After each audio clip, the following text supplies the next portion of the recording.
love to do the same thing I did, but at the moment you can't. Is that please? I know we are, and the reason why they posted was that we are now trying to source funds to pay for hospital bill because the wife cannot even afford a hospital bill. All through this morning, we've been running, calling people.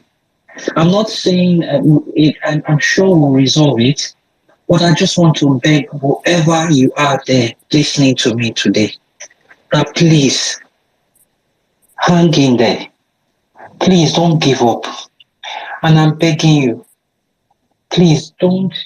I know it's hard. I just heard, Jofai was on, I was listening to Nigeria Info, and they said cost of drug went from 9,000, something that cost 9,000 is now 20 something thousand.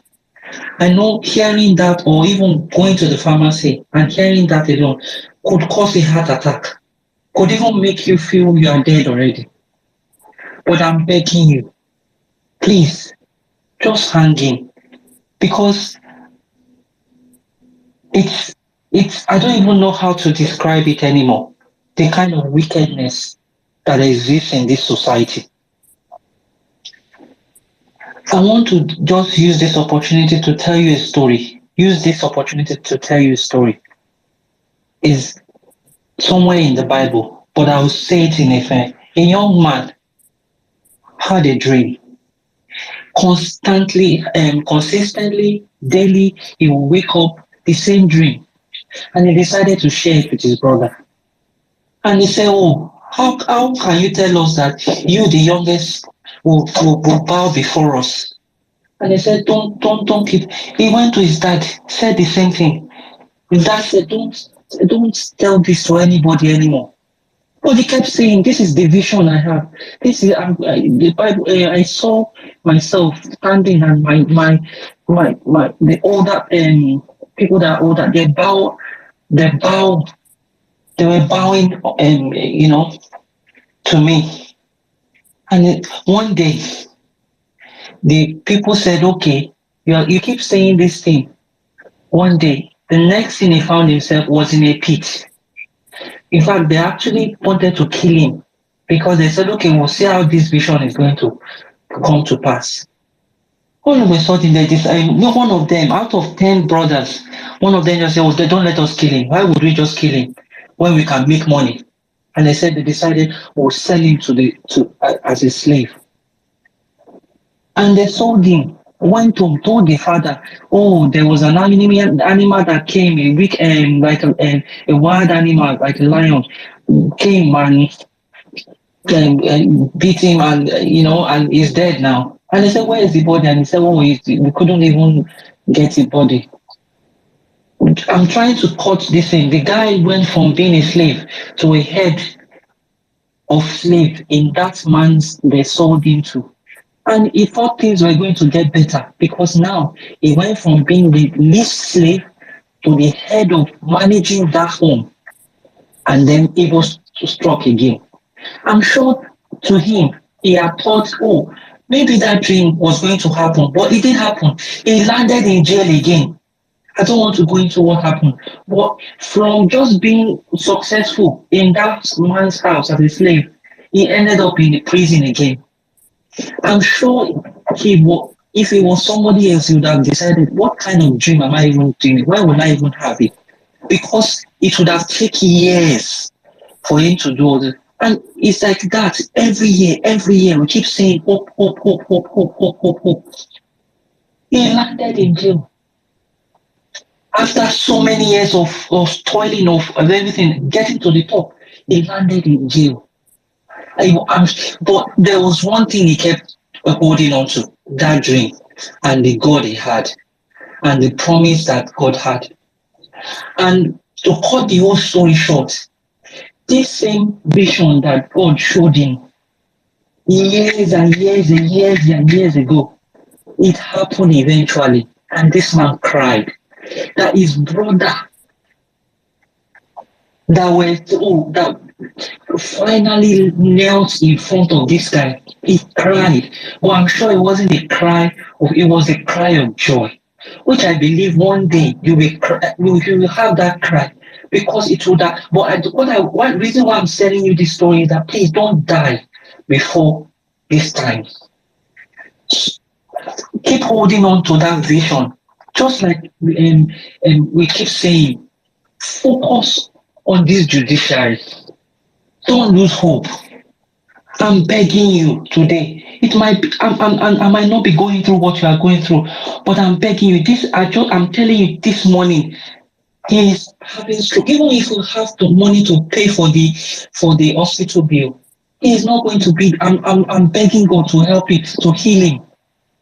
But I'm begging you, people. I know it can be frustrating or holding on to hope that sometimes your mind will tell you, is it even possible? Will it be possible? Because staring at you, things are getting worse. And I just want to beg you. The second thing, and that's what I wanted to tell you about this. The second part is about this judiciary. Wayemi said something earlier that sometimes, and I wanted to say from the statement I saw online, he said, when God shows you a vision, He might not show you the path to that, to establishing it. And the reason is not for anything. Because if He shows you what you are going to go through to get to that destination, you will give up. You will say, "Oh, there's no need. I'm not going to go through this terrible road to get to that destination." And that's why sometimes it will not show you how it will get there. Right now, it's showing as if, in fact, I'm sure few days to that inauguration, some people said, "Oh, it's not going to happen. It's not going to happen." Well, it happened, and I'm sure your heart would have melted at God. How? Oh, please just keep focusing because, like, there's a reason for all this thing that is happening. There's a reason, and it's to unroot all the evil that people can see. Nigerians can now see how evil these people are. After spending 8 years, 8 years in misery, in suffering, you have added more. I don't think I've never seen these heartless human beings in my entire life. But I'm begging you, like I said this morning, please don't just keep hope alive. Don't give up. I'm begging you with all my heart. Because of this, what has happened to my own brother right now that we are trying to resolve. Please, just hold on to this truth. Focus on this judiciary. Because victory will, if by the grace of God that I serve, I believe by the grace of God, we'll get out of this wickedness that has before us. Finally, please, I want us to, Uncle Okaji, please, Akaji, if you have access to all these our lawmakers, we should start right now. Like the EU report said, it is now all those ambiguity in those laws. We have the opportunity now to start telling them this thing must change. We must talk about all these things, all these laws, all these evil laws. We should focus on that EU report and look at some of all those recommendations, especially about ambiguity in our law, in our electoral law, because this is what has gotten us here. They'll keep looking for loopholes. They'll keep looking for, and that's why I said this is an opportunity. Thank you very much. This is just my submission. And I'm sorry that I'm a bit emotional. It's just because I know that what has happened to my brother, God forbid, it will not happen to any of us in Jesus' name. I know it is not easy. But please, just don't lose hope. Just keep your hope alive. I'm begging you. Thank you very much. I yield my mic.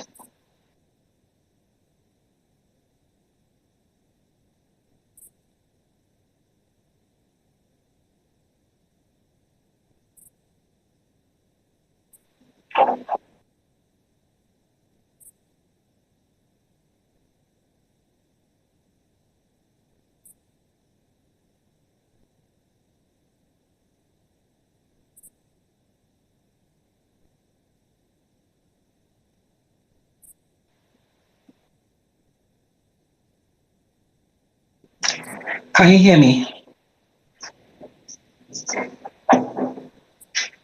Yeah, I can hear you.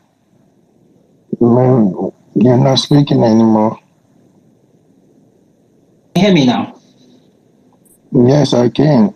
Where is Uncle Joe and where me? Okay. Hello. Yeah, wrap up. Okay. Like I said earlier, I just want to use this opportunity to please beg us to please hang in there, hang in there, and please don't give up. Don't give up the hope. Don't give up the vision.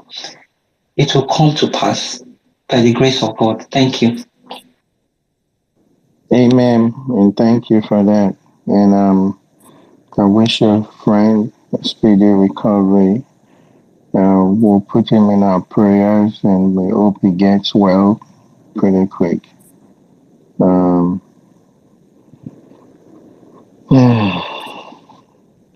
just let us know how he is faring from time to time. Okay? Okay then. Thank you very much. Yes, sir. And sorry about that. We just have to take it easy. I'm on Lika. What's going on? Welcome. The space is yours, man. Oh, thanks, darling. Thank you, everyone in the space. Good morning, good afternoon, good evening, depending on your time zone. Yeah, we are all welcome today. I'm happy to be alive amongst all of you. I'm so happy. Yeah. And when my brother Shegun was giving us a little admonition, and he threw so much tears in my eyes because I know the degree of what he is saying.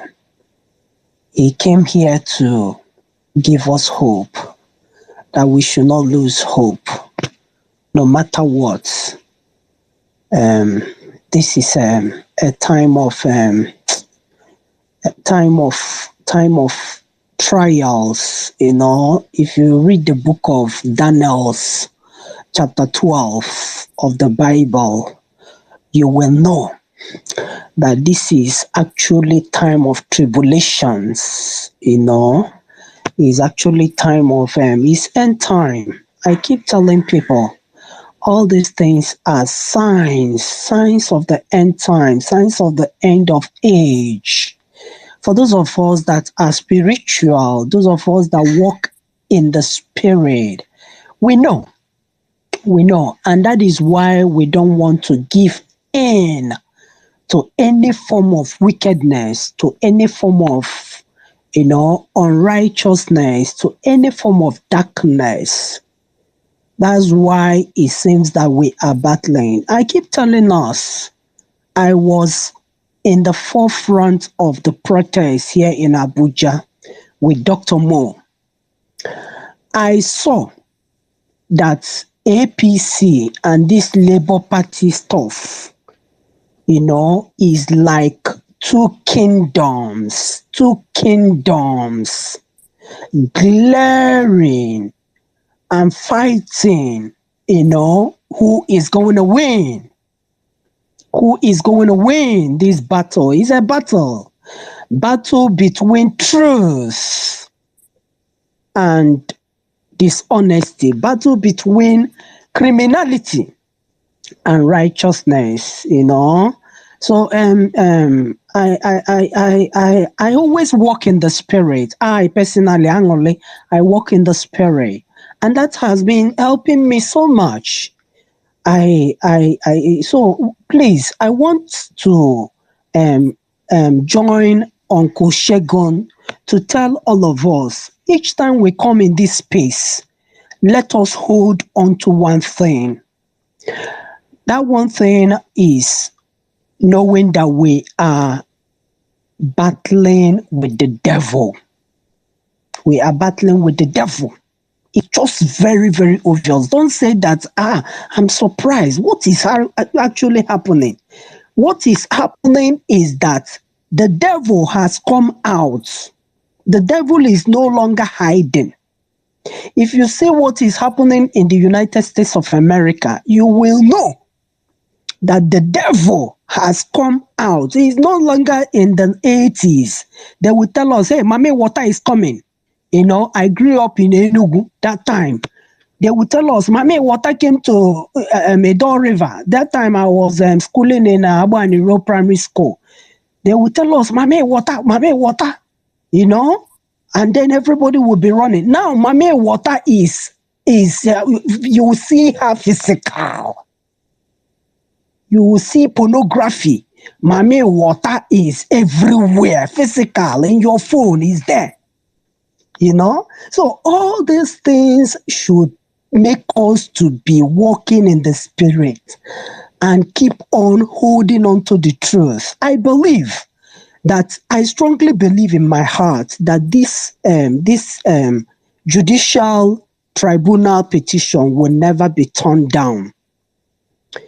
It can never be turned down. It will not. I have said it here.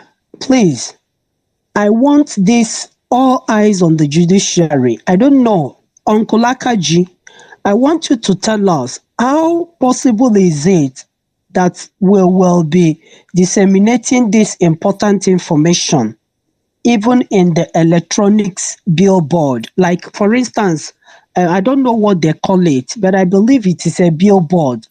If you go inside ShopRite in Enugu, you will see this electronics, something like advertisement. They will be advertising. I hope this all eyes on the judiciary will go to such electronics billboard. And then I am not very good at this Twitter. How do we change our profile? I want to change my picture to that all eyes on the judiciary. We keep on saying it here that we need to change all our profile, just like the time of the campaign period. All people, every Nigeria, responsible Nigeria, change their profile to Labour Party. And when it was this tribunal period, we also changed it to something. So I want all of us to change our picture to that all eyes on the judiciary. Let us maintain this situation on ground. You see, because we don't want this thing to slip under us again. We don't want them to feel that we are sleeping. We will not sleep because I think we overslept. And this criminal went and announced this man, this thing, the winner, by 4 a.m. If we had been awake, they wouldn't have done that. So if we change all our profile, change everything, put it up in the billboard here in Abuja, if we know strategically where to put them, I think we have to focus on that and see how we'll get our mandate back. We don't want any more stroke. We don't want any more death. We don't want people dying out of this issue. We are tired. All the while we have been growing up. It has been like this in this country, but the level we are into now in this social media, it has never come to this level. So I am happy. I am happy about the whole movement. So please, let us focus on that, on Kolakaji, and see how all of us, starting from today, we have to make it. If you come on the space and you don't have that symbol, look at it. I can see it in one of these places. Yes, we have to change it. Everybody, it has to be a mandatory this thing, and then let us do it that way. Thank you. Okay. Yeah. wants to say, I will come up and then say it. Thank you for now. Very good. Yeah, thank you very much, Auntie Angelica, for your submission. I'll just flip the, good suggestions you made. Someone has gone out and done a billboard somewhere with this, because the whole aim is to make sure that our people in the grassroots are aware that these court cases are going on. If you look at all the traditional media, the TV houses, these guys have bought them up, and they just continue to debate stupid things that don't make sense. So yeah, that's gone on, and there's been conversations around T-shirts, around aprons, around flyers, more billboards in other towns. So we'll probably be putting up something to that effect. But concerning the specific one you made, I'll just flip it on its head and probably ask you, since you are in contact with Enugu, to find out, what it entails and how that can be done. And then, if you come back, I'm quite happy to work with you on that. Is that a deal? Very good. Okay, so yes, if you would like to speak, kindly request the mic. And if you are at the speaker session, raise your hand so that we can recognize you and call you up to speak. Mr. Ede, you were speaking before. Sorry, Mr. Anayo. Yeah, and so I really wanted to know some of the stuff that could pass for precedent on the 25%. Okay. Thank you for having me back. The issue of 25% it's been a hotly debated issue, and but to put it straight, it is an issue of the law. Now, there have been various opinions and views about 25%. The status of Abuja, we know, is a special. Abuja has a special status. Symbolically, Abuja is Nigeria, because that's where it is believed that the totality of Nigeria embodies or plays out. So some of the argument has always said that I hope it's known to everybody that the word that is causing this issue is the word and, which is a conjunction in parts of speech, if I'm not mistaken. The word and. Now, there have been various interpretations. Some school of thought says, how can somebody say that Abuja or the votes of Abuja residents will be superior to the votes from other states of the federation? But I disagree with that. The law did not say the votes from Abuja residents will be superior. What they are trying to do is that those people, they believe or they say that Abuja is just like other states because there's a particular section of the constitution. I don't have them offhand, I don't have them offhand, that says that Abuja should be regarded as one of the states of the federation administratively. I'm the one that is putting the word administratively. It should be seen. The treatment you give to other states should be meted out or be applicable to Abuja as if it were one of the states. That's what those other people are basing their arguments on. But when it comes to the proper workings, you find out that if Abuja were or was or is to become a state, that means Abuja must have a governor. But in this instance, Abuja doesn't have a governor. The equivalent of a governor in Abuja is the president.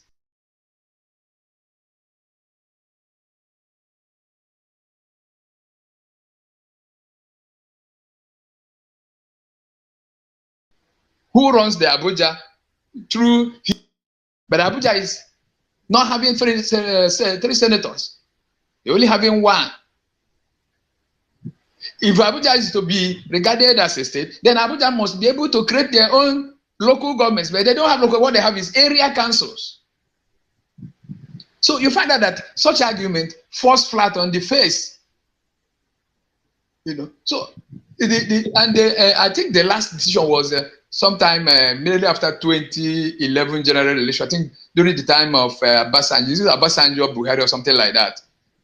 That 2017, I can't really remember again, when the Supreme Court finally said no, that on the issue of Abuja, that to be declared as the president of this nation, the candidate must score at least, he didn't say 50%, at least 25%. And if you look at the precedents, all the president that has ruled this country has always scored a minimum of, at least 25% in Abuja, except what we have at the moment, somebody who has scored less than 13% or thereabout.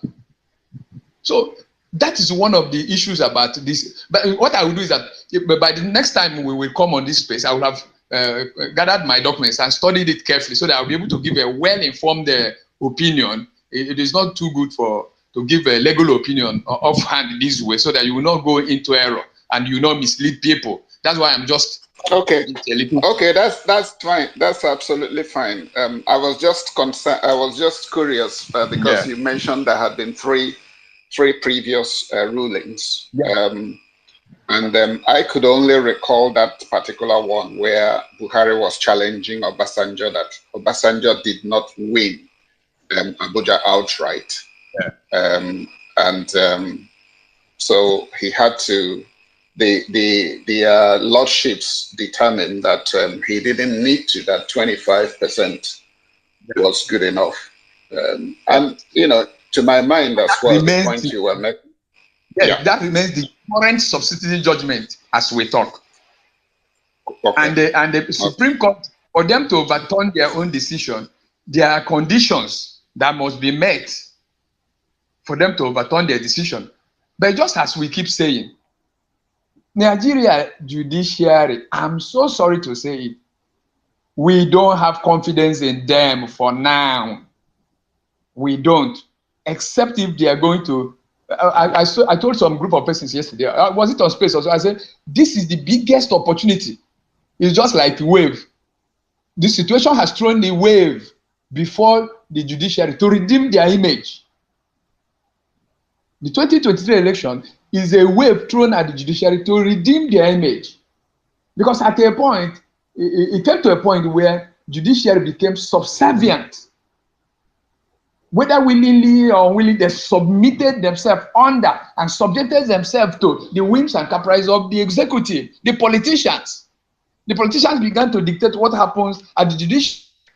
But we know that the principle of the separation of power shows that all the arms of the government must maintain their own level of independence, but we still have oversight functions on other places. And I usually tell people that out of the three arms of government, the one that, if in my own view, the one that even have to seem a little slight, however small, advantage is the judiciary. Because it is only the judiciary that can question the activities of the executive. It is only the judiciary that can question the activities of the legislature through striking down some of the laws made by the legislature. Where the executive controls the judiciary is just in the appointment of judges, in the salary issue, and all whatnots. And the legislature, where they can control the judiciary, is just in confirmation of appointment of judges, maybe amendment of laws that has to do with the judiciary. But for the interpretation of those laws and all those things, bringing down what is not an anomaly, it is the judiciary have this kind of an advantage, however slight it may be. But unfortunately, they seem to have surrendered that advantage to these manipulators. And like my sister, Angoleka, right? Angoleka, we happen to come from the same age. When you were at One Road, Abba Road Primary School, I was at Government Technical College, Enugu, you know. So these people, the battle we are fighting is no longer physical, my people. It is spiritual. I don't gloss over that spiritual angle because this is an entrenched entity Satan, representatives of Satan, who will continue to do the bidding of the grandmaster, Satan himself. And the best way to do is to control people. They do all they can do to control people, whether you like it or not. They control families, they control nations. I read some books some years back, Professor. Yeah, Mr. Anayo, let me just hear somebody else, get somebody else to chime in. Thank you very much. We'll talk again. I also happen to have been born in Enugu, although we're not from. Yes, I'm an Ogui boy. Yeah, so we'll talk some more. Thank you so much for your submission. You're welcome. Your contribution. Welcome. Mr. Omosigo, how are you doing? I'm very I'm speaking. Okay. Good morning. The Lord bless you, sir. The last two speakers. Please meet me from that angle, please. Which angle again? Okay, not me. I salute you, everybody. Good morning. I've heard the last two speakers. The truth is, as they said, the spiritual rules over the physical. I agree with Mama before this speaker, before Eddie Barrister, who said we should glamour one icon and begin to post it like all eyes on the judiciary, things of that nature, right up, all of us will go with it, So it's very important. Nobody should chide away what is going on right now that is not actually hampering on the executive, the system, and the entire world at large. That is what obedience are doing right now.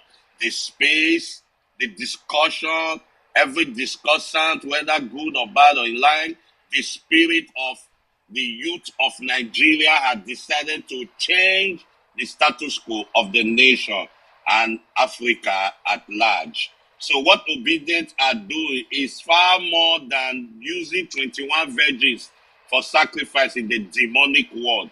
Using 100 virgins is more than it, because a closed mouth is a closed destiny. That is why everything that has been happening in the obedience space, both pre-election and post-election, is a spiritual work. Because there is power in every tongue. I told people, when this man came with a milocon, I said it is born out of the coven. Don't join them to circulate this word. But they couldn't understand what I was saying because it was more spiritual. Everywhere a milocon, before they know, they happy. Because the more you say, the more the air is charged. Every sound is moved by the spirit. What sound are you hearing? Or what sound are you making? Just the way we are making the sound, our mandate must be recovered. There is no case for them to defend. And we see it happening. And that was why I charged someone in a space where I was yesterday. We should hold on. These people, we should allow them to give verdict first. And I said, no, we don't wait. We speak. We don't wait. Our fathers waited. And they brought us into this mess. You think EU will write that memo and complete it to an extent of going into judiciary, going into the two Festus and the double F that means F word, and goes into candidacy, goes into parties, goes into killing, maiming, not just INEC alone. Explain everything. Why? Because there is a body. There are people who are not speaking, and the air is getting agog. We must keep speaking. That's why I told them, judiciary does not have any choice. It's our mandate. They will give it to us. They don't have choice. They don't own us. We did beg them to become the justices. So it is clear in our own adage. They will tell you, that look, the matter has already judged himself. If you say how, they will tell you, okay, you judge it and let's see. It's not simple. This is a one-way ticket. We knew it from beginning. Every one of us, we are in different polling units. And we spoke in that polling unit. We fought from the day of registration. The demonic forces started. It started and brought its ugly head in Lagos, where people were asked not to come there, where the rec has to refuse to share their voter card, their PVC for them, because he felt so many people came to Lagos to vote. We fought to register. We fought to get PVC. We fought to line up. They reduced the numbers. Where you have 2,000, only 1,000 will vote. Where you have 3,800 alone will vote, and they will close the pool. But in the northern part, they vote for 3 days. The pool wasn't closed, but it was closed in the southern part, most especially the southeast. So we'll be fighting this evil. We're fighting them with words and prayer. I was glad one of the Sundays, as I left, I said, let me just play through the space. I saw a prayer group just 20 minutes to go. I joined the prayer group and they said they've been doing it pre-election. And they've been doing it whether once in a month, and people have been gathering. I said, my God, how come I've never seen this before? I never knew. So day and night prayers are going in the air. Physically, we are matching them because faith without work is dead, and that is why we are here today again. I slept off. I left space yesterday. I woke up now with another space. So we must keep speaking to the air. All the demons, we have to give way for the angels of light. It is by our communication. We won't beg anybody to give us our destiny. This is our own destiny. We take it by our own hands. We won't beg any parastater. I don't care how people see the wicked ones. They are like small fry before me. So we must keep going in this space. We must keep going in this space. All eyes on judiciary.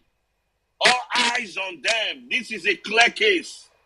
We don't need to look for any technicality like Ariwola, the CGN, did in the case of Lawan. No, that is Lawan. That is not the obedient movement. Oh, they've been manipulating. That is for those, not this time. Say that from the days of John the Baptist, the kingdom of heaven suffered violence. Only the violent take it by force. This marks the end. We've been winning. I've told every obedience. We've been making history. And we are still making history up to today. The first history that we made was to subdue the wicked ones. All of them regroup and gang up. But we shut them down. How powerful was that power? We break all their genes. He said, when a strong man keep his goods, they are safe. But when a stronger than he cometh, both him and his goods, we quack all the riggers in Nigeria. We brought them down, and they all went on their knees. They submitted to obedience. When they saw results, they had no choice.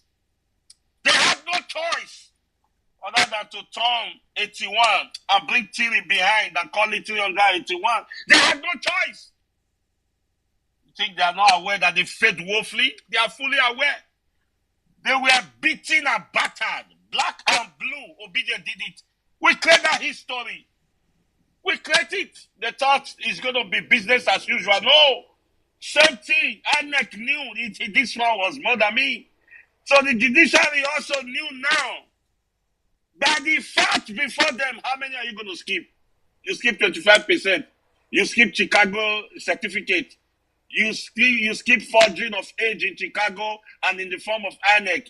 You skip swearing oath, living swearing oath for another country. You skip that one as a Guinean passport holder. You skip, how many things are you going to skip? You skip the blood result. What are you skipping?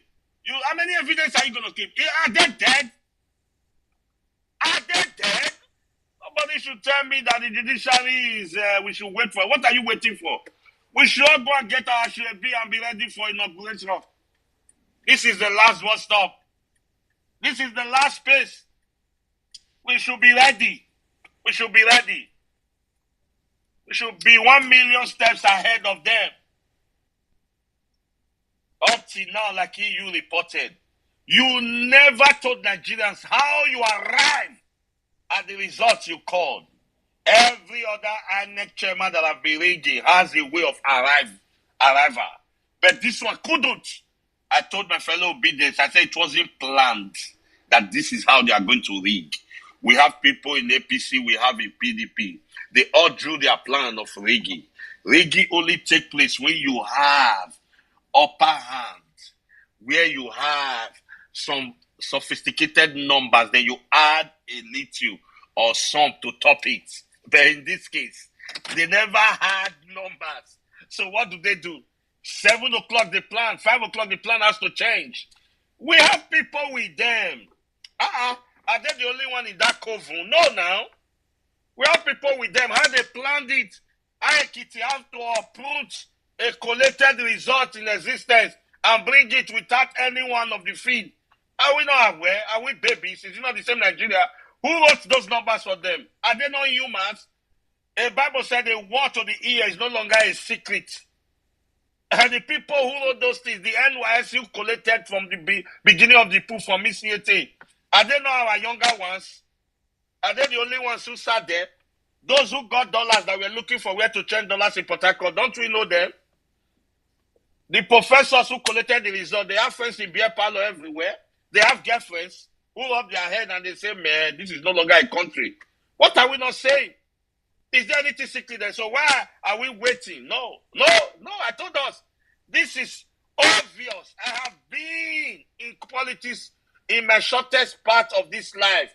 And I've understood that this is a big slap. A big one. That is why it was 5, 6 o'clock that they posted a seminar. A circular has to go back for APC. Do not publish any results. No APC published their result on social media, except some microscopic few, because everything was to be done in darkness. Then you want to tell me, do you know the kind of slap obedience did? Then after that, so many obedience they keep firing on. We created history. Once election is over, just the way PDP followers left Atiku, that is how it has ever been. Atiku is a loner now, but obedient refuse. Obedient refuse. Let's move on. They're tired of that word now because the people they are telling, let's move on, has refused to hear. That means our word break their genes. We create another history there. Now, and nothing happens in tribunal that people are aware of. This is the first tribunal of the presidential that everybody are following A plus Y plus Z. Knowing that 1 + 1 equal to... Everybody is following one letter by letter. When they laugh in the court, it will be written that they laugh. When they frown, it will be written to us in social media that the lawyer frowned, our lawyer frowned, the other lawyer frowned, or this one shouted. It has never, and the justices knew. A media that is not registered, but yet creating wave in the world. You are telling me we are joking here? No, we are not joking. This power is more powerful than any government in the world. I'm telling you, this power that you are seeing here, oh, if you had known how much politicians pay for media to bring wrong narrative, that now you have subdued those wrong narratives. You have only put the narrative in the positive form. You don't know what you are doing here. If you know what you are doing, just like the way we teach some baby Christians, if only they knew the power that is in their tongue, they won't talk anyhow. They won't be lying anymore. Mr. Mostigo, Mr. Mostigo, Mr. Mostigo, well done. Domo. Yeah, he make this valid point. If you're just joining us, this is the 1 Million Man March crew, and we are just putting the Presidential Election Petition Tribunal in perspective or in review. So we're just like retrospecting, reminiscing, reviewing, unpacking. We're looking at the EU report. We're looking at Tinubu's, his witnesses. Or I could have just said witness. Tinubu's witness, INEC's witness, because they only produced one. APC had no witness in the end. They just went by what the two guys had said. So I actually like that point you made, that in the EU report, it was stated clearly, and that has always been the thing that, made my blood boil, is that it said that INEC did not publish how and what they calculated to declare the presidential and national assembly winners. And that's what I've been saying, that Mahmoud Yakubu is very, very guilty of the worst form of abuse of authority, because his role was to supervise this, this team, and his pronouncement was to stem from the numbers from the polling units. And with his own mouth, he said, where there were discrepancies, they will go by what was uploaded right at the polling unit, because that's the primary data. That's the purest form, the one that the citizens, the voters saw, and that the agents signed and everyone countersigned, and the presiding officer would take the shot with the beavers machine as well, and it will go up to the IREB.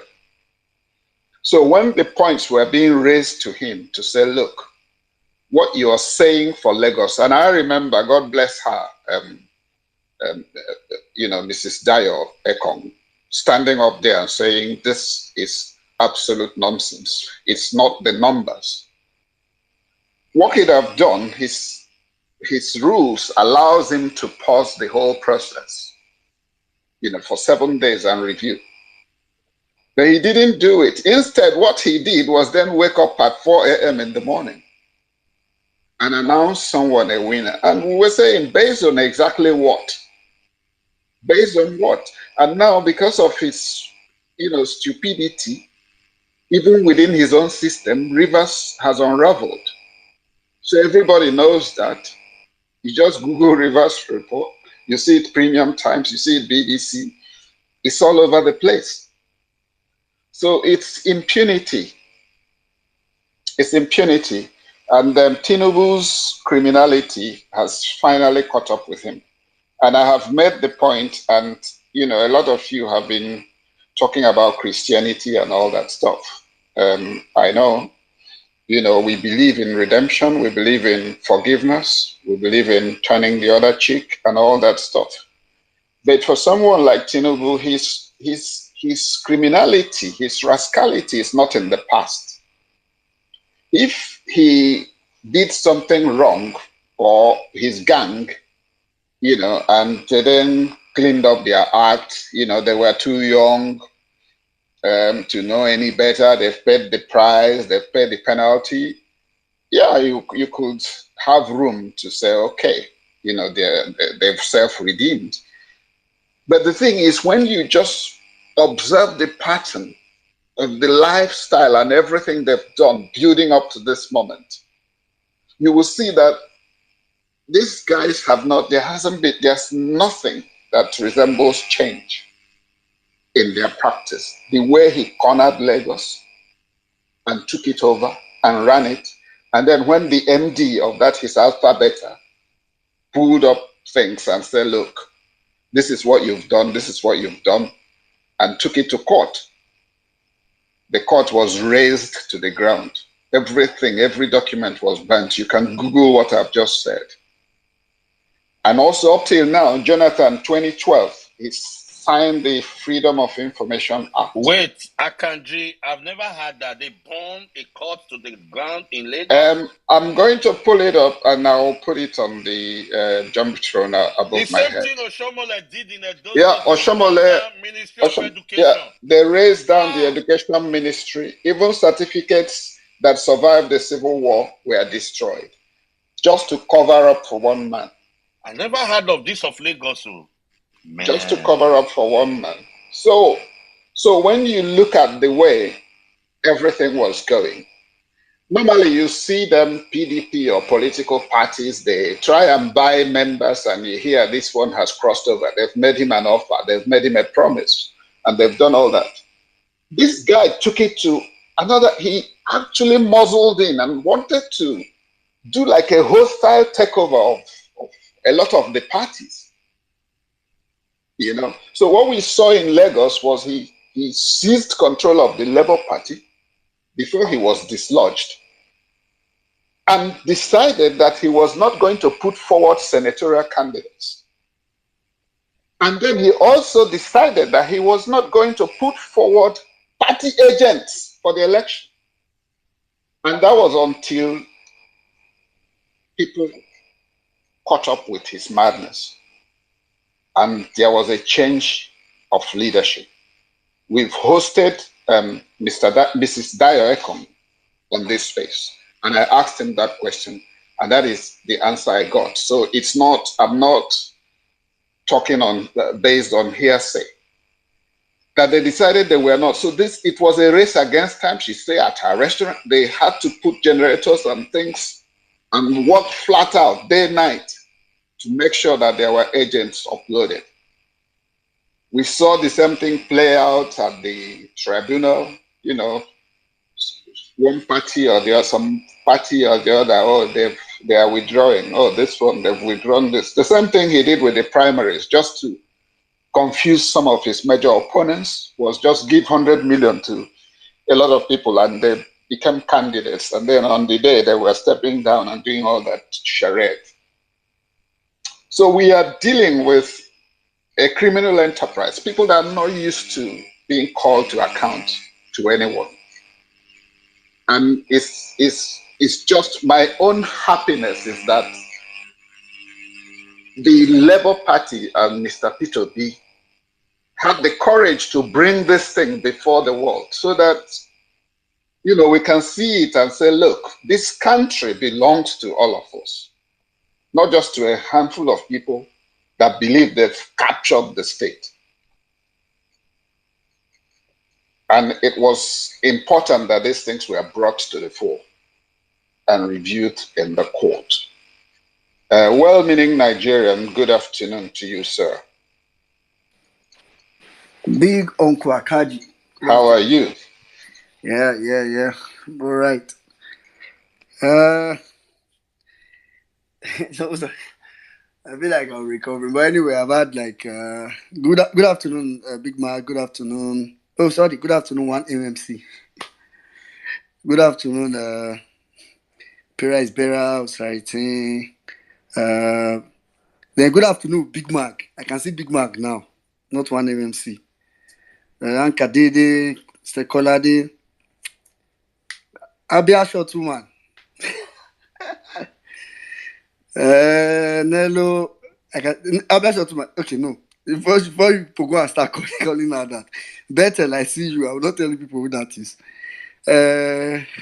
Oh, you see yourself. You don't go reveal yourself. You see you. Obidati Queen. Everybody, good afternoon. Thanks, 1MMC for hosting this place today. Personally, I want us to keep the fire burning.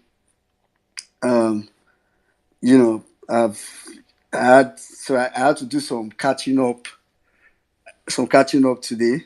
Like personally, now I had to do some catching up today, and one part of that catching up was so you know, because of what we had to do with a lot of time. Not like I think since Monday it's been kind of like somewhat occupied days. Monday we were in court both morning and afternoon session because Gist actually had to stay back for PDP. After which, you know, there had to be some work to be done for live streaming and all those things. And Tuesday in court, Wednesday, yesterday was like a full day. So, you know, part of the things I had missed or I needed to watch was some of the so usually I see like videos, like for example, the interview of Daily Farrell to me on channels yesterday. So, and you know, I see some of those videos and I'm like, oh, I want to watch it and all that. So it's part of the things I've had to do today aside, some personal appointments I had. And coming to the space, seeing the topic PEPT in review, which I actually like because for me, going forward, or at least in the coming days, what we should be doing is really, really severe. If what we're doing before is all eyes on the judiciary, now it should be all eyes severely on the judiciary. So, so for me, it's now or never. It's now or never. I can see that we're in a big problem in Nigeria, and if we don't fix it now, I really don't know. But trust me, it's really it's just really it. I don't like know how to say it in a way that because it's really just Otilo in the in the Yoruba in our brothers from Yoruba, the Palans. That's so it's just the end. So one of the things I've watched today was apparently I think the interview was 2 days ago. The morning show, the Arise morning show, where they talked about maybe with the permission, since I've not seen many speakers, so I think maybe with the permission of Uncle Akadia and one MMC, if there are no much people available to speak currently, I might play some parts of that interview. So one of the videos I watched today, which I don't know if I'm sure probably some other people have watched it now. So some of us that were on space or we've not had time to watch it. But I'm also sure I believe a lot of people have not watched it as well because some of you were also on space with us, right? And some were busy with work, so maybe it might be a good opportunity. I really hope that all of you have watched Daily Pharaoh Timmy's interview of yesterday. That's not the one I want to play. If you would not watch it, please go on YouTube to watch it by yourself. I really want everybody to watch it. I really, sometimes there are some things that I see in Nigeria. I would just wish, I could just tell God to just make the entire sky a screen. Let Nigeria just be watching, and let everybody watch this. Let everybody hear it. But unfortunately, we don't have that luxury. Sad. But so I watched one interview where I don't know if that's the only time Arise on their morning show tried to talk about the EU report. But this is one of them where they talked about the EU report. And particularly they had Samson Todo in the studio. And Samson Todo is one person I admire so much. If there is any organization I look forward, by the time we're able to get this mandate, if there's any organization I look forward to work with, even maybe as a volunteer, it will be Yaga Africa. Really, because it's an organization that is an NGO or civil society. I don't know what they refer it to. That especially because I think I know where they started from. So not like I know in person, but I know when I started hearing about them, Yaga, and they've come really far and quite big. For people that don't know, Yaga Africa actually presented their report way earlier. As a matter of fact, I think Yaga Africa's report is kind of more thorough than even the EU report in its own sense. And the good thing is, so I will not preempt some of the things I'll play in the audio I'll play so that, but, Yaga Africa is like a big deal. Though some of the videos we were thanks to, some media houses that tried, which is why this election, I've, in the process of watching, Daily Pharaoh Timmy's interview on Channels TV yesterday night, and that Arise interview on the EU report. I just got a lot of. I'm so happy. Like I got really happy because I feel like people that I need to be on the topic are still on the topic. I really didn't expect everybody to be on the topic, believe me. So I don't get mad when some people drift away. For me, I just like it's okay. So it's why while people may complain about someone like Abati, I won't get mad because Abati is really a media politician. So it would be unfair to him to expect him to be a Rufai, right? So he has to find that balance. A lot of these people are his friends. He may not get anything from them, but they're his friends. So I just give him some kind of benefit of doubt. I feel like, it is what it is. I was talking to someone yesterday that, I was having a conversation with someone about the amount of time we dedicate to these things. And I told the person that it's really, for me, I'm just lucky that now I have, some good time in my hands based off of what I do personally. So after now, maybe, towards the end of summer, time may also change and some other things may change. So, and I'm just glad that it's this time I got to have this time. You get, so I'll just say that I'm glad some people are still talking, because I was thinking, I've not really heard Samson Itodu speak a while. So when I saw him on Arise TV speaking, I was like, good. And I liked how he spoke. So from what I'm going to play, if we don't have any speaker, or within the times that we will not have any speaker in between, is I will just play only Samson Itodu's part of speaking, because in that particular show there was 2 guest speakers. There was an APC speaker. I wouldn't want you to. It's not really because the APC speaker said anything that would demoralize anybody. It's because, like Joe Biden usually say, the more you listen to people that speak on behalf of APC, the more you really lose brain cells. It's not really because they say things that I don't see what they say again as gaslighting. To be honest, to me, I think I've built so much firewall for myself that if I listen to them speak personally, it makes me laugh. But I also know it has an impact on people, on like the brain, literally. So, the fact I'm not playing that part doesn't mean he said anything relevant. I'm actually just, how to protect your brain cells. It's really very important. So, I was glad about those 2 interviews. Daily Farrell to me was fire. And when I say fire, when we say fire, people think we mean violence. Like he gave them boto or basbos. No. I mean intellectual fire. So I don't mean babati. What we call babati. And meanwhile, like Big Bag said, I think we're having like Edo obedience space sometimes, some days. I think on Sunday or so.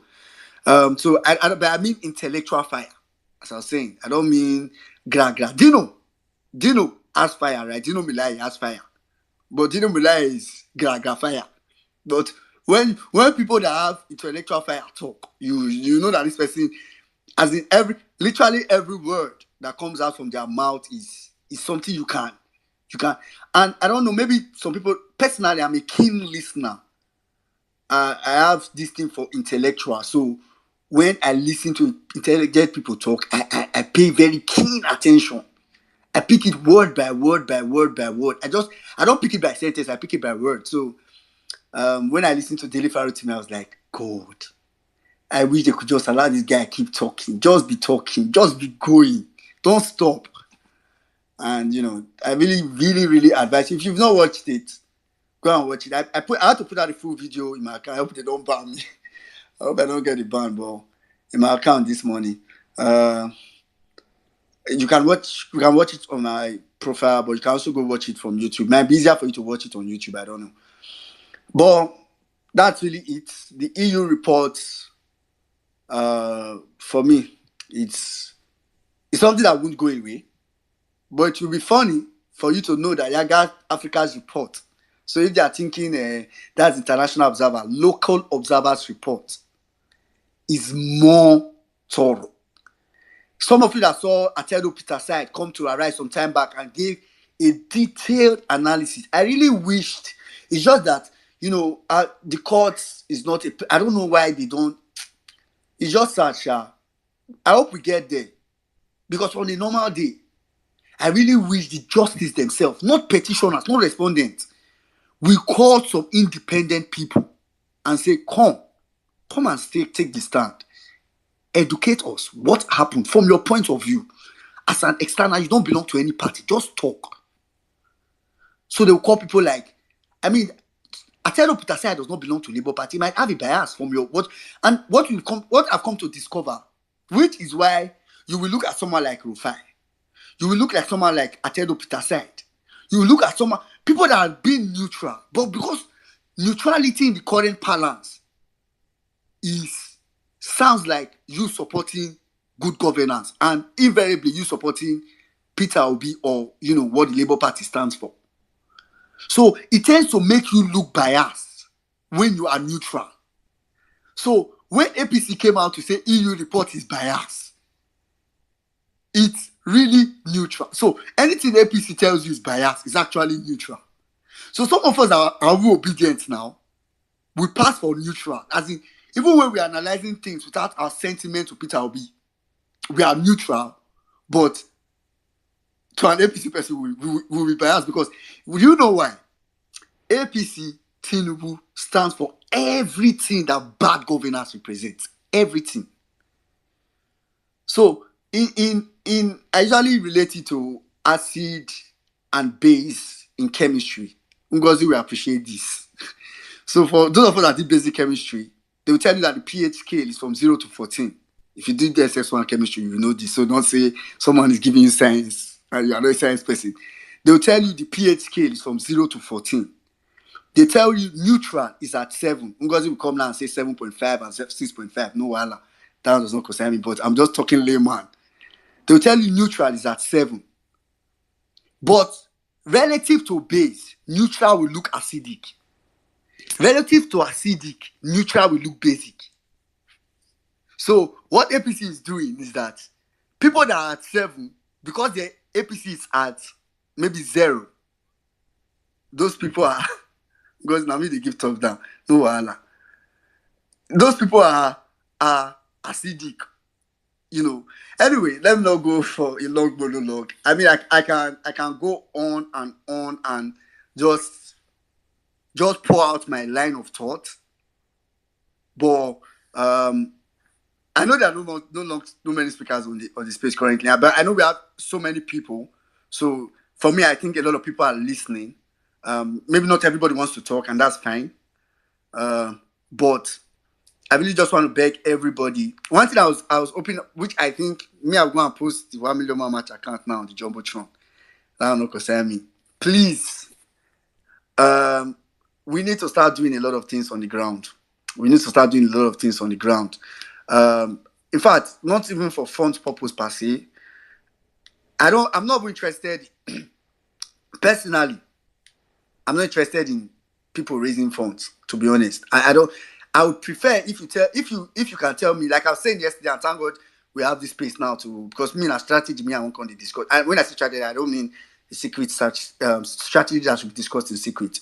What I'm picturing, and I'll just point out so people can also key into it. What I'm picturing in my mind is, like I said yesterday, if we can get design shirts, if we can get people that want to design shirts, then within our spaces as well, we can also get people that are interested in the shirts and find a way to get it to them. So I'm sure if someone who is going to get a free shirt, I know we usually say go and design a shirt and wear for yourself, but Nigeria is tough nowadays. So if you get people that say, oh, you want to design 50 shirts, and you could probably will get a and all I'm saying is still conceptual stage. I'm saying it so that all of us can come and debate about it. We have a design, we send it to you, you send it to your whoever you want to design your shirt. The person prints the shirt, you tell us it's available on spaces like this. We ask if you are interested in getting the shirt, as long as you are going to wear it. Because like I said yesterday, what I want is when you get it, take a picture and post it. If you don't want to put your face, fine, you can take a picture of just your body. Even if you have pot belly, nobody only get pot belly for Nigeria. So hey, I don't cross line. Why I go talk pot belly? Even if you have bow leg, people will not know it's you, right? But just right. You have 30 seconds. Hey, All right. Let me quickly round up. I beg, no hand up. Continue. Make we hear well. No, my oga said I have 30 seconds. Now me go talk something. Don't be you talk pot belly. Eh, anyway, like I was saying, I mean, just to put the real concept out there so that people can begin to key into it. If you design shirts, believe me, there will be people to get it. Highest, you can say, oh, if you want to deliver, we can think about ways possible just to get people, because sometimes you know when people get something free, they might not like it. So if, for example, you design shirts and we can say, oh, if you're interested, you pay the 1K that will be used to deliver it to you, right? Something like that. I'm just saying, like, people can come and refine it. It's totally fine. What I'm saying now is raw from my head, so it's not the final product. That's an example.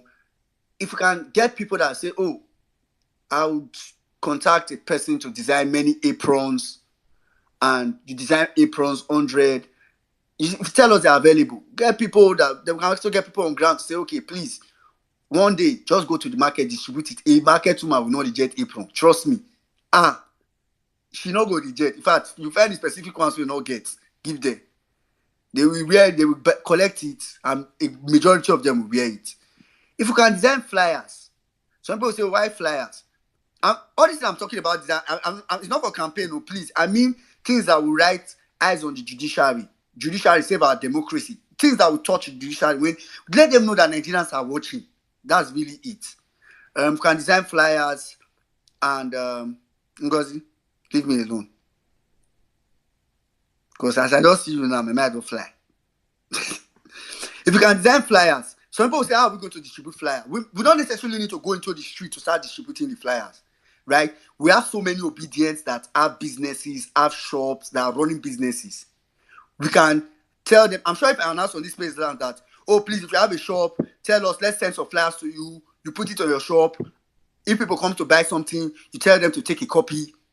I'm sure if I say it on this place now, many people will send me DM and say, please send to me, please send to me, please send to me. Those are ideas. So those are the kind of things I'm thinking about. Then, of course, billboards.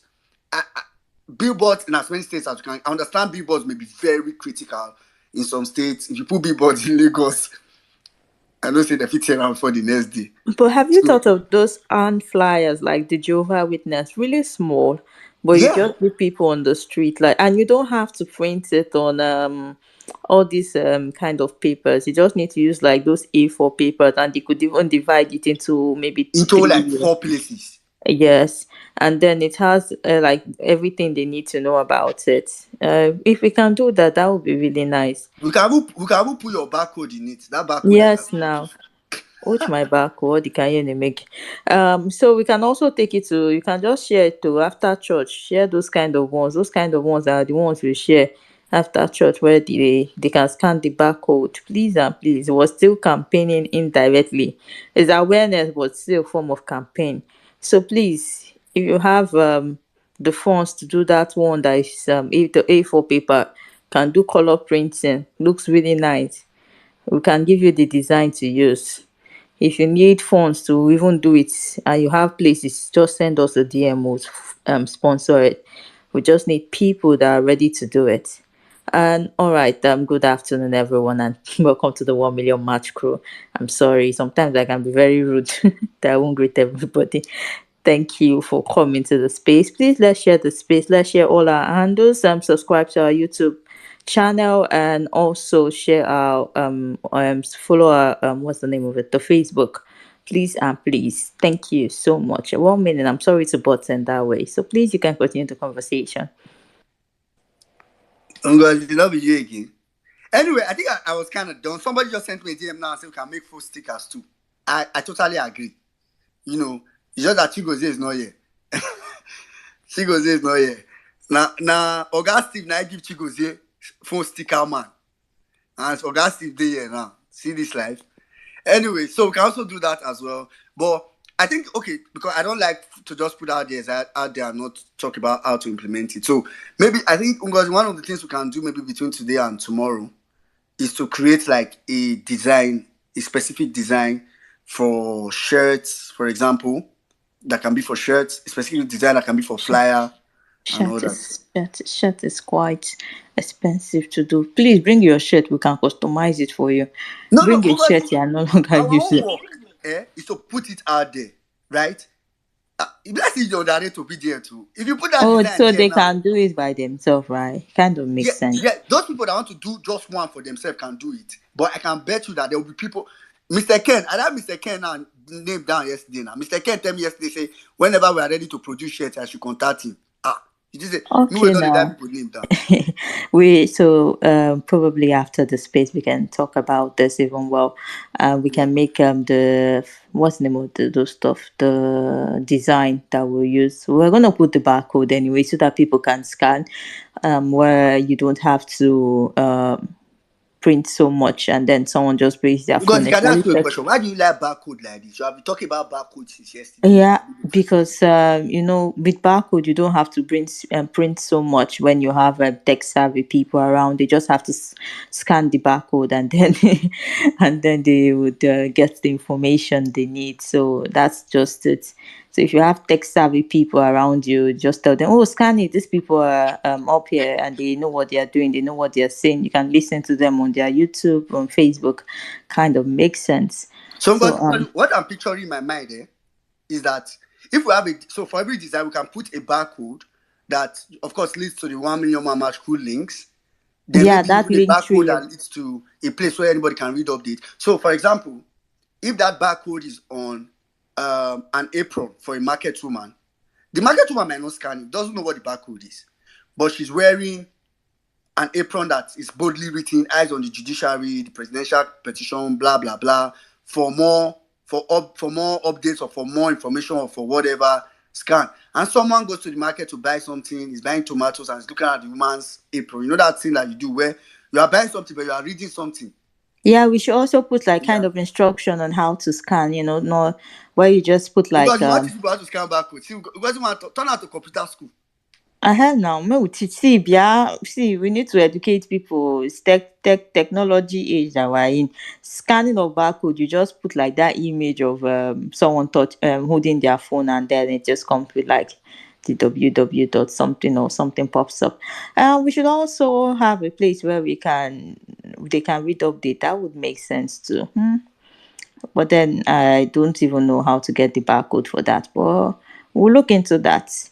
I don't know Yeah, so if you are Ugazi, are well. you giving us a design by tomorrow?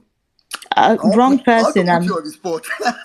I am the wrongest person to give a design What do you because I don't even What know do you how mean to by that? design. I did not say you will produce it by yourself. I know you know people. You have connections. All the kind Ngozi, they make. Why Ngozi, not go and do it by yourself? Ngozi, on your What birthday, happened? one of the testimonies that people gave is that you are in almost all the WhatsApp group in this world.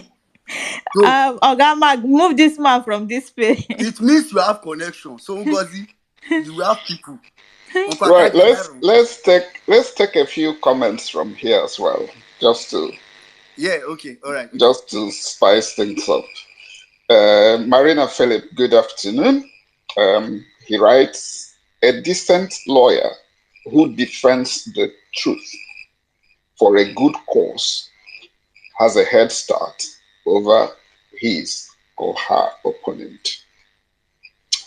And Regal said, good afternoon to my obedient family. Good afternoon to you too. And then I think it's 2F Kenneth, it looks like Ken. He writes, this one they are preaching here, they should hold it till Sunday and tell their congregation.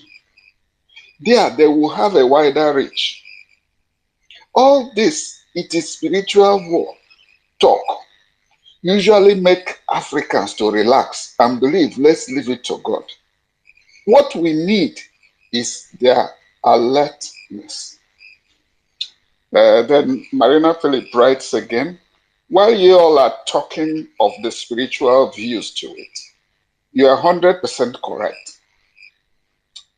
But dwell more on the politics and court case for the purpose of this live podcast. I think I've pretty much, the others are just, the usual good afternoon, my obedient family and all the like. So yeah, points well made in the comments as well. So we are looking at the EU report. If you haven't read it, we'll play some stuff that talks about it. I've been picking a few things. There was a page talking about disinformation and where Femi Fani-Kayode and what's his name now? My good friend Festus Keyamo, senior advocate of Nigeria, where they got a special mention for being people that spread misinformation. And it actually put their tweets, their tweets were there beside them. So that Festus got his knickers in a twist. He was furiously tweeting nonstop, yesterday. And that's some of the things that were highlighted, the violence. And what also was interesting was that even with the shambolic ECOWAS report, which this guy thought was amazing, when he was told to read one page about violence, he started to say he didn't like the report, and the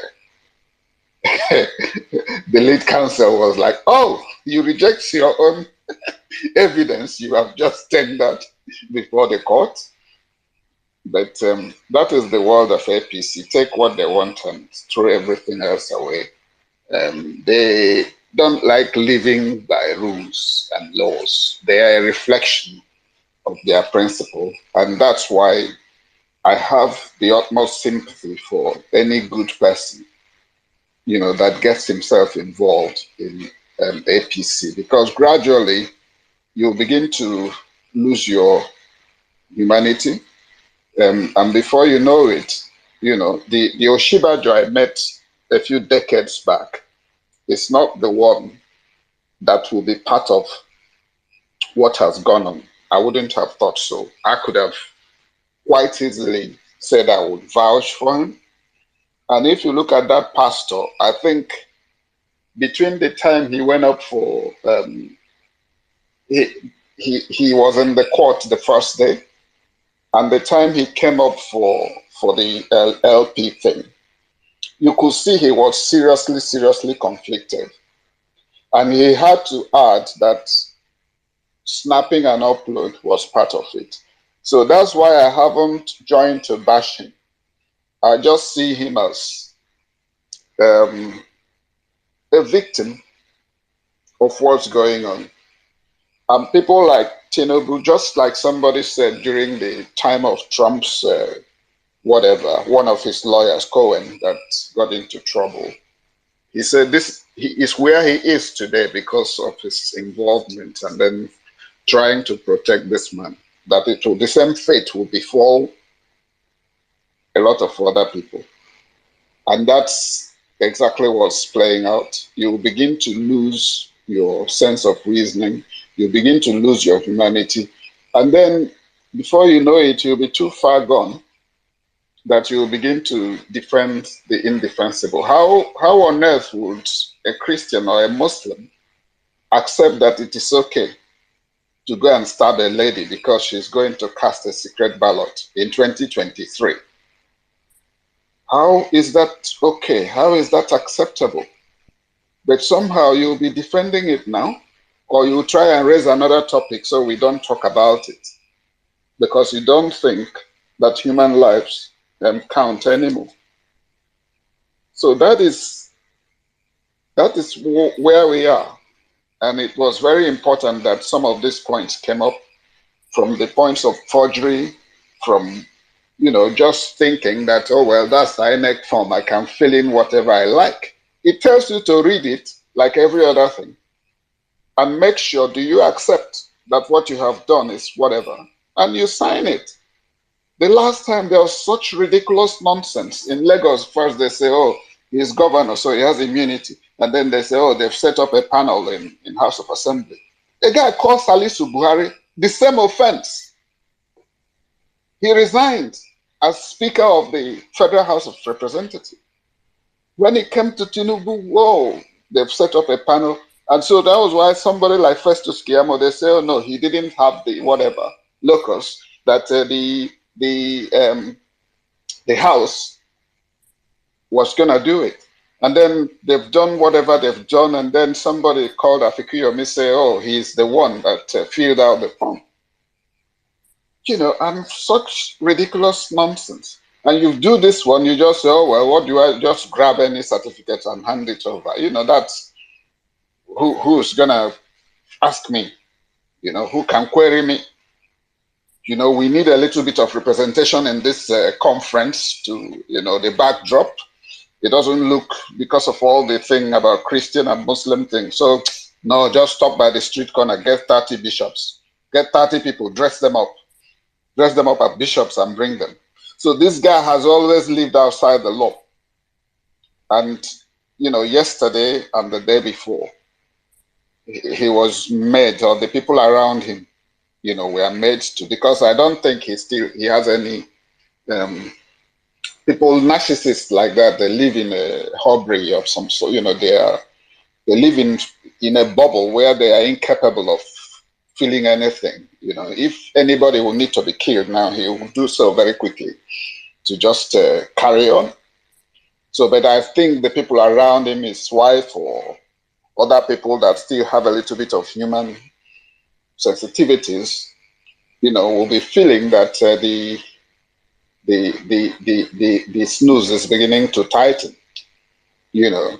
It's almost like they've numbed our feelings that we have no shame as a country.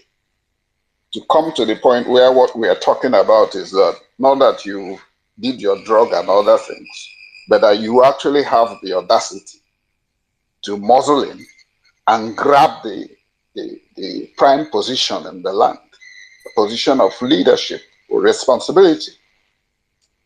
And you are not interested in anything about, character or qualification. And there's a lot of pastors who will also go down with him, religious leaders, because it will contradict what they preach. So you will find them now doing a lot more motivational speaking than to talk about character. Because I remember one man at the heat of that campaign say, look, may your life and the lives of your children reflect the person you are following, you are going to vote for in this election. And that is really the crux of the matter.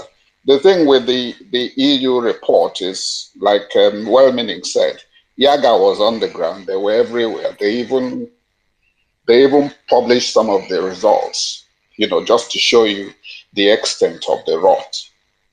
But the thing with the EU is that all these crooks, they like to come and chill out in Europe, and they know where it's going next. That some of them, if they carry on, they might get a visa ban. Somebody like Wike now has been noted for, the people he was killing, for the way they rigged shamelessly in Rivers State. And that is what is playing out. Anyway, let me not just ramble on.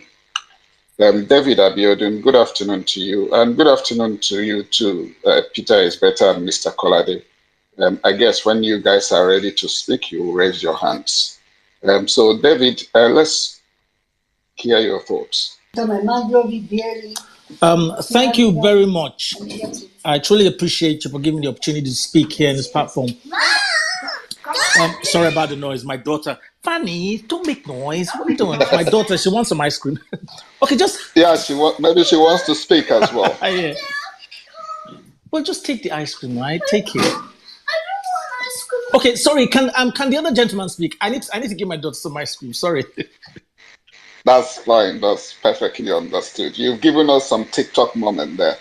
Mr. Kola, there you go. And then Imoka after you. The People's Uncle, thank you so much. To all my people out there, I salute you. I see everybody. For me this morning, yes, someone spoke this morning and it really touched me. I think he's dropped right now. he said the basic truths. Honestly speaking, if we were in a sane country, we wouldn't even have any iota of doubts about what will come out from the courts. By now, it will have been well established that, look, there is no way for the judges than to come with these verdicts. Yeah, it's only because we are in Nigeria and everybody knows how Nigeria is and things surrounding, in quotes, our justices in Nigeria. That is why we are still like, okay, let's keep doing more, let's keep doing this. But aside that, for me, sincerely speaking, these people are hooked. I think we should keep hammering on the fact that we know that where we stand today, there is no way out for the APC or for Tinubu or for INEC. There is no way out. And I will need a lawyer to also explain to me, this case is not just about Tinubu, if I'm right. It's also about INEC. We took INEC to court.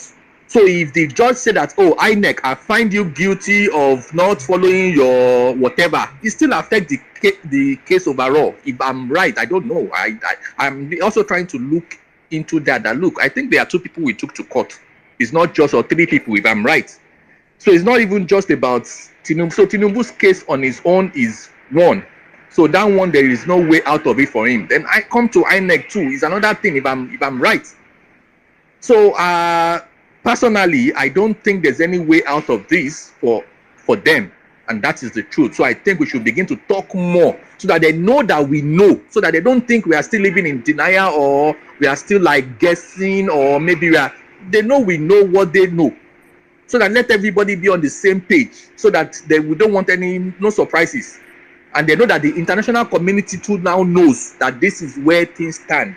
I think we should do more of that, amplify our own gains, our own wins, our own stand, so that they don't think that, oh, they don't know we can maneuver through this place. That is it. Then I also want to say something about my people.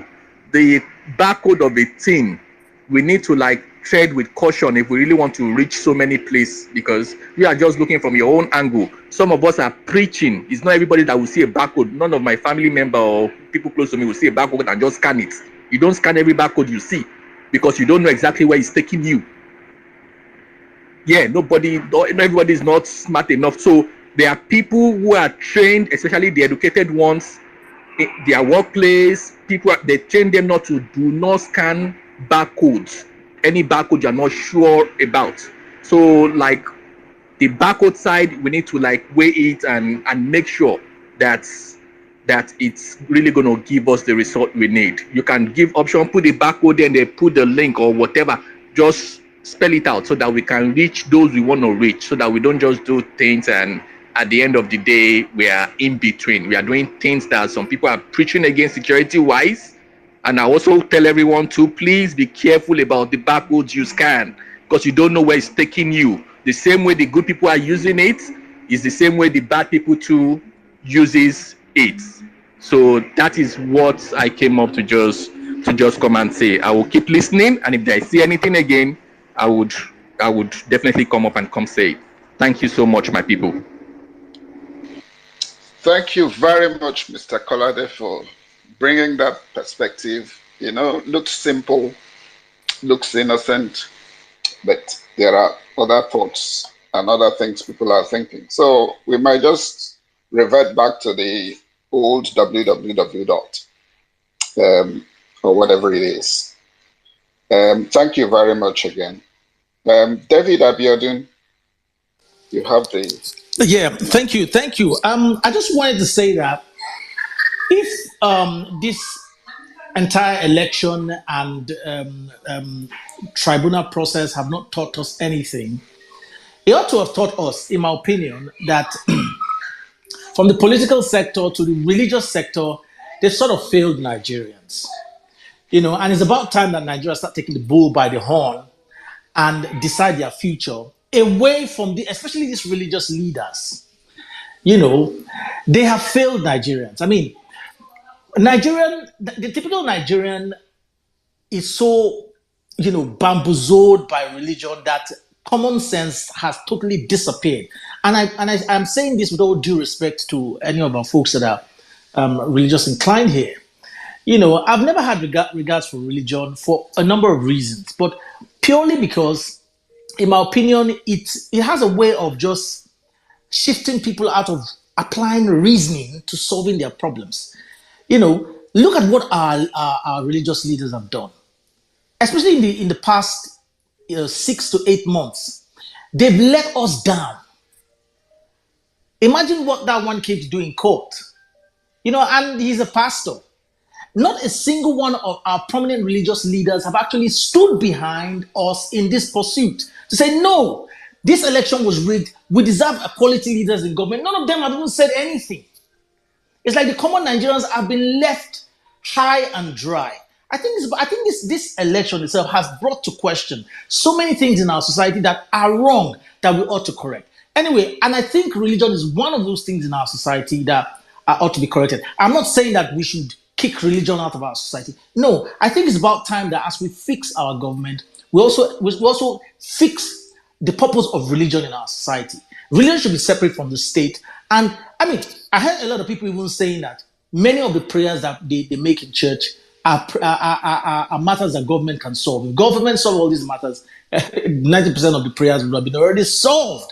And people will not even need to go to church looking for a solution to these things because the government has solved them already. So, I mean, our religious leaders have disappointed us. It's about time we start calling them out. And as we are fixing our government, we fix that aspect of our society. Anyway, that's just what I wanted to say with that.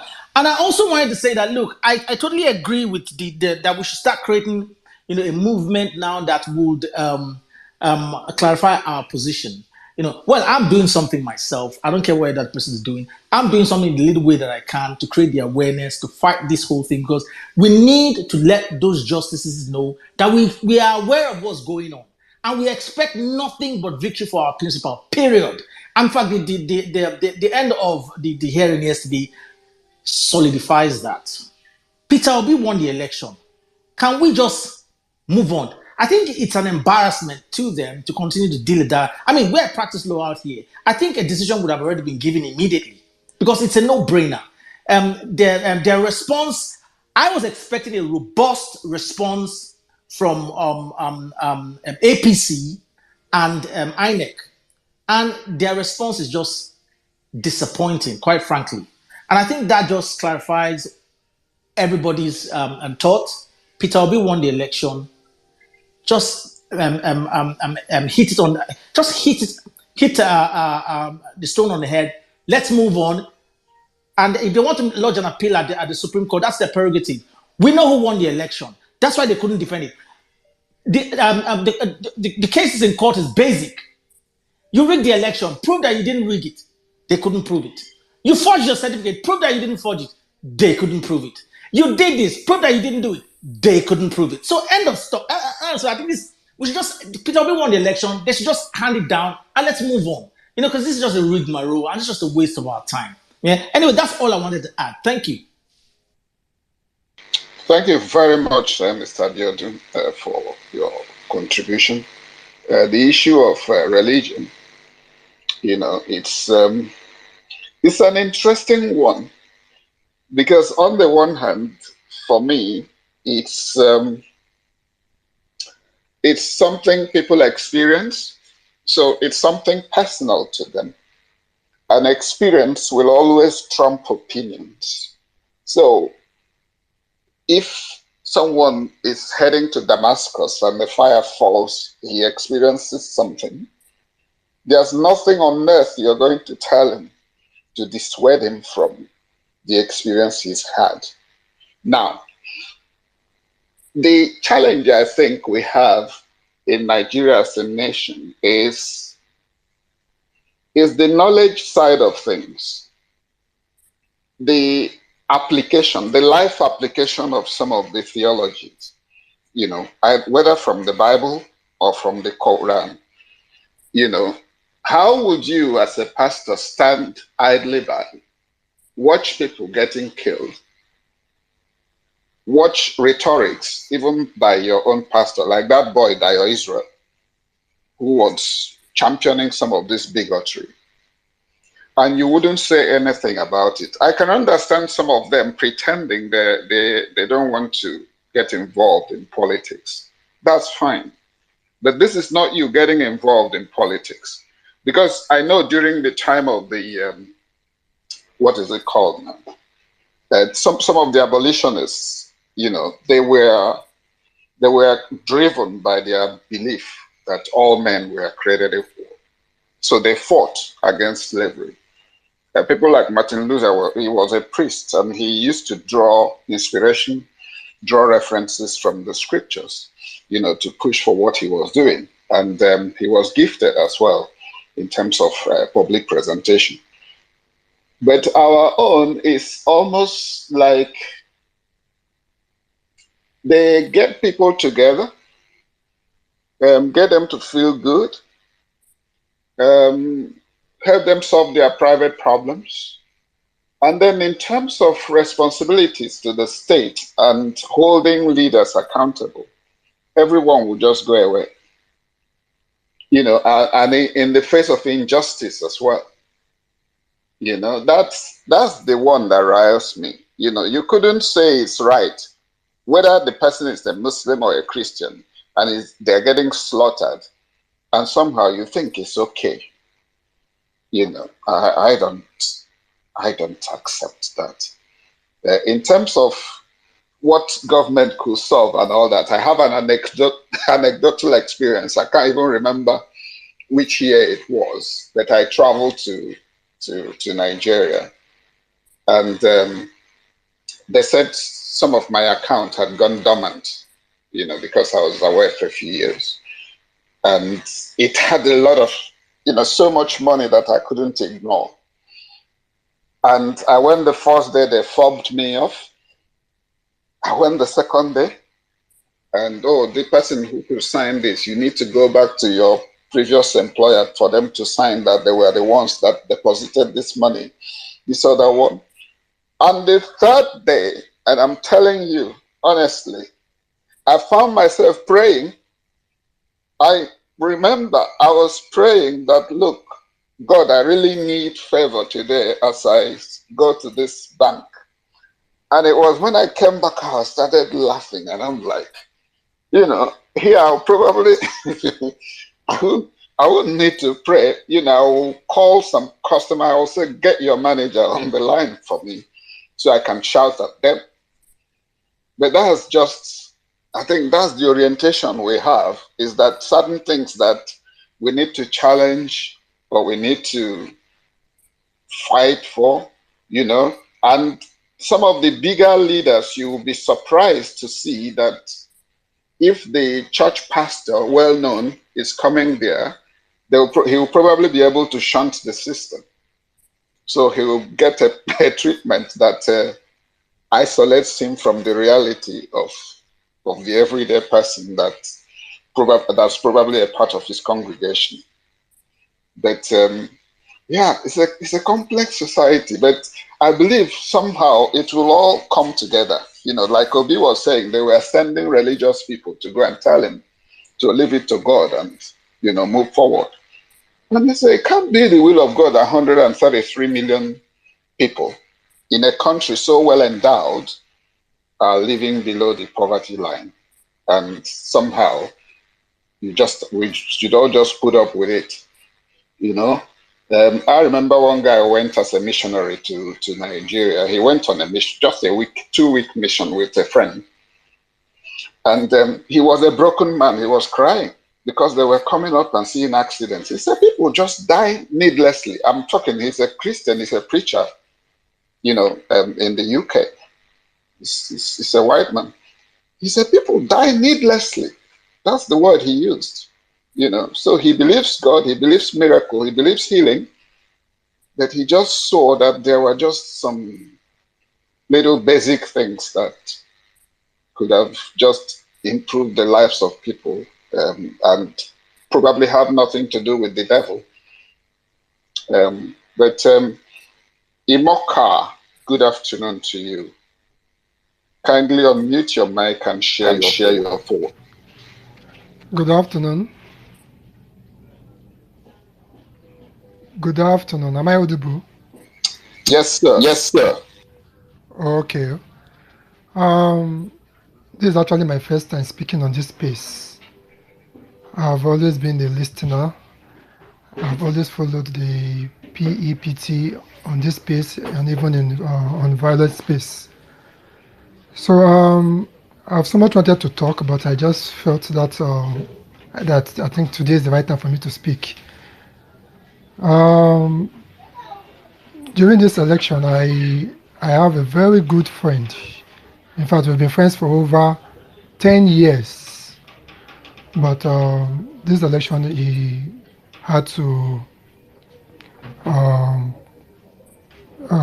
support APC, and he put in all his resources into it based on what he stands to get. So it was all for profits, not that he actually knew that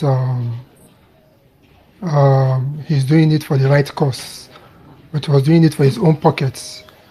So on several occasions, I confronted him. I was like, I don't understand. Why are you doing this as a young man? You should know better. So all his excuse was that, you know, no say if it better for me, it go better for you too, because I know somehow we are both struggling to make ends meet, to carve a niche for ourselves. I was like, instead for you to pray, make it better for me. Now you they won't go against me, all those kind of talk. So I was like, guy, I know say another day where I supposed to, but that no come mean say I can't go to support and vote in somebody I know that will make things worse. That things are already even worse, and I want to vote in someone that will make it even worse than it was. So that was how he went about it, campaigning. I think he did his campaign for Tinubu at in the Ilori, Kwara State, and he canvassed some other persons. So I even know of the people he canvassed, because those are people I'm also familiar with, and they all went and worked with Tinubu. So that was on Thursday. I think it was on Thursday. Yeah, on Thursday. I think Thursday, Friday, I got a call from him that is in Lagos, because I'm actually based in Lagos. That is in Lagos, that I should come see him immediately. That if I don't see him today, I won't be able to see him again because he will be very busy. So I was like, okay, let me just, okay, it was on a Sunday, yes, on Sunday evening. Yes, I'm correct now, on Sunday evening. So I was like, okay, can I see you on Monday? He said, no, that I need to see him today. If I don't see him today, I won't be able to see him again. So he lodged at Maryland, in Maryland. So I went to the hotel. To my surprise, I met him, his wife, his children, his mother, and his wife's dad. I was like, what was happening? Then I looked around. I saw so many luggages. So from the conversation he was having with his uncles, because he has 2 uncles in London, I knew this guy is probably traveling out. So I kept quiet till they were done with the conversations on phone, because the uncle was giving him information on how to go about the whole thing when he gets to the airport. So it was when he now finished, we went out, and it was like, I'm traveling. I said, I already know. You don't need to tell me. From what I saw on ground and your conversation with your uncles, I know what's happening already. I was like, so you vote Tinubu finish. You call the leave us for the Nigerian and they go London. When you vote out, you still say things go better. Why you not stay this Nigeria? Make we follow benefit from what Tinubu has to offer. Now you voted him in. You've pushed other people to vote in, and now you are leaving. You are going to London. So you know, say life for London better pass when you call the vote Tinubu for Nigeria here. So, and he was with one guy. The guy used to be our barber when I was in Kwara State. So I now like, guy, so you allow this guy push you to vote Tinubu. I was like, So we did, and to my surprise, He was not telling me that this guy is already working now. I said, working? How? What is he doing? Someone came in, and from the first day, all he has done is to create more sufferness, more difficulties for we, the citizens. I was like, you know, they read news now. I was like, you see you. Well, the other guy who he came with too was like, because I needed to enlighten them on the policies this guy has put on ground that is affecting us at the moment. So the other guy was like, you see what you don't go make us do now. You don't convince us, we don't go vote wrong person. So that's by the way. Then another thing I want to talk about is the awareness. I think this awareness is really, really important. Just as well-meaning has said, we really need this awareness because most people around me are obedient. But truth be told, they've given up. They have all given up. When I try to talk to them about the cases going on in court, they're like, you still they get hope. Just come out your mind because I'm not sure say anything will happen. Say, that guy already enter, I don't enter. Nothing, for as long as Nigeria is concerned, nothing can happen. So many times I try to talk to them.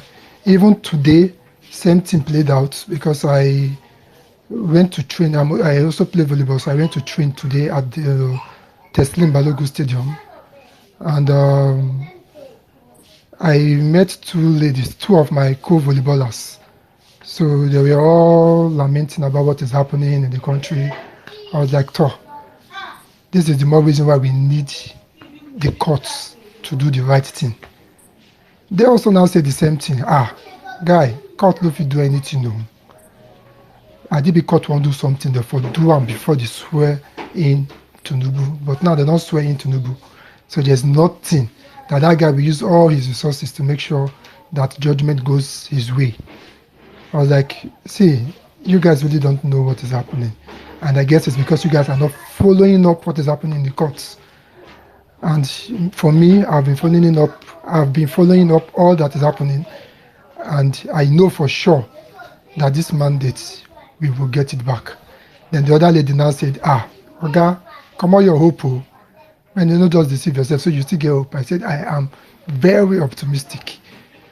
So we really need this awareness. We really need to let people know what is going on. That awareness is very, very sacrosanct.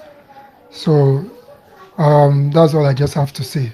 So, and if in my own way, I can, when the time comes, I can get, what is it called? Flyers, stickers. I won't hesitate to be part of it, to see how we can help spread the news. So that's it. That's all I have to say. And Uncle Akaji, my name is not Imoka, it's Imoha. The K is silence. Imoha, not Imoka. Thank you very much. I sincerely apologize.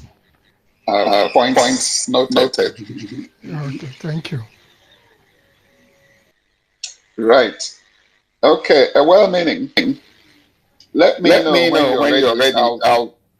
I'll take Gabriel and then I'll come back. Someone's giving me feedback. I think it's Imoha. I've muted you. Well, it's still happening.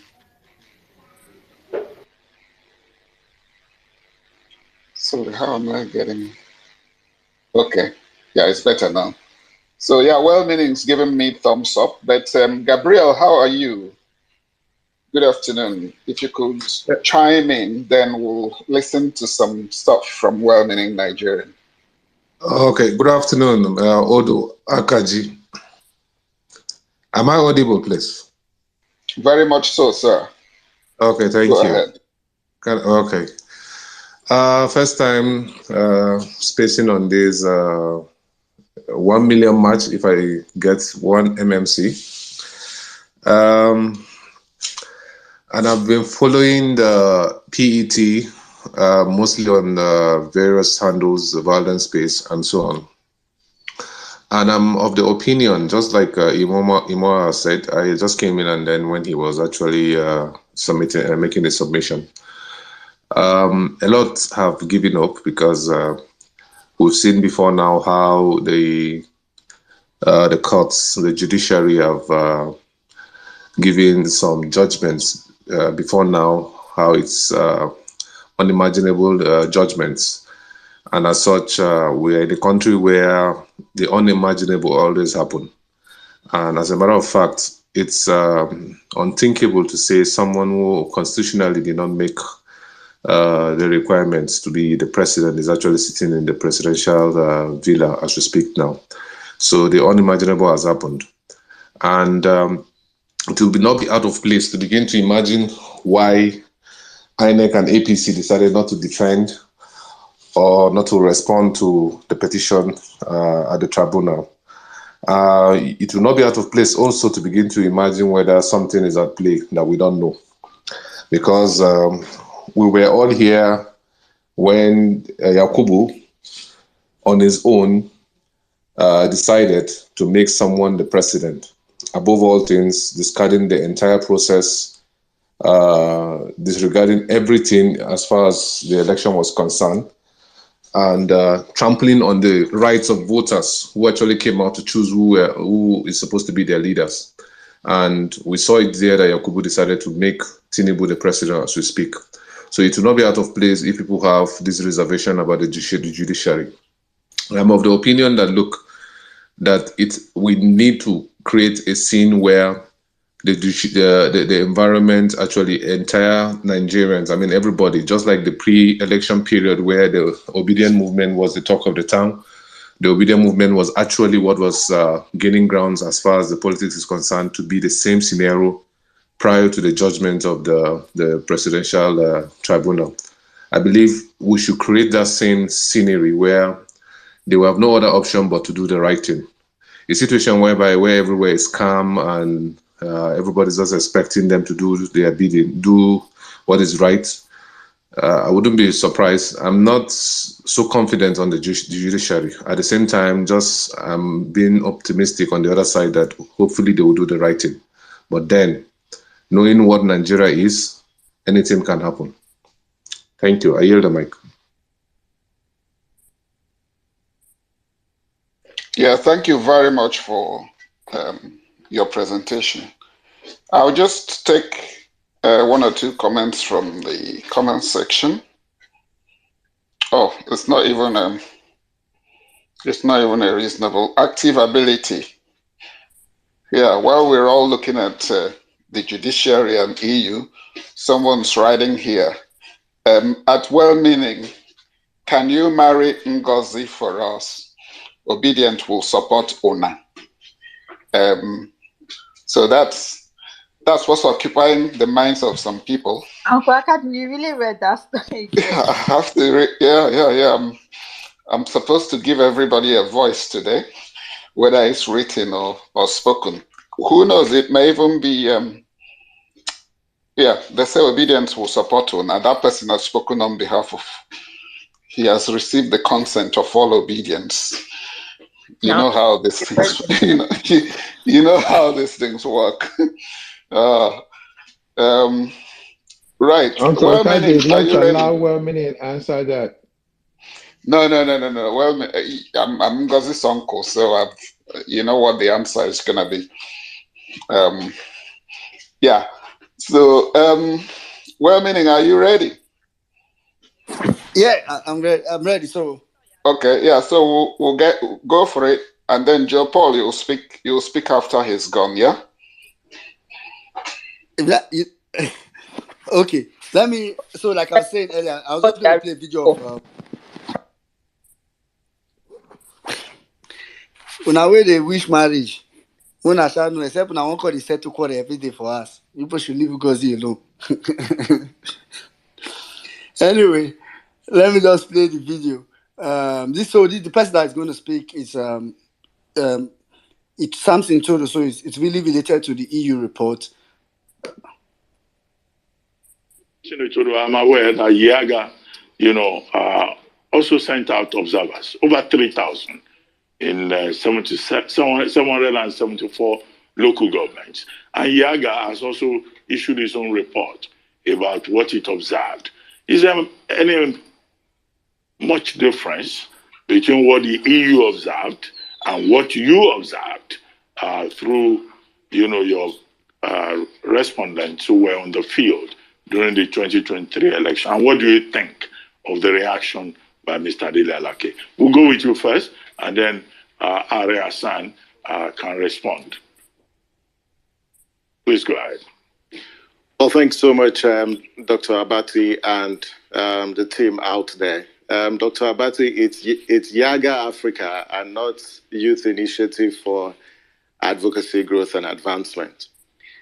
The EU observation report and the findings contained in that report, we have said consistently, they are valid and they resonate and they are consistent with the findings of civil society organizations as well as Yaga Africa's report. And so to that extent, we'd say that the contents of that report are indeed a reflection of the state of our electoral process.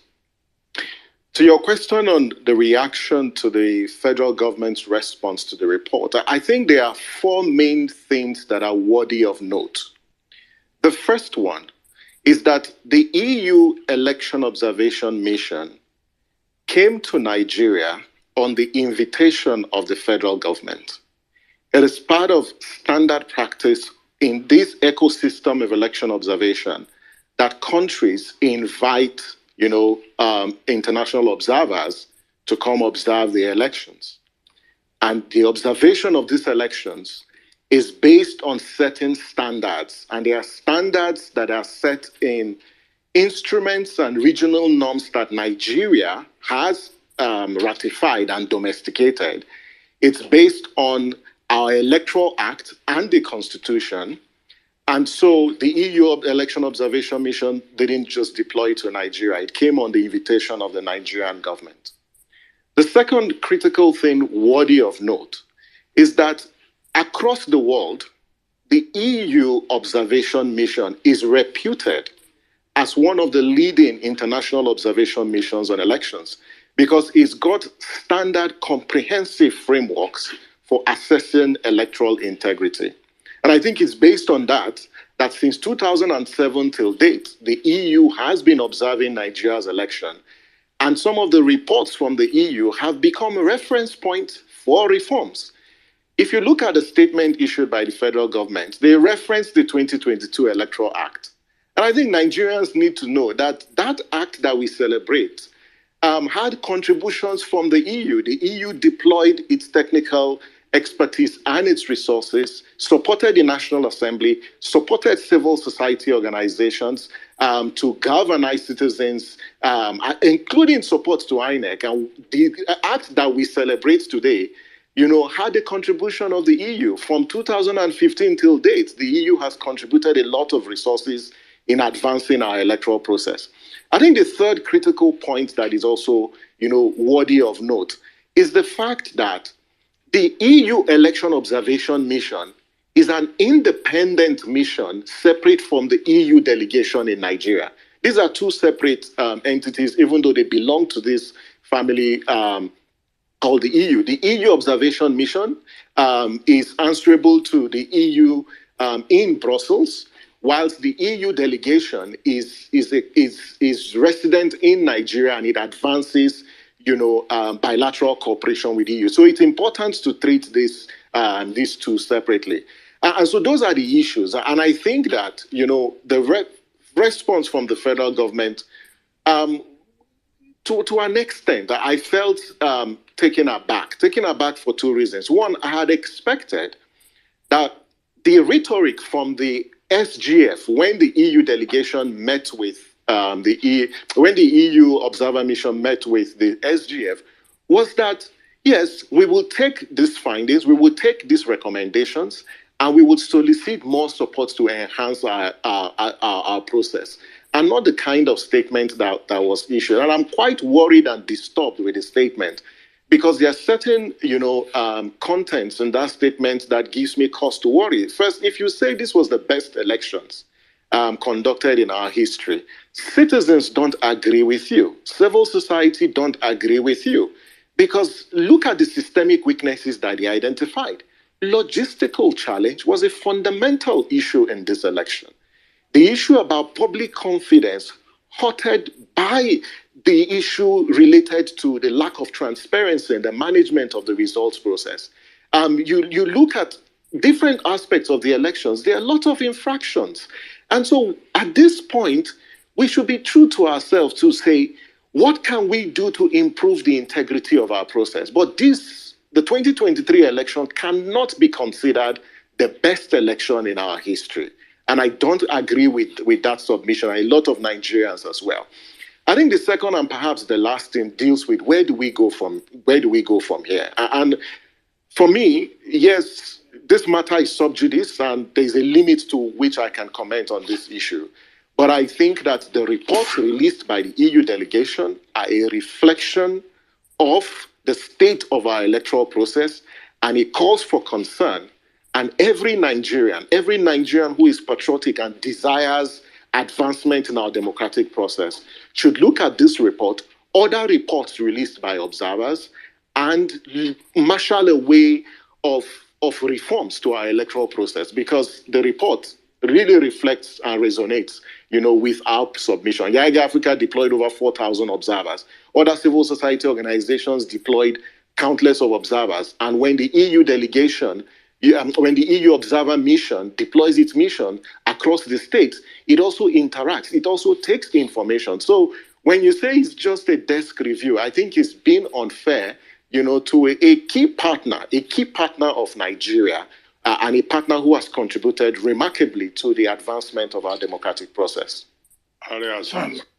Okay, all right. I don't want to get the other APC part. I mean, the other parts of the interview that I might play later on, but I'm sure Uncle Akadi will want to take a couple of speakers. For those that may not be aware, if you remember before the election, there was this person that they did a couple of videos. Usually, if you go on YouTube, they had a video called Election 101.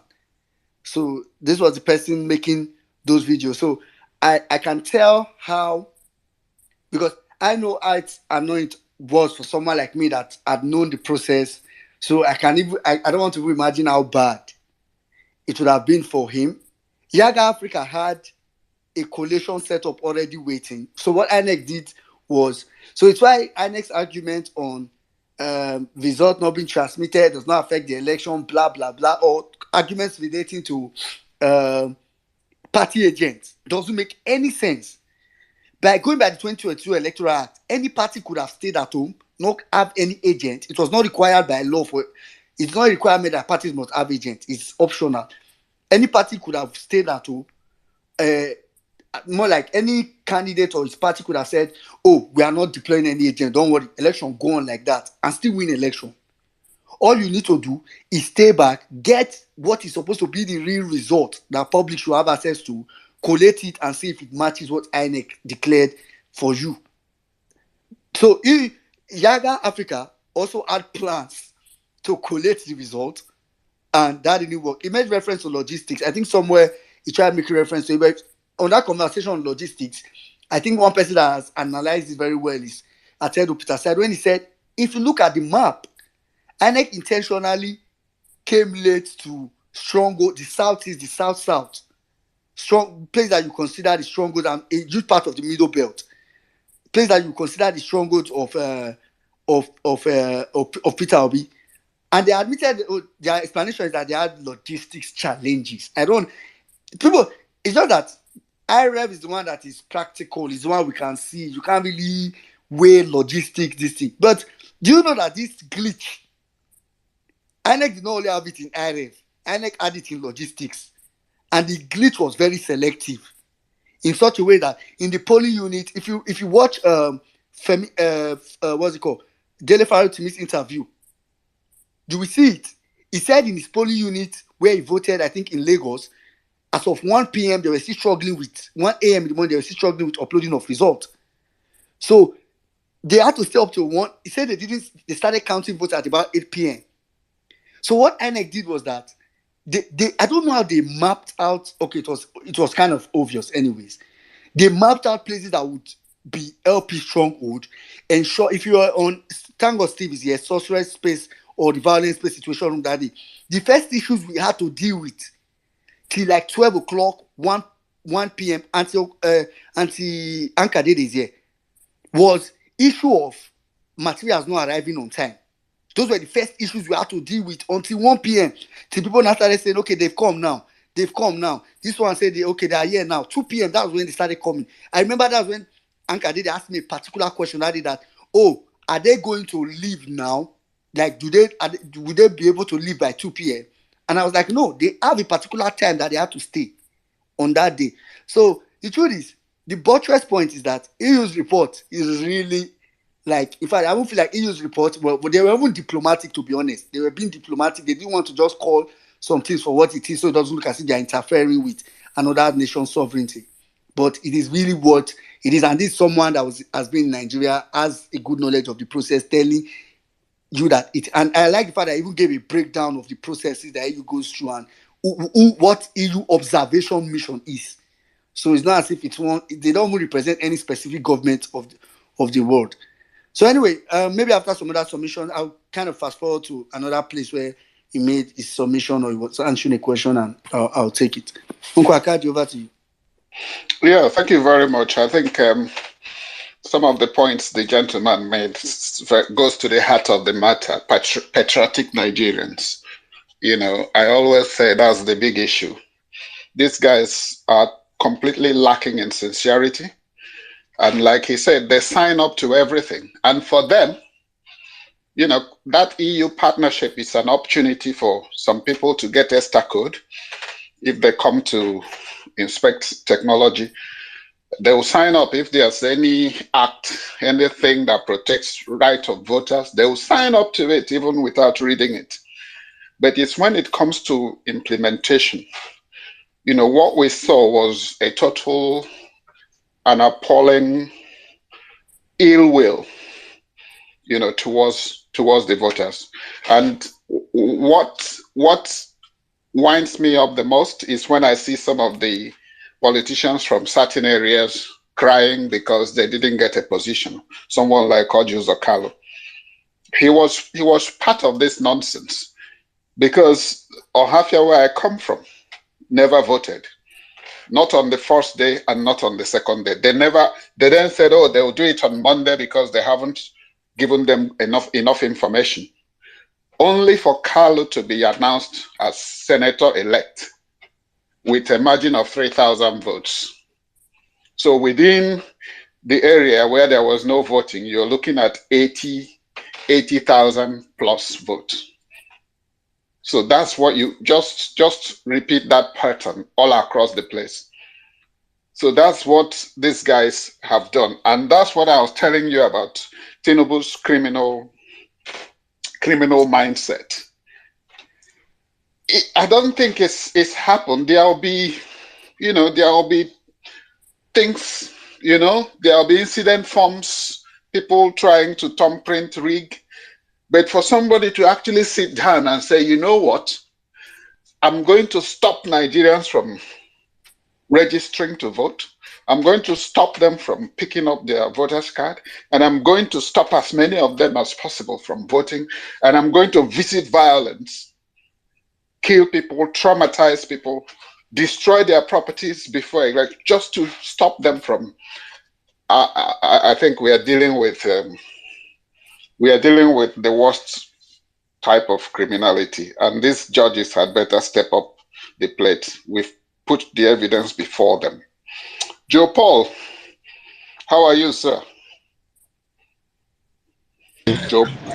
Uncle Akaji, I greet you with my two hands for up. If you say me then remain there, then go just stay there like that. Yeah, keep them there for longer. I hope you are stay in a squatting position as well. I know one joint soldier, Nigeria soldier, all the military and paramilitary agencies, they're no good. They don't I, corrupt them all with corn and agbado things. So I okay. don't want to sport again. I thought I Now, saw armed forces on your handle. So I thought you were one of us. I am a moral armed force. All right. Moral Okay. armed force. I'm dealing with Okay. the My bad. morality of our generation. My bad. Then Mhm. what have Not, you got?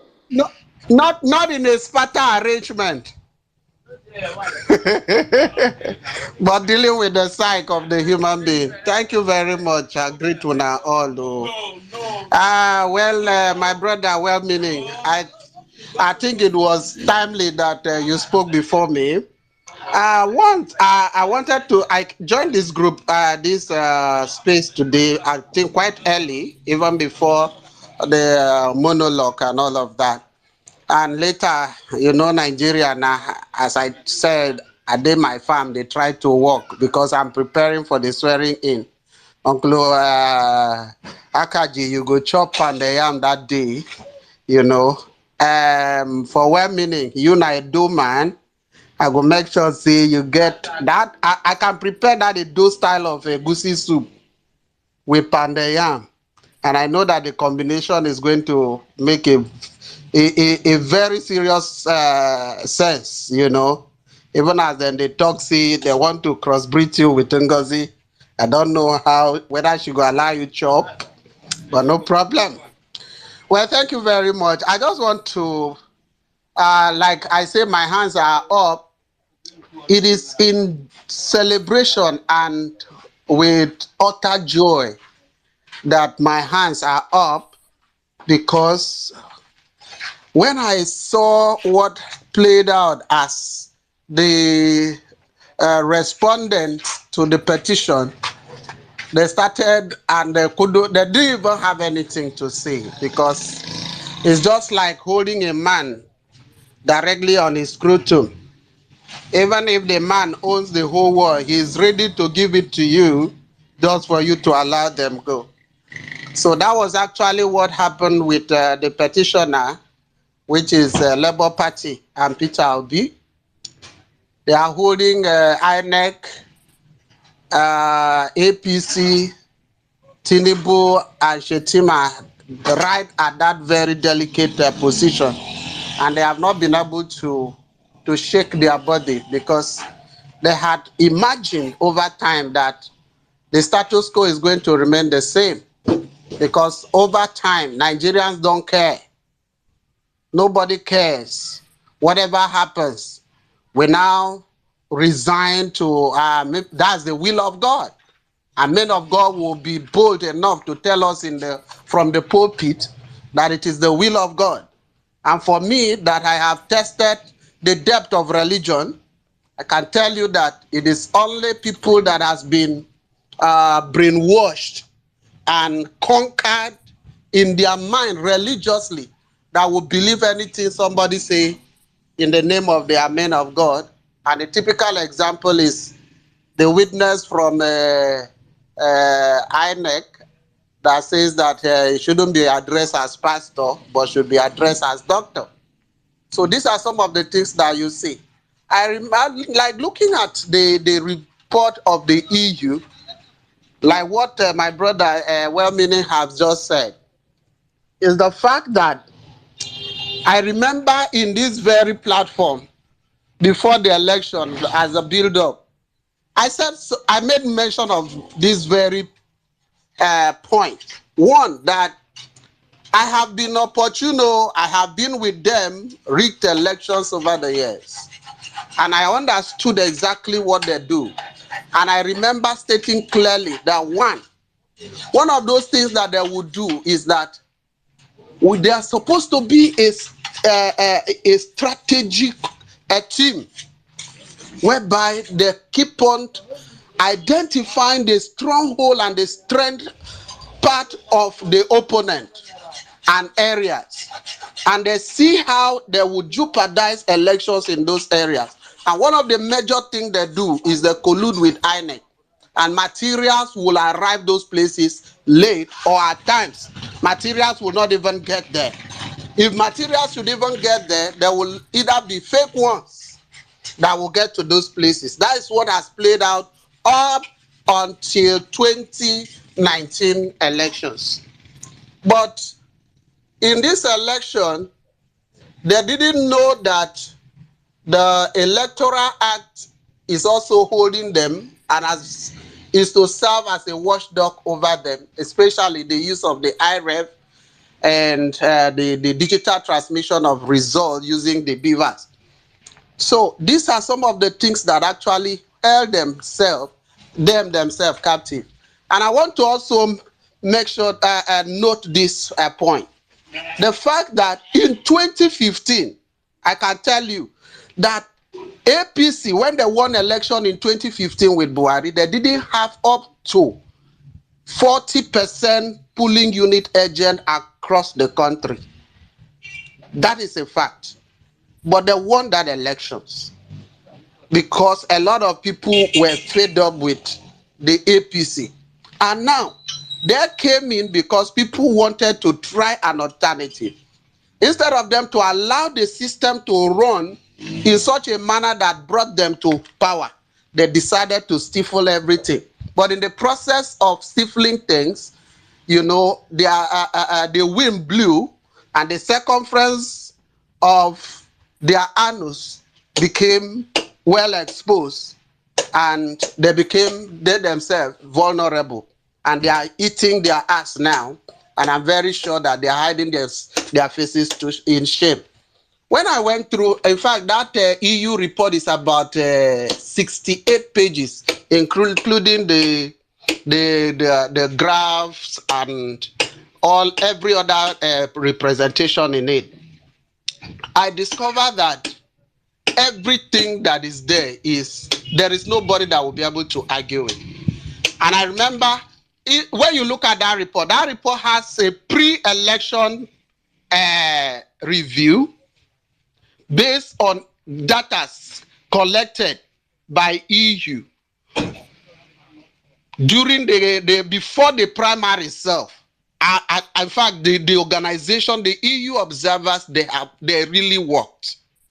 And anybody that will want to say that he want to argue those data, the person is doing it at his or her own peril. Because before the primaries, from when the build up to the election started, the candidate that showed interest and all of that, they took note of everything. And after that, they had that report before the elections. They have the one during the elections, which has to do with after the candidate has all emerged. And then a post-election report, the one that now put together the pre, during, and post-election. So I remember when that report dropped, what's this man's name? Sandalili, you know, came up and began to say a lot of rubbish and all of that. And I just laughed because I know that there is no how an animal would die in a trap and will refuse to struggle. It will struggle. Only a dead animal that will not be able to struggle. So what I have seen in that report is actually the fact about the Nigeria election. And so many of you here, including, I think, especially Stephen, was part of it. Those that even rescued me, Uncle Akaji, you know, you people were there when the military held me hostage in Cross River State for 6 hours, 15 minutes. They didn't want me to go with the status of a national observer of the elections. So a lot of things happened. So my final submission is the fact that summarily is that this election,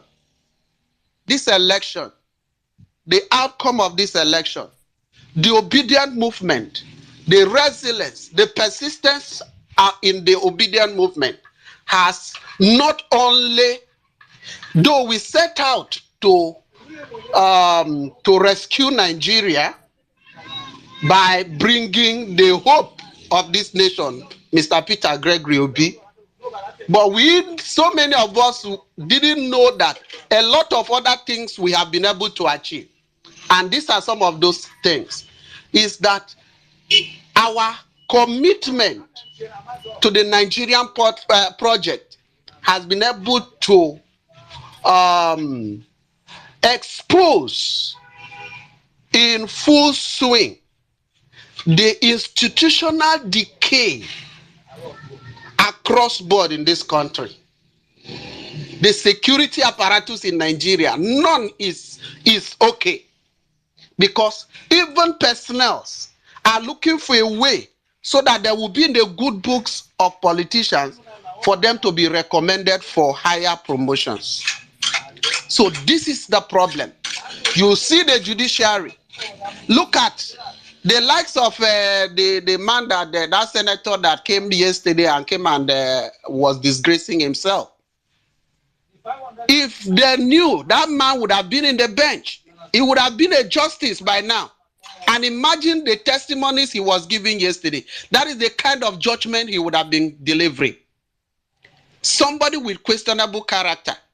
And with the obedient movement, there is nobody that can hide. And within just a split of minute, Jimmy was about him, how every month for the past 2 years he has changed the name of his company just to see how he run away from the eye of the law. So these are the kind of people that we see. The judiciary is compromised. The electoral body is compromised. And I want to submit by saying that after these elections, we are going to also try to push for amendment of a lot of provisions in the Constitution of the Federal Republic of Nigeria to end all this kind of nonsense that we are seeing now in display. And for anybody to become an SAN, you must merit it. It shouldn't be based on tribe, it shouldn't be based on religion, but it should be merited that you have the competence, you have the know-how. Thank you very much, and I wish us a very wonderful cruise time until the judgment is delivered. Now we are the one flogging the enemy, and the enemy is crying, and I can see mucor all over their nostrils. Thank you very much, I yield. Thank you very much, Pastor Joe Paul. I don't know about cruise. I don't know about cruise. This eye on the judiciary. And, very soon you will be going back to the marketplaces again to dish out aprons and flyers just for the people there to know that we are in court. Thank you very much. Well-meaning. What else you got? You got them? Yeah, but okay, I don't know if Mr. Steve wants to go first. I see his hand is up. Oh, okay. Oh, sorry, his hand is up now. Sorry, I didn't see it. Steve-O. Akaji, good morning, sir. Good afternoon to you. Good evening to everybody. Domo. Cow. I greet you, sir. Thank you very much for the opportunity to be here. I want to thank the Who Wants to Be a Millionaire crew, man. I need to win that money. So I'm gonna do that raffle draw because this is a name now real. It reminds me of Michael Edoho. Isn't that his name? Edoho Michael or something like that. So I hope we have 3 lives. Well-meaning. Call a friend. What are the other ones? Phone a friend. I like that one. Where you say phone a friend. When you phone a friend, we don't know the answer. You don't lose. Take 2 options and leave 2. No, Paul, I greet you. I remember on election day while you were at that military checkpoint at the early stages of. If I was I was the night before election. You were trying to catch up, go there early. Exactly. Right? Yeah. And it took us calls on this soft stress situation room space. That was the beginning of the horror that happened to all of us. You mentioning that alone took me back to February 24th, 25th, and the massive level of demonic rigging that we all witnessed. And I think it's very important that we observe the whole board. No, I play chess, so I like to zoom out a little bit. Don't you think it's tactical that Mahmoud Yakubu disappeared from public view for this long? Nobody saw him. In fact, in court, the lawyers for the APC were always asking the media people that came to play videos, is Mahmoud Yakubu alive? There was even a rumor, that man, maybe something has happened. Very deliberate. He did what he did, stole this election and disappeared. Waited for months so that the waters will be calm. He has now suddenly appeared from the hole he's hiding. Without remorse, without apology, to come and flaunt and declare amnesia on all of us. Amnesia, that means we are all short-term memory. We cannot remember. He is counting on the fact that Nigerians, they're not going to remember. After all, we have given them renewed shege. There's so much issues. You have to worry about your fuel, your food, your housing, your healthcare, your children. You have to worry about your own safety. How dare you remember what has happened in February? No, it is the audacity for me, for Vidi Mahmoud Yakubu. It is the audacity. The man does not send anybody. He knows he rigged this election. At least he knows it. But do you even see a whiff, a hint of contract, of, well, we could have done better? No. He's flaunting that this was the best election in Nigeria's history. That's what he said. That's a quote from him. Hi, God. Kaji, I'm not a politician. I'm just now managing. I'm very furious. But I cannot be furious. These people are wicked. They are wicked. What they've done to our democracy, what about folks that were not able to connect with others? PTSD from what we just all went through. The torture, the horror. You talk about your entire place not voting, yet results are announced. What will you call that? Is it a glitch? That your own people could not vote? So all the campaigns you did at home, all the banner, all the rallies, all the teaching parents in the village, Papa, Mama, Piki, they could not exercise their franchise. My brothers and sisters in this space, what makes you a citizen of a country? Is it the passport you hold when you want to travel? Or is it the house you live in? Or your name? Or your language? What makes you a citizen? I dare say that to be a citizen is that you are part of the deciders of who governs that territory. You are part of the stakeholders. And the only way you can be a part of a stakeholder of a country, exercising your citizenship right, is to vote. The suffrage right.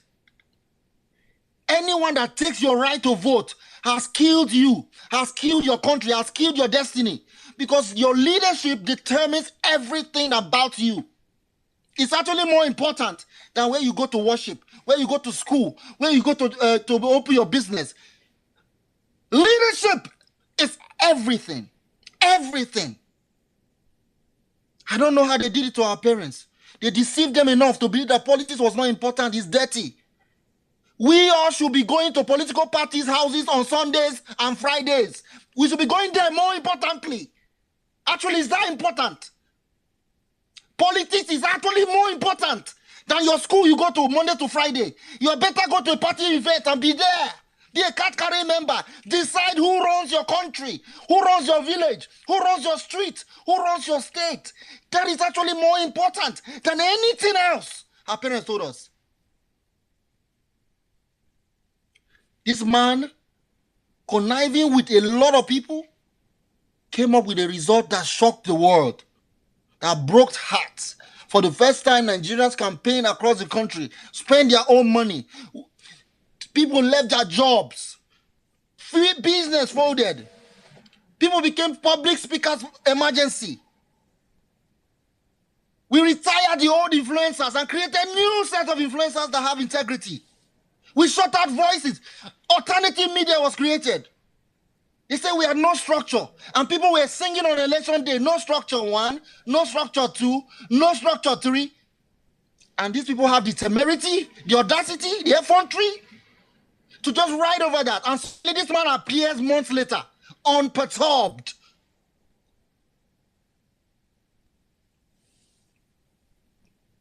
I know we are watching our mandate, we are watching the judiciary and all that. All that is good. Me, I'm watching Mahmoud Yakubu. That's the person I'm watching. Our mandate is going to be restored, but I need to know whether there's consequence for this level of brazenness. This level of brazen rape. Look, corruption is not bloodless. You know, I love the Jimmy's audio that he plays to tell you what corruption does to a society. It's not bloodless. Women are dying from cesarean section because there is no facility to rescue the child. Nigeria is the highest infant mortality rate, above India. Mind you, India has over 1 billion people. Corruption starts from election rigging. It is the rigging of the election that brings people like Ojus or Kalu into the Senate to be crying that this country is not fair. I have that picture that says it's not fair. He has his mouth opened up that the country is not fair. And we have the transformational Senate president who contested for president and somehow is able to also contest for Senate against the 2022 Electoral Act. We are watching violations of our laws. All of us, as though we don't know laws anymore, we don't know how to read. We have people that parade themselves as SANs. You have judges that don't show up in court. It just confusing. What we tolerate, what we allow. Nobody is laughing at them. Nobody's saying it's embarrassing. They are still parading themselves like they are normal people. Mahmoud Yakubu is still gallivanting as INEC chairman. God of all mercy, have mercy. There's so much to say. This election was wicked. This election, no. I think it's the worst election in our history. But maybe that's just me, because this is the first one I followed. I have never seen enthusiasm. Even in Chimamanda's letter on Atlantic, when he wrote to Joe Biden, he said, Muhammadu Buhari and INEC chairman had a golden opportunity to write their name in gold. By now, they will be receiving awards. By now, Buhari will be recognized as a hero of democracy. Where is he today? Oh, oh my God. I don't know how much money you're going to offer me for me to really sell my soul. I don't understand how people can be corrupted. It confuses me. What do you need as a human being? How much food can you eat? How much car can you drive? How many houses can you live in? What is the greed level that you will sell your soul and betray 200 plus million? For what reason? For what? What is it exactly? A private jet? A mansion? It's demonic. When you see the level of wickedness and, oh my God. I don't blame Yaga Africa for disagreeing with the lie and agreeing with the EU. Let me tell you, I've lived with Oyibo people. They are very careful with their words. For EU to come out with that damning report, they didn't say half of what they could have said. Trust me. They are very meticulous. They ask you for everything. You wanna go? You wanna sit down? They don't boss you around. They are very diplomatic. That EU damning report is a diplomatic version. The real version. Oh, they can't print that one. Please, I appeal to the room. Don't stop being angry. If you don't remember what happened, go and watch videos online.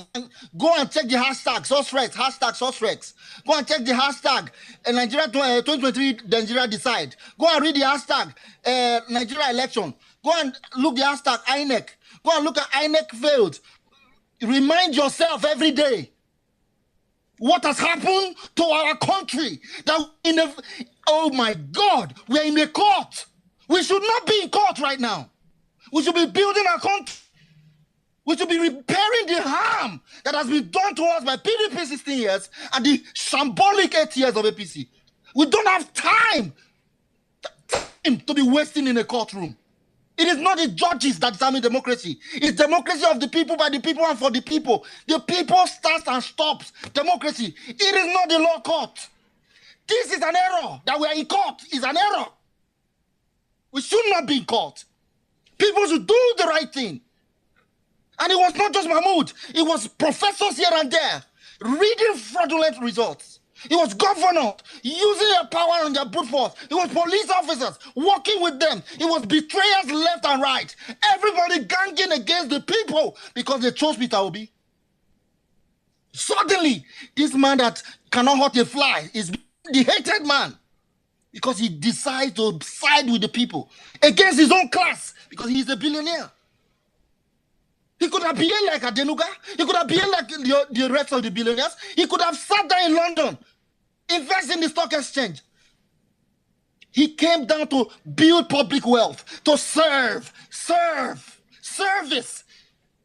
In a sane climb, Peter Obi will be unopposed. I swear to God. In a sane climb, there will be no candidate. They will all combine and say, sir, we have seen that you are better. Go ahead. We are with you. In a sane climb, they will be looking at the economy. Nigeria needs help. At least let us try someone that has proven himself in private and public sector. Nigeria needs salvaging. 77 trillion in debt. 130 million multi-dimensional poverty.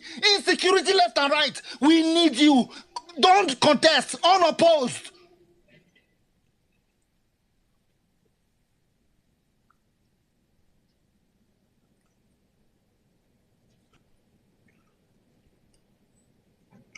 Something has to give, guys. Something has to give. And the judiciary knows this. I'm well aware that they know. That they really have no choice but to do the right thing. That we Nigerians that are obedient are not going anywhere. We are Nigerians. We're not Ghanaians. We can't go anywhere. It doesn't even matter whether you live in diaspora or abroad or at home. It matters less. The obedient movement has combined Nigerians everywhere. That people in Australia are awake. Canada, America, UK, Chad, Cote d'Ivoire, Malaysia, Benin, Lagos, Zamfara. We are all one. We go nowhere. And we are not giving up either. That mandate must be restored. And then we start rebuilding our country.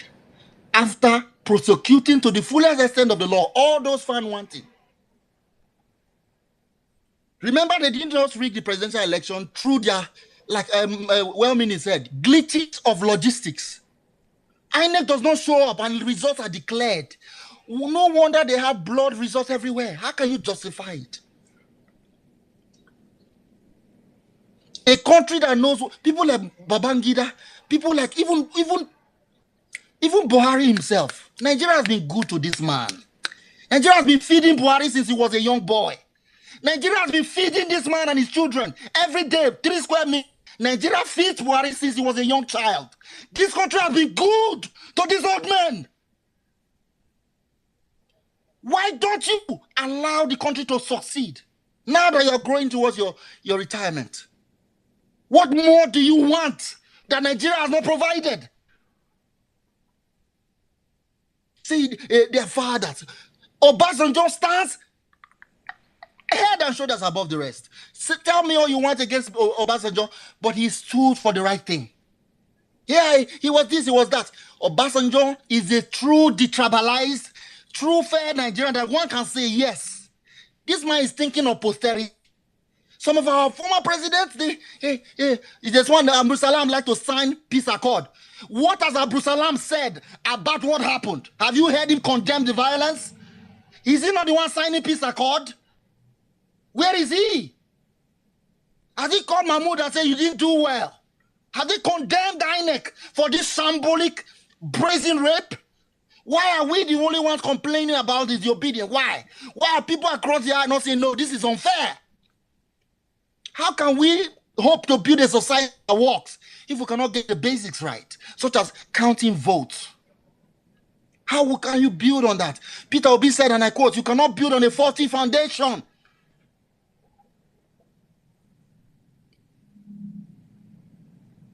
Let us stay angry. Let us stay focused. Let us continue to engage. Don't be distracted. Now they are activating Simon Ekbak and what is his name? The noisemaker. Ignore them. Don't fall for their traps. Don't fight anybody. We'll take our mandate quietly. Our country will not be burned down. We will salvage it because we mean to save our country. We are not those that want to destroy the country can go to jail. Nigeria is our country. What we have discovered, those of us that have been privileged to even live abroad, is that no place like home. Don't let anybody deceive you. Say you want Jackpa go where? You have no idea. When we can get Nigeria working and you have the electricity, you have the security, you have jobs, you will wish you can't go anywhere. Where are you going? What we don't have are basic things that can be resolved by good leadership.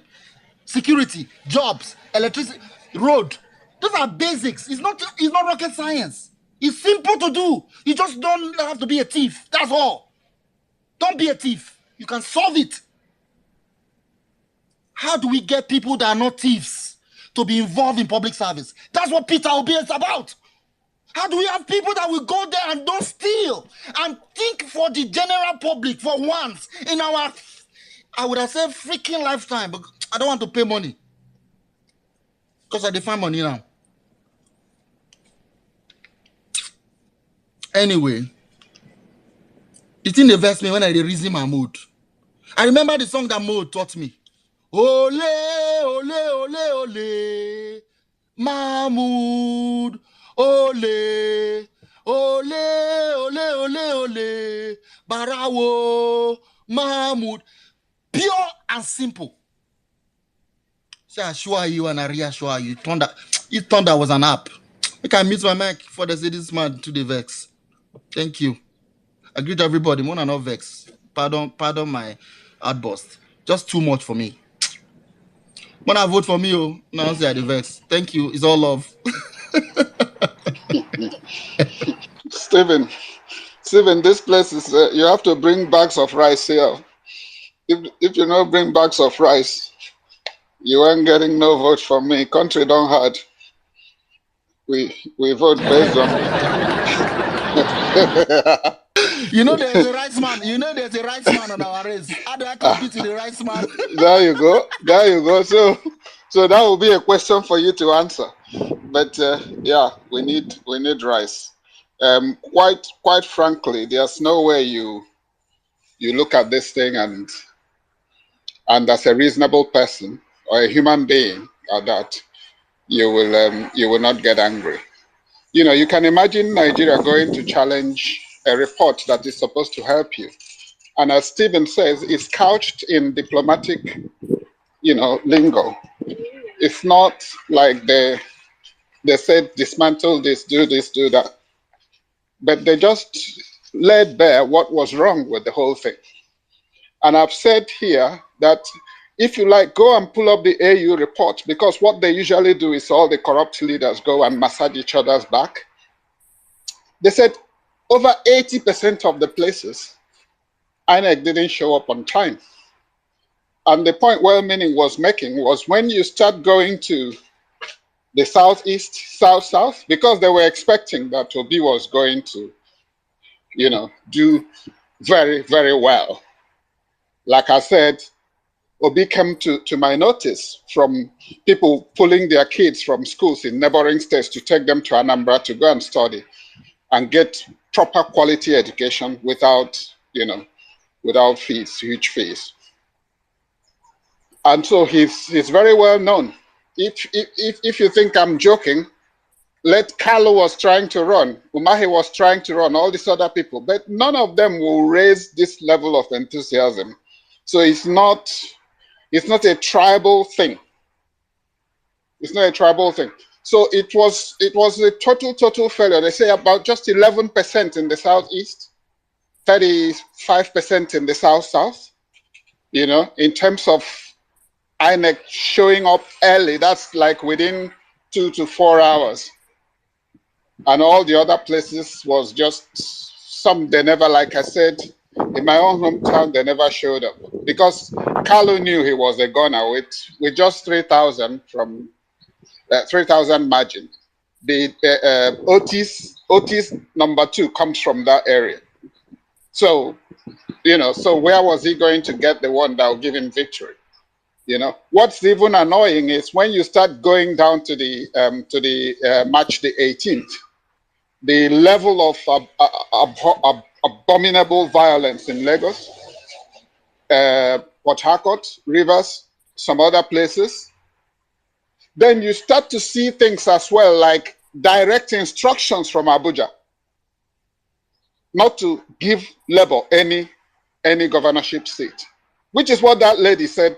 She said she was instructed to not allow Alex Otti to become but she said, no, I have children, she said. And the man in Enugu confirmed it even after he sold his soul to the devil. He said it was order from above. Because there was no reason, there was nowhere on earth they've accredited 27,000 voters, and then somehow you go and just get the number you need to make sure that one person goes over the other. The same thing they were doing in Abia. They've put 80,000, then they put 90, they were just making numbers. And the lady said, no, this is the number of people that were accredited. So, and what the EU is serving Nigeria is why their societies work. Because they keep how do I put it? They have the ability to self-renew, self-critique. If COVID were to happen again in this lifetime, the response will be slightly different. I can tell you here in the UK, they've probed the logistics, they've probed the procurement system, they've probed all aspects of almost every part of it to see how they could improve things for the future. And that's what it's all about. So for people to go up in arms because they set out, they set out to do what was wrong, just shows you, it makes you feel a bit embarrassed, to be part of this kind of people. Somebody that is saying he had a glitch, when all you did was flick off the blooming password, stop people from being able to log in and upload stuff. So anyway, let me not ramble on. Let me welcome you if you've just joined. This is the Million Man March crew. We're still keeping our eyes. We're reviewing the last few court hearings, which came to an end abruptly yesterday. We were expecting, they still had up until the 17th of July. So it's like 12 solid days that has been redeemed, so to speak. And then in the next 9 days now, the APC and the will be expected to present their their written report. After that, LP and Peter B will have 7 days to respond. And then after that, they will have another 5 days to come back on issues. And then the judges will say when they are going to make pronouncements. So that's what, that's where things are at the moment. But we're just unpicking some of the stuff that's gone on. The EU report. Peter B actually got a mention indirectly, said only the Labour Party, was leader-centered and issue-based, campaigned on issues, which is a good thing as well. Of course, we already knew that was what transpired. I was just in the morning when we started, I read some of the things that Mr. Bamidele was struggling with, about civil forfeiture, that it is it's when you forfeit property or things, asset, money, personal to the UK. which has been involved in a transaction or attempted transaction in violation of certain sections of the US law. They can apply that. So when the attorney, when Dr. Levy was asking Bamidele, he was saying, oh, it's civil this, it's not this. And he said, oh, money laundering is not criminal. Well, straight from the US Department of the Treasury, money laundering generally refers to financial transactions in which criminals, including terrorist organizations, attempt to disguise the proceeds, sources or nature of their illicit activities. Money laundering facilitates a broad range of serious underlying criminal offenses and ultimately threatens the integrity of the financial systems. And Wiki, very simple in plain English. So what counts as money laundering? Well, we say it is defined as knowingly engaging in a financial transaction with the proceeds of a crime for the purpose of concealing or disguising the illicit origin of the property from governments. So which is what our man did, because it states clearly that this thing was proceeds of narcotics. It was proceeds of heroin trafficking. And somebody went down for it. This same case, somebody went down for it. But our guy was here, they took the money off him, and they said part of why they do the forfeiture thing that way is both to interrupt their logistics, because the less money they have, the less the capacity they will have to commit havoc. Because Emiloko could well have bought himself a yacht, a small yacht, and then they will be using that to just go between Cuba and somewhere else, and carry on with the same thing. So it's both to do that and also to then use that money for the federal agents to support their fight against organized crimes. So that much we found out yesterday, that all this nonsense from Keyamo, that it's civil for race, the account that was is this, that, he moved into a house, and it's nothing. Bamidele admitted that what we've all always already known, that this is what it is, that Emilokon deliberately tried to hide corrupt money from drug trafficking. So, well-meaning. Yeah, okay. Thank you very much, Uncle Akaji. I was going to, for what happened since Uncle Akaji said we are reviewing, not Uncle Akaji said, of course, we are reviewing the PEPT. Let me just read one of distinguished Field Marshal's post last night of one of the events. Like I said yesterday, a lot happened in court yesterday that, even myself, I've not finished unbundling everything. A lot happened. It was like a rapid, I don't even know, like just literally a lot. But there was a funny moment that probably some of you have seen from the Distinguished Field Marshal, but I would like to read it. So after Dr. Olivia had finished, after he had finished with Bamidele, so FPC's lawyer, Fabimi, says, he looked at APC's lawyer like towards the end and said, you don't want to bring more witness because you don't want to damage your case further.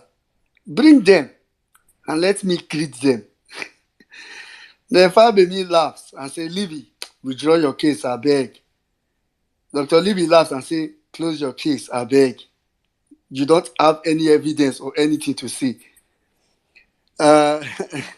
That engagement makes me laugh, because the truth is, not until yesterday, I think I just looked at Dr. Olivia as this calm man that just, pushes people forward to go and do the violence, but or more.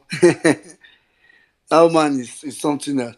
Then when Mr. Steve was speaking, he said two things that I think kind of drew my attention. So he said maybe to him this is the worst election. It's not to you, actually. This is Nigeria's worst election.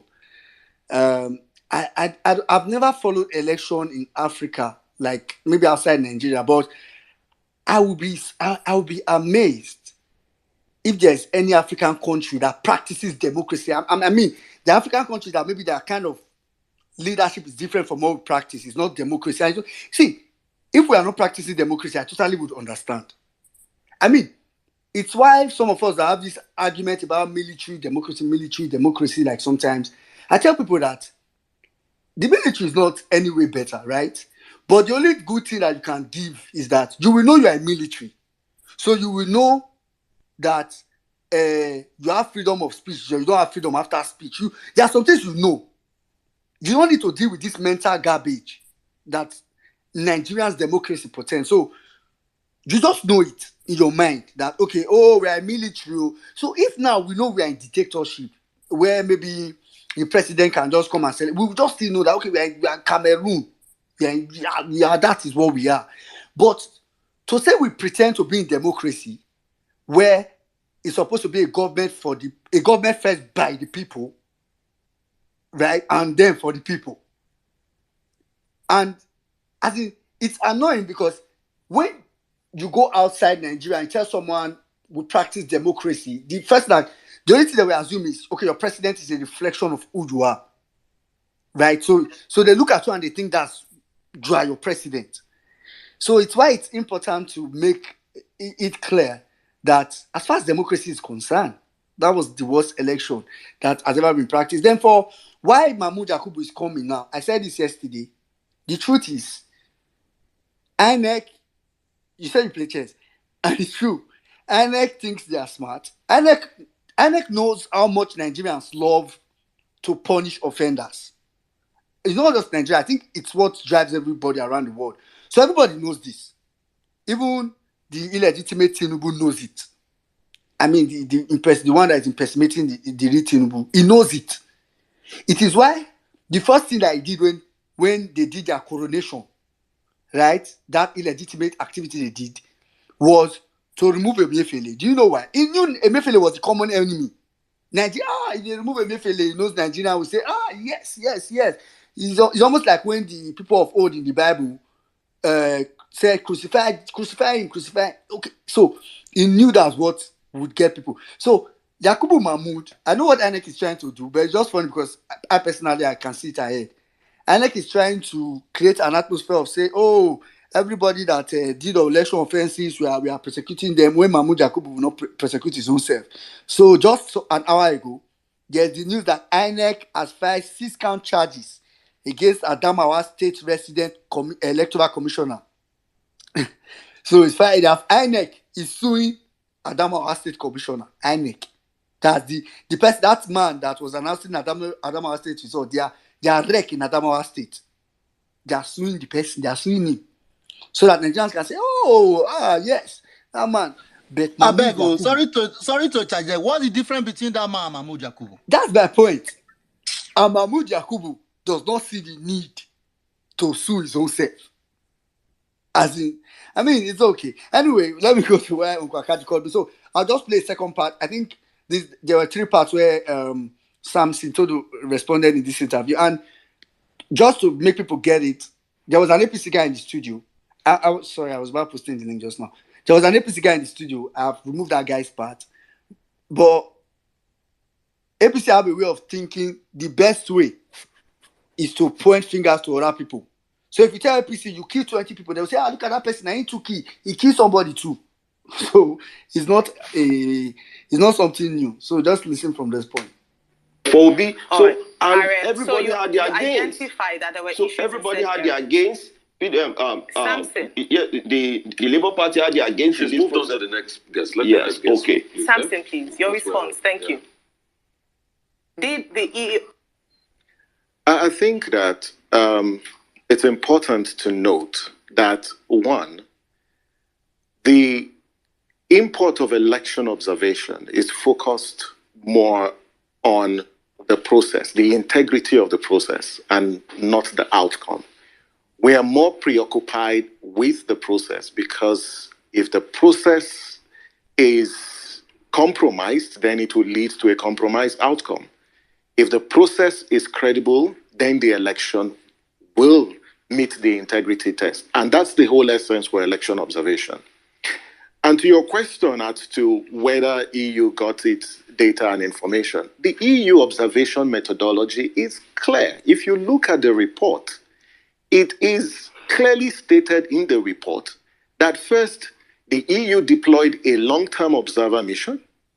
It deployed short-term observers, and you talk about the number, but that's field observation. The EU also does what? Interacts with stakeholders. The observer mission met with all the stakeholders, including the Presidential Campaign Council, of the major political parties. All of these the findings were part of these interactions. It also cross-referenced with other election observation groups. It's not just YAGA Africa. We are just one organization. There are other organizations who observe elections. There's the Civil Society Situation Room. There's Center for Democracy and Development. There are also other international observer missions, who also deployed. The NDI and the IRI, the Commonwealth, all these also deployed their election observation mission. But the EU has a standard, election observation framework and methodology that has been tested over the years. And so we had interactions, yes, with the EU election observation mission, and the source of their information is not necessarily YAGA Africa, but there is a correlation. Why? Because we as YAGA Africa deployed over 4,000 observers. We deployed the parallel vote tabulation methodology for the elections, and we released the data. So when you talk about what the EU observer mission says, to a large extent is a reflection. So let's look at issues around election logistics. It is clear, it is public knowledge that INEC encountered electoral logistical challenges in key places on the day of election for the presidential election. In the South-South and the Southeast, as at 9:30 a.m., less than 20% of polling units, had opened based on the PVT data. And INEC did also recognize that, yes, they faced some logistical challenges. The issue about INEC's independence and how it dampened citizens' confidence is also clear. We're all witnesses to the fact that during the last President Buhari's administration, INEC's independence came under intense and severe attack. The president attempted, in fact, he nominated, his media aide, who was notorious, for being a campaign merchant for the ruling party. But the Senate, declined her nomination for other reasons. But even this particular INEC, you see what happened in Adamawa, see what happened in Abia. And so all that the EU is saying is what we already know and citizens already know. And mine is we shouldn't live in denial. Okay, Samson, thank you so much.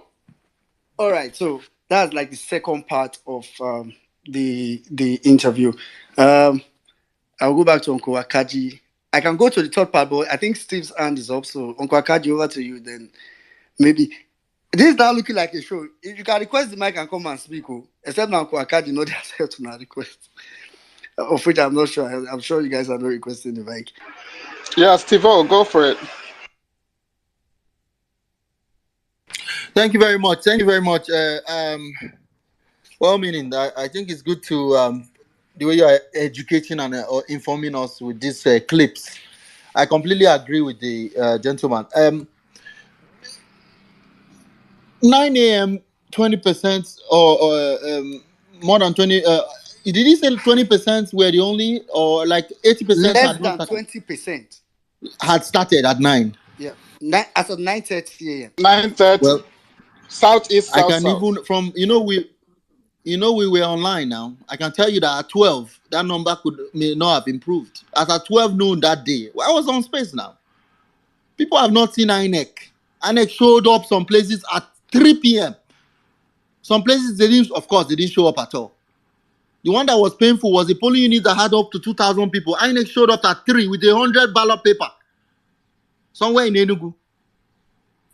So they came extremely late, showed up with less than the ballot papers they should come up with, and said they will leave at 5. They have to leave at 5. That's just one snapshot. And if you listen to our brother that did what's this man's name in River State, that did a very in-depth random sampling. You can, what's his name? I know who I'm talking about. Adoko Peter side something? Atedo Peter side. Atedo. Yes, Atedo. Atedo Peter side. I recommend you should Google, go and look at the video of his interview on the election. You'll benefit from kind of reminding you of where we are. Before I kind of comment on it, why I raised my hand was when Oga Akaji mentioned this idea of forfeiture that they want to trivialize as a civil issue.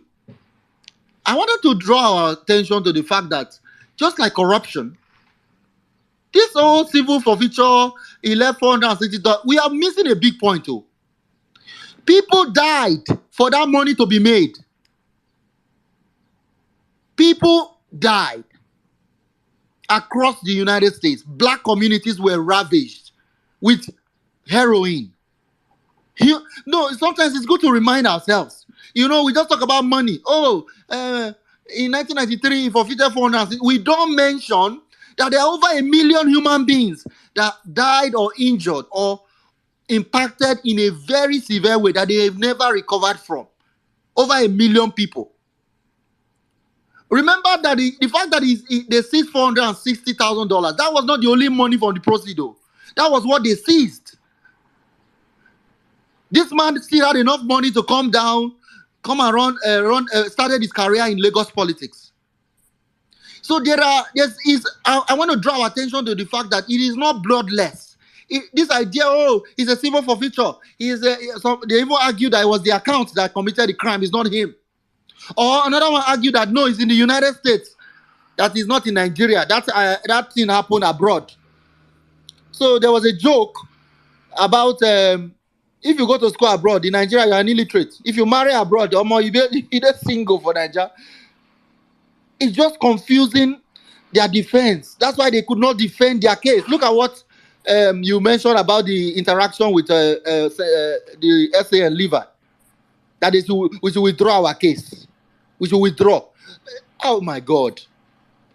This is not bloodless. Rigging of election costs human life. And I just wanted to draw our attention to this whole talk on forfeiture is human beings are involved. Now then they pay the money for the drug. The drugs harm people in a severe way. People die. Remember that. This is not a small thing to just zoom about and say, oh well. No. Well, meaning, if you want to apply for a job in the UK where you are, don't they do background check for you? I've had jobs when they go to my university in Nigeria, the contract companies I worked for, they do background check at home. Not even in America alone. They'll check you everywhere to get just a job because maybe you have access to credit cards or customers or private information or just to hire you, sir, they'll do a background check. We have a president that, where is the background check? Where is the background check? I just wanted to draw our attention to that bit on the cost of human life that is associated with this forfeiture. I'll stop here so far. Thank you.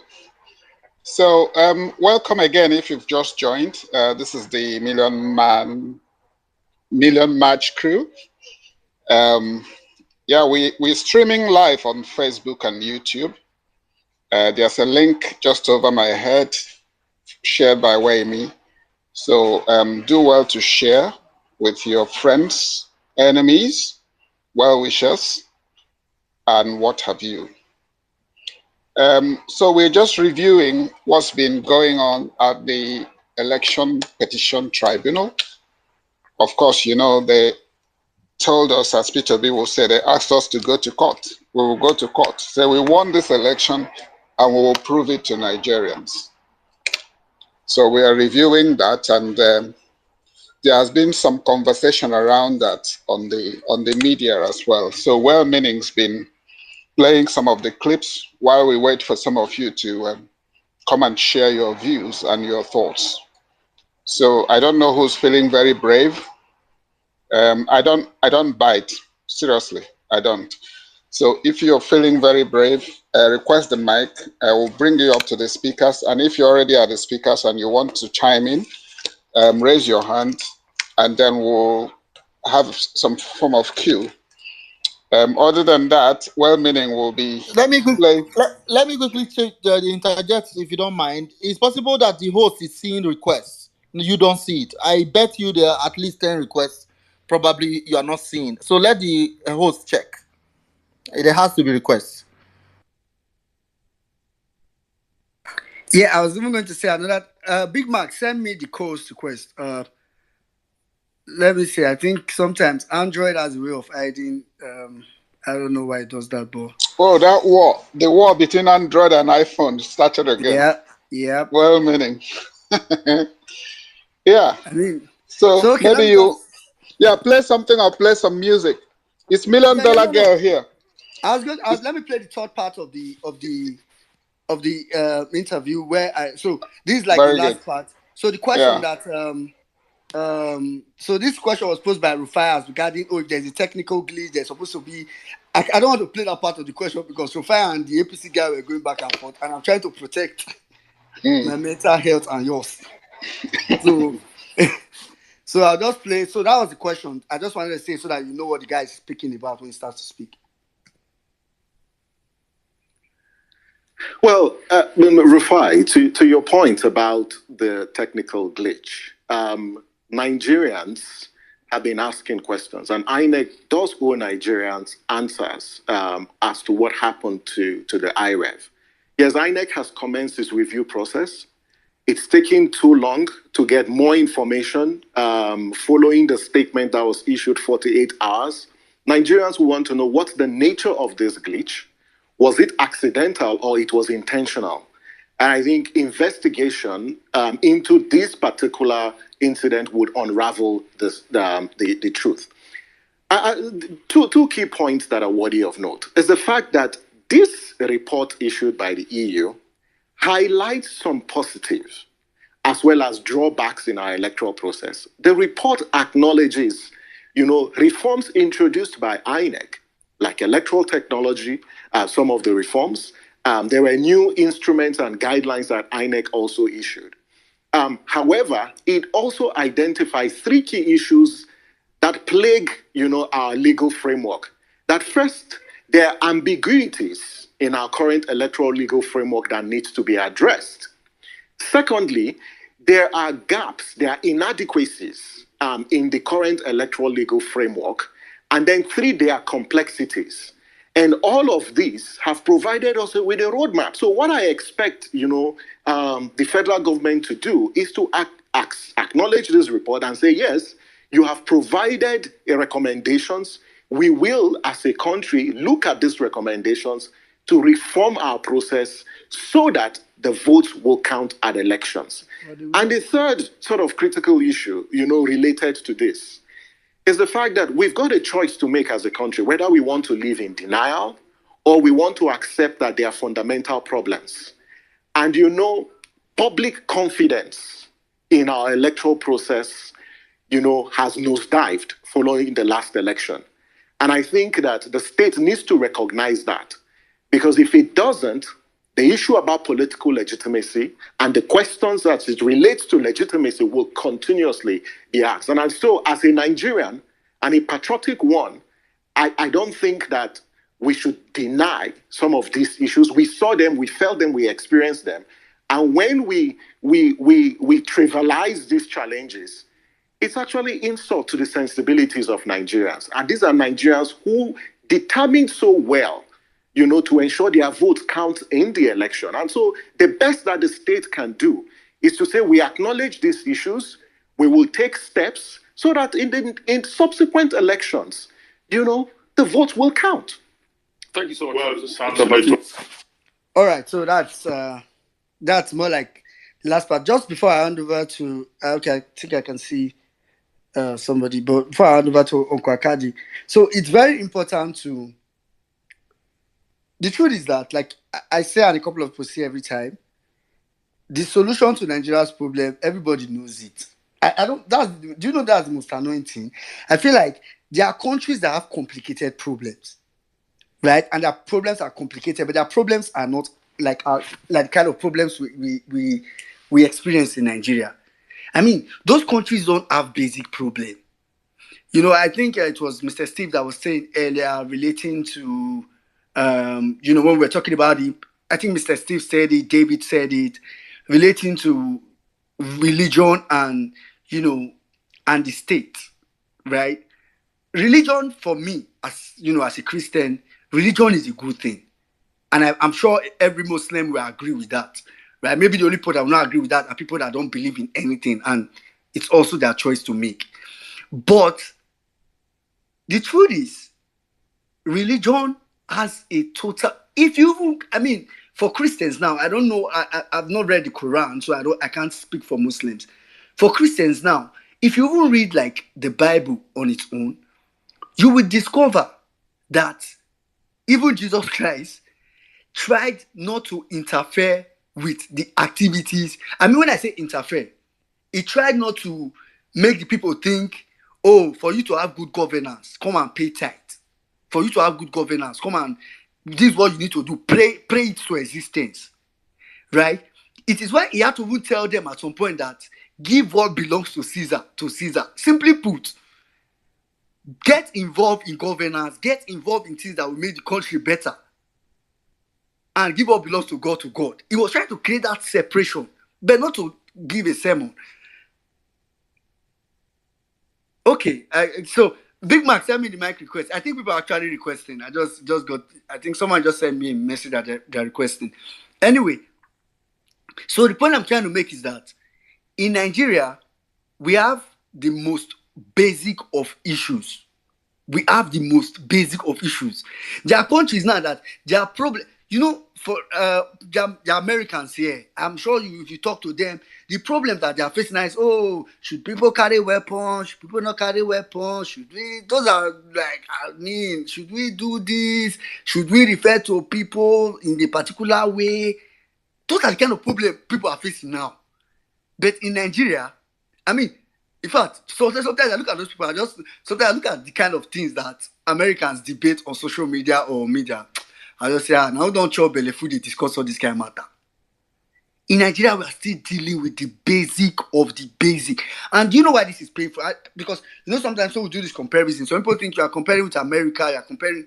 I don't want to. Please, go to Kenya. So, some people will come and tell you what, you know, all these e-bats will tell every time that, oh, there are slums in those places, there are people that, yes. But the question is really percentage. Every African country in the world, you go to those places, as you ask yourself, why did Nigerians go to Sudan to study? One would think Sudan is like, is a desert. But when they had issues, you discover that we had so many Nigerians that it required too many buses to go and park. So I can bet you that if those people got to Sudan, saw that Sudan was the worst place to live than Nigeria, they would have run back to Nigeria. But they were staying in Sudan because Sudan appeared to be a better place than Nigeria. Not just appeared, is. So when we say these things, I tell people every time that I feel like people don't know, they don't know the implication. So a lot of people just think, oh, it's Nigeria, we survive, that's what we do, it's what we are meant for, we are survivors. Some people use it to brag. Hey, put in Nigeria wherever we survive, it's all good. But the truth is, that's not what we are meant for. And it's quite painful because Nigeria is one of the countries in the world that naturally should be like, I don't know how to put it. In the world, Nigeria is, we are so blessed naturally by natural resources. We are so blessed because we don't have natural disasters. Then, as if that's not enough, God now blessed us with like human resources, which is something that Peter Obi preaches every time. Like, Nigerians are people, take a Nigerian out of Nigeria and place him somewhere else in an average society and just watch him do exploits. That's all. So we are now in a country where We have had the worst of us lead us, and they've plundered, and we're having to deal with it. So that's why I tell people that truth is, I mean, it's okay. I support praying because there's a spiritual angle to everything. But you'll be playing yourself if you think, oh, all you need to do is pray and go and rest. I say this every time. If you leave Nigeria and go outside Nigeria, your prayer point will change as a Christian. In fact, I was telling some of the people in my church here abroad some days back that it will take, if you really want to know who is a Christian or who is a Muslim, let them leave Nigeria. Trust me. If you, okay, let me not say who is a Christian or Muslim. If you really want to know who is serious about going to church, because I mean, I know people, there are people that believe in God, believe in, Christianity or Islam, that don't believe in going physically to the church building or to the mosque. It's fine. So, but if you really want to know people that believe in going to church, let them leave Nigeria. You will be shocked that if your pastor in Nigeria leaves Nigeria, he will be abroad and not even go to church. Do you know why? It's really because your prayer point is first of all change. In Nigeria, you probably pray so hard so that you can get a job. You pray so hard so that you can get a job, so that you can earn a living. And the reason why you really want to earn a living is maybe so you can buy a car, so you can go to school, so you can buy fuel for your generator because there's no light. Then you're abroad, you don't think about light. Your head is not thinking, oh, will there be light? Will there not be light? That's not your problem. That's not, you want to go somewhere, your head is not thinking, oh, the road, if I pass through this road, I will need to service my car or something. That's not your problem. The basic things are not your problem. And that's what we are just saying. Let's get someone into power. And I say this every time because I want to believe some of these judges or their mates or whoever they are in these spaces. Let's get someone into power that can abandon every of all these bad things, and let's get Nigeria working. Really. All this time we are wasting. In fact, we are not even wasting time again. APC has come to plunder and, literally, APC came, they saw, they destroyed, and they are still destroying. At least for the next couple of months that they are still in power, they will destroy a lot. So we need to know what's at stake, really, so that we can know where we want to go from here. Like, let me just echo what what Samson Itodu just said just now. We need to decide if we want to live in denial and continuous suffering and smiling, or we really want to move forward. I think it's a big decision. I've told people that I follow the judiciary closely, not because I have a secret plug that have told me that the judiciary will do the right thing. I do that because I so much believe that this is the last opportunity, at least for our generation. Go and write it down. It is the last opportunity. Samson Todo was saying just now that, what the government should do is to look at the report and try to, but they will not do it. Do you think Tinubu will do something someone that only Beavers alone, only Aref made him lose the election. So you want him to come and put more reform? Oh, he will just tell you that. INEC is not ready for technology. Let's remove some of the technology in this election. Let's remove it. INEC is not ready. That's what you get. So really, that's really just it for me. Uncle Akaji, you can go ahead. Now, I was just going to say, to buttress what you said, we all have the data. And I think they were asked yesterday as well, because 56 out of 56 APC senators voted against electronic transmission of vote.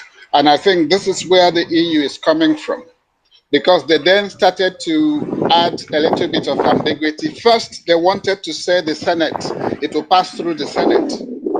That during the election for the Senate to approve whether the connectivity was good. And then when it was proved to them how ridiculous and stupid that sort of proposition sounded, they backtracked. But you can still see that there's a tiny wiggle room where INEC can decide. And INEC, of course, decided that it has to be electronic transmission. So, and that's part of the guideline. But these guys battled. They didn't want it. And not just them, their evil twin, PDP, they didn't want it. From Peter B's home state, 3 out of 3 senators, they were all absent, including, what's his name now, the young man, Uba, including Mr. Uba, who is from YPP. They were all absent. And when people threatened them, they started giving one excuse after the other. These people know that they can be rejected. And part of the parallel benefit from all these things, while we are waiting for the top prize, is if you look at places like Abia, Enugu State, Namani, all these people, the only reason they lost was because this transmission was instant.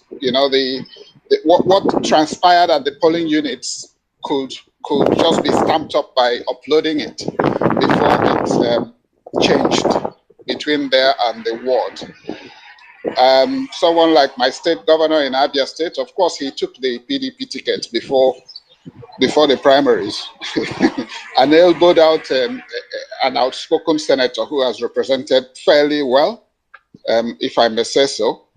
But you saw how it ended for him. And the only reason he could come third was because this thing was being uploaded. Same thing goes for the son of the previous governor who had made himself a speaker within 8 years, and now he wanted to go to the Federal House of Representatives.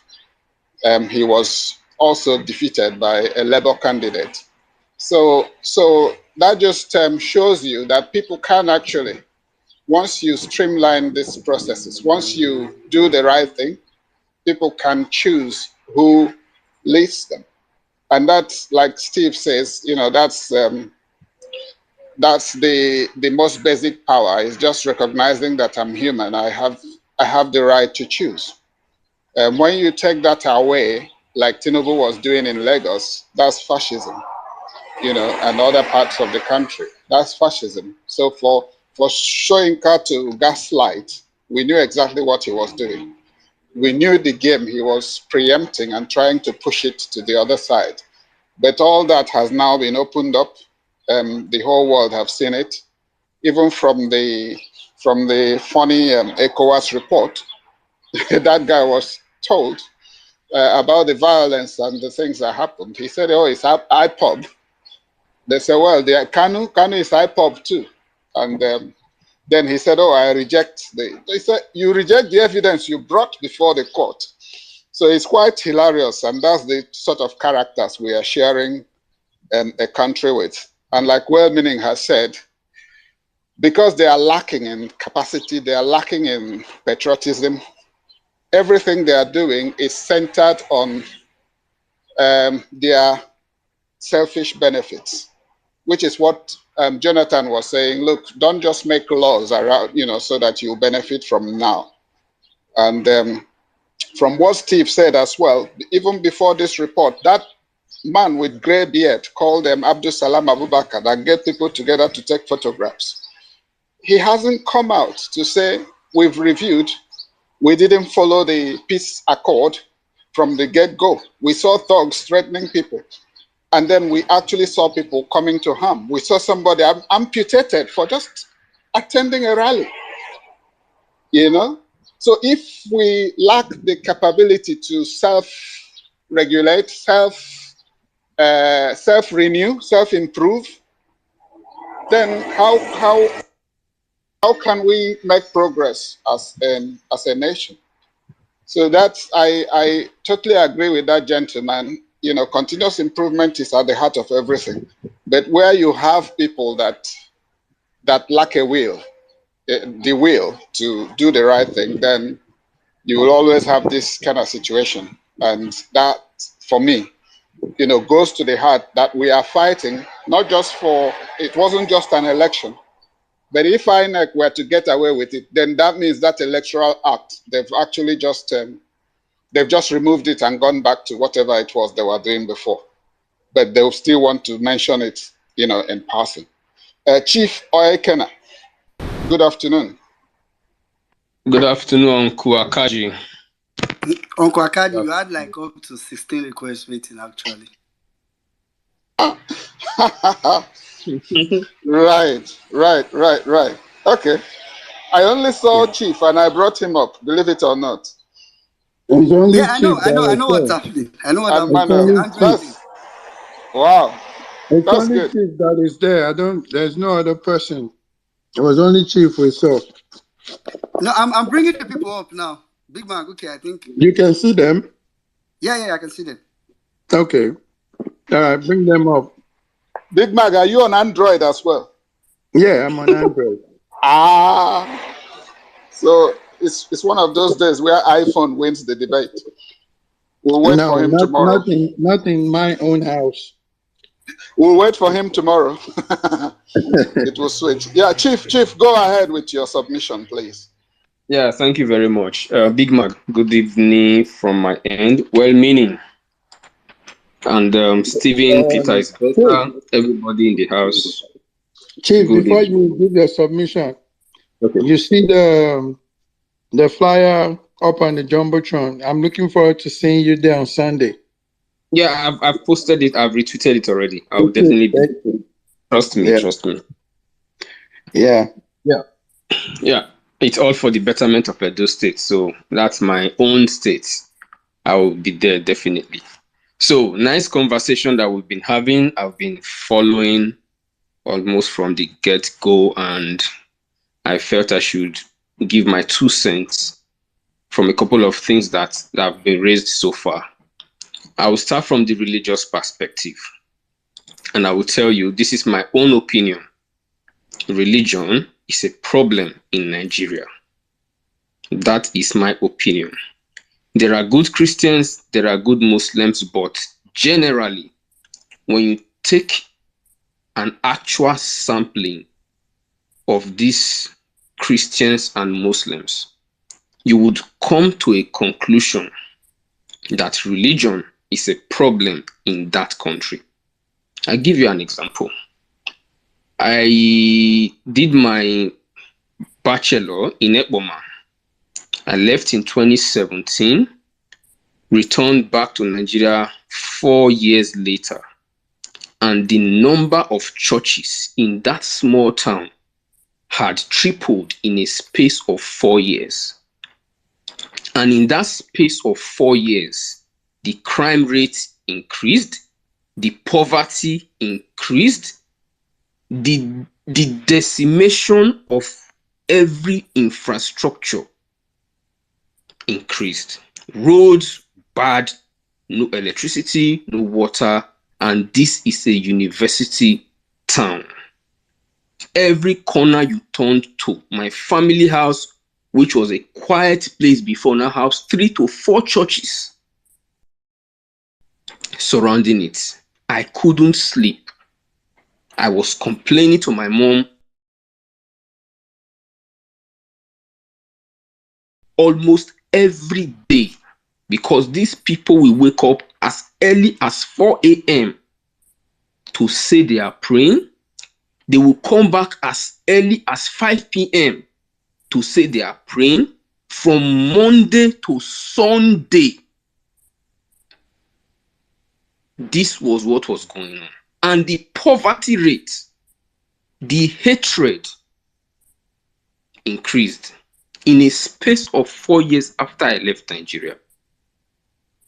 And I tell you, religion is a problem. We watched one bodybuilder pastor tell us that the things of the old, let's focus on the things of the new, that Saul was this, before David will come, this one with that one. And people sat down and they were clapping for how this man was basically talking nonsense, all in the name of religion or preaching the Bible. Once again, I say, religion is a problem. Like when many Nigerians said, once you leave Nigeria, your prayer point changes 99%. I would say that. I have lived in Germany for 6 years. Never in my life in Germany have I experienced 1 minute of power outage. 6 good years. I lived the first 29 years of my life in Nigeria. I did not experience 3 straight hours of power supply. Lagos, Abuja, Bauchi, Makurdi, several parts of Edo State, Delta State, Port Harcourt. I've been a traveler. And never did I experience 3 straight hours, even Ibadan, Oyo State, even Ondo State, of power supply. But the first 6 years and counting of my life in Germany, not 1 minute of power outage. I turn my lights on, it's always on. Turn my water left, right, hot or cold. That is how it works. Internet, even at the train station, you have Wi-Fi from the city. At the university, you have Wi-Fi from the university. At home, you have your Wi-Fi. You can basically live in Germany without mobile data, because even inside the bus or the train, you have Wi-Fi. I can live without a SIM card. Yes. A SIM card, Yes. Yeah. You can live without a SIM card. Even inside the bus or the train, you have Wi-Fi. These are basic amenities. And let me tell you the shocking one. As a master student, I traveled from Germany to Spain for an internship for 2 months. The government wired 2,000 euros to my account. I am not a German. I was just a master student. My first year of master's degree in Germany. They wired 2,000 euros. All I had to do was to provide a few receipts of my expenses. And that was all. My flight ticket, my accommodation, estimated feeding for that 2 months. And I got 2,000 euros from a country that I am not their citizen. My PhD is paid for. For the past 3 months, I have been sitting at home writing my PhD thesis. Did you guys know I still get paid by the government at least 1,300 every month to survive on?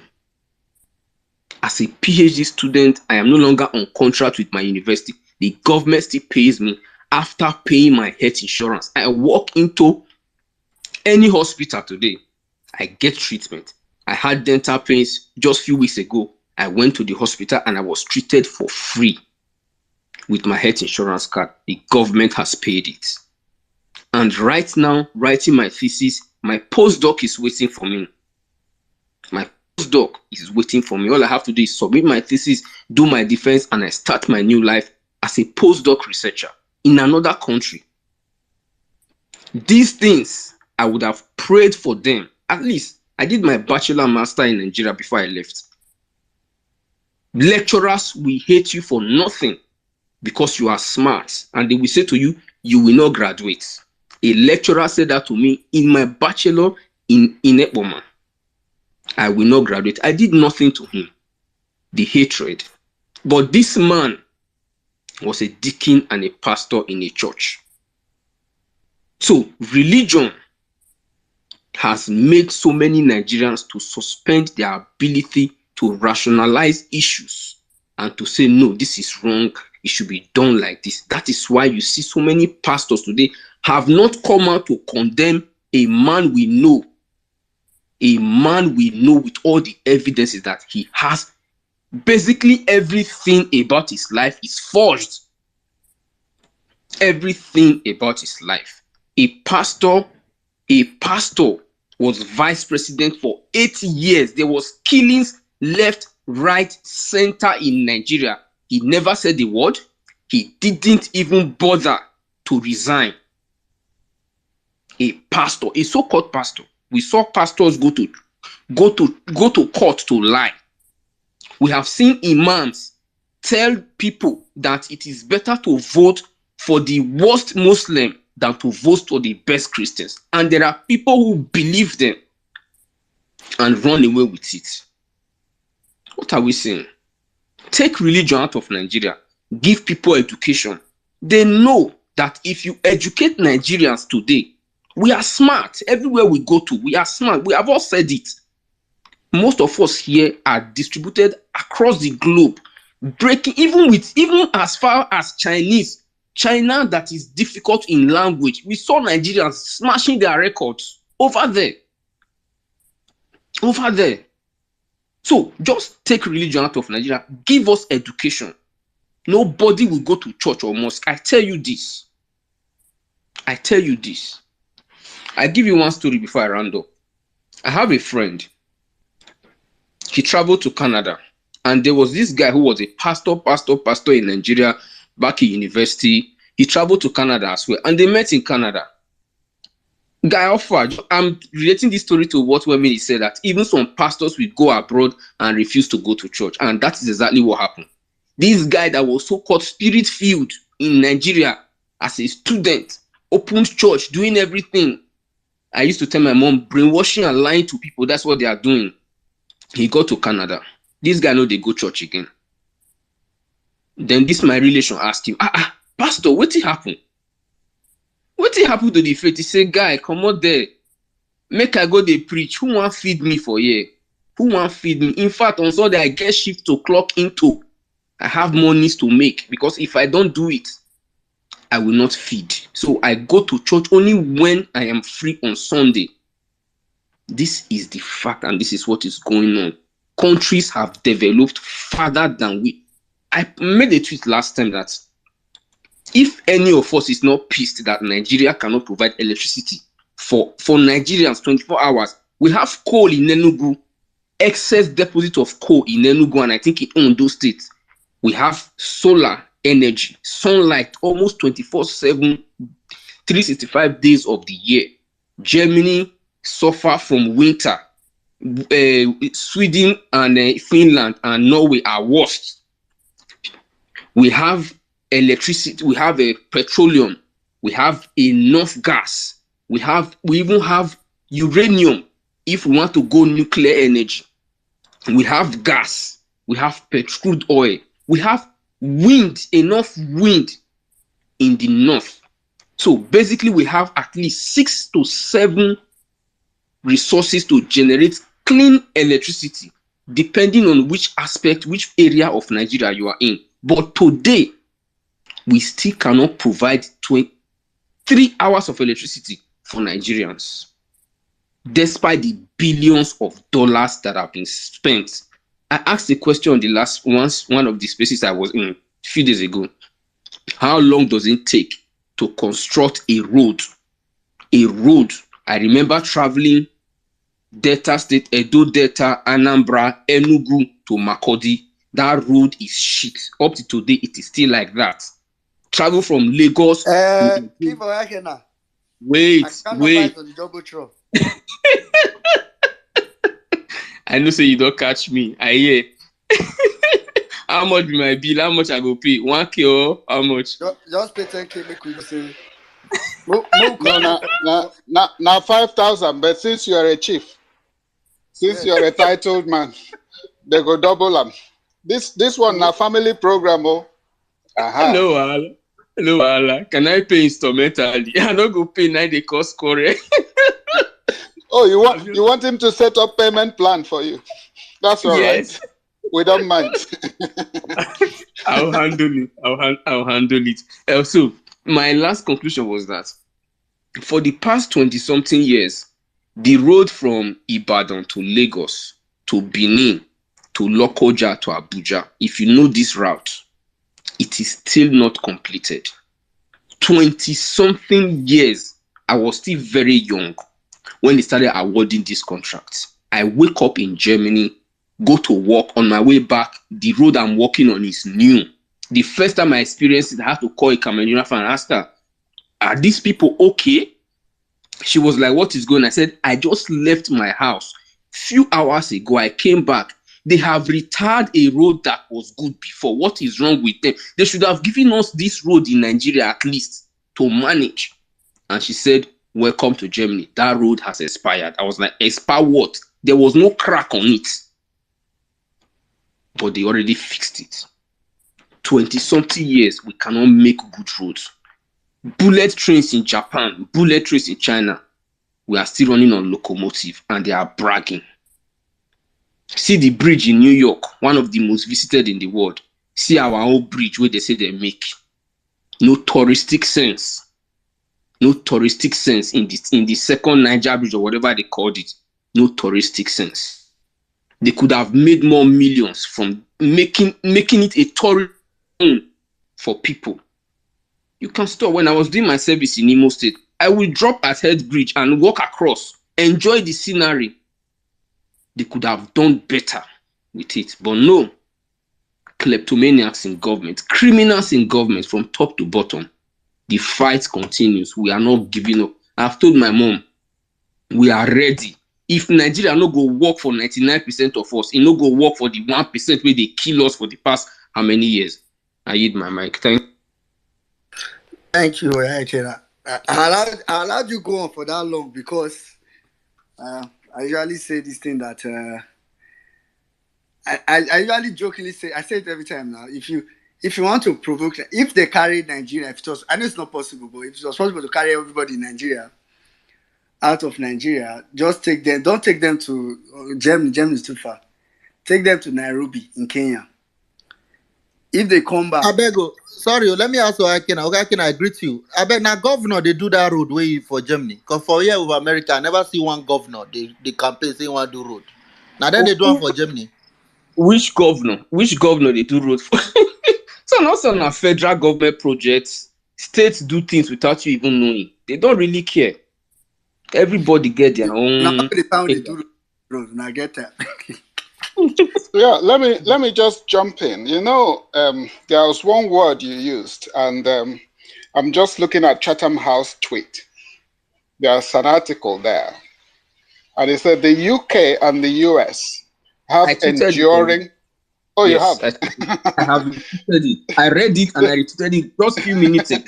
Yeah, I just had the K word, the klepto word, and I thought, oh, I just saw that a while ago. So it said the UK and the US have enduring strategic interests in Nigeria, which are threatened by Nigerians' kleptocratic ruling class, warns Matthew Page. So that's the article from Chatham House, and I could try and transmit it electronically to this space, in case you want. Well, meaning, go ahead. There's a glitch. Are you sure you'll be able to transmit it electronically? Well, I've printed out the cloud trail. So. Uncle Akaji is on the thread here. I have sent it, the link there. It's under the comment section of this. You've done already. So you can check Uncle it. Akaji, sorry guys. I think we need to. I apologize. Others are waiting less than 10 seconds. Let us agree that what happens everywhere else on this planet can work in Nigeria. That governors don't have to be campaigning. I want to do flyover. I want to award the one grade road. It's primitive. It's actually disgraceful. At least let us join the rest of the world. That's what I'm appealing for. We are not on our own. We belong to a globe. The world be like ball when you zoom out. We cannot be on another planet. Every other person is doing it right. We can do it. For crying out loud. Mona Noves. Yeah, I think that was the. Oh yeah, go on. Sorry, I said it is the copy, edit, and paste model to develop Nigeria. All we need to do is copy, edit, and paste. We don't need to invent any wheel. Everything has been done. We have the resources. We have energetic Nigerians. 70% of us are young-blooded, intelligent people. We can do it. Just copy, edit, and paste. That is all. Thank you. Yeah, you know, during the primaries, you know, before the PDP, when Obi went around the 36 states, and he'll come to a place like Taraba. He said, this your land here. You could do this, you could do that. This is how much they did in Kenya, and this is how much they did in this country. Okay, let's just say you did 1%, 5%, you know, so he sets such an achievable target. And he said, what does that translate to? And how much is your federal allocation? And suddenly everybody will begin to look stupid, because all we do at the moment is just to go up and share, you know, and come back. There's little productivity going on. Well, meaning, do you have a queue? Oh, I see Nello. Nello, how are you? Okay, is me. I'm fine, Uncle Akaji. Okay, let's go back to the person who said Uncle Akaji. It's me. It's me, Emily. I've All been right, here let's take three. Emily, after which we'll take Emmanuel. Emily, Uncle Akaji leads. That's the battle of the nieces. Yeah, All the right, battle let of the me nieces now. hand over to my niece, my Cornies. conies. Thank you very Then, much, Nello. Yeah. then my sister, it's my turn. Uncle Akaji, in fact, you're in trouble. I've been here No, but 4 good hours. Emily, I'm a 4 co-host. hours. I'm going to be like Ngozi now. Where Ngozi? Uncle Akaji, 4 hours I've been putting my hands up until one man match came and put me there. I'm like, Barrister David has spoken and left. And so many people, I'm like, Uncle Akaji, you do me this. Okay, no wahala. Now glitches, Abi. I next. Yeah, definitely. I didn't see you. How are you doing, Emily? You all right? I'm good though. Tell me go to court if I don't agree. All right. Thank you. Good afternoon, everyone. Good afternoon, Uncle Akaji. Even though the verse, you still be uncle. Good afternoon, Nello, my darling sister. Barrister David in the house. One man match. Hey God, oh. 1 million match. True. Sorry, well meaning. I agree though. And all our we ain't gone now. I saw good afternoon, girl, if you're listening. Barrister Kelechi, good afternoon. Oh, where's Kandaki? I greet to Weyemi, the correct, beautiful babe. I greet to all the beautiful babe and mamas and sisters in the house and our brothers. God bless you. God keep you. God favor you. Good afternoon. I'll be quick because my daughter will be back very soon. So from all the now pidgin English enter my mouth, Sha. All the talk today, my very brother, Chief Onakani, sorry, I can't get your name correct. I greet you. Thank you. I've just followed you. A whole lot of sense you made. Sorry, I murdered your name. Apologies. But yeah, you made a whole. Okay, thank you. So you made a whole lot of sense. Yeah, sometimes I just wonder, said, do Nigerians actually understand the jobs or responsibilities of their leaders, supposed leaders? But after all, in Nigeria, we don't have leaders, we have rulers, we have kleptoma, whatever the Chatham House called them. I can't get that name now. We have autocratic rulers or leaders. We have all these people who just think they can do anything and get away with it. It's just so sad. And when we get a little flame, like a little fickle of something, they spread on the sprinkle and say, oh yeah, this man is walking because he's done the road. The road is meant to be their responsibility. Basic minimum. They don't do it. All they want, all they care about is their family. I was actually looking at Twitter. Somebody said, I don't know when God made Nigeria, when God said, let us reason. Was there any black person, especially Africans, that was present in that time when God said, come, man, let's reason together?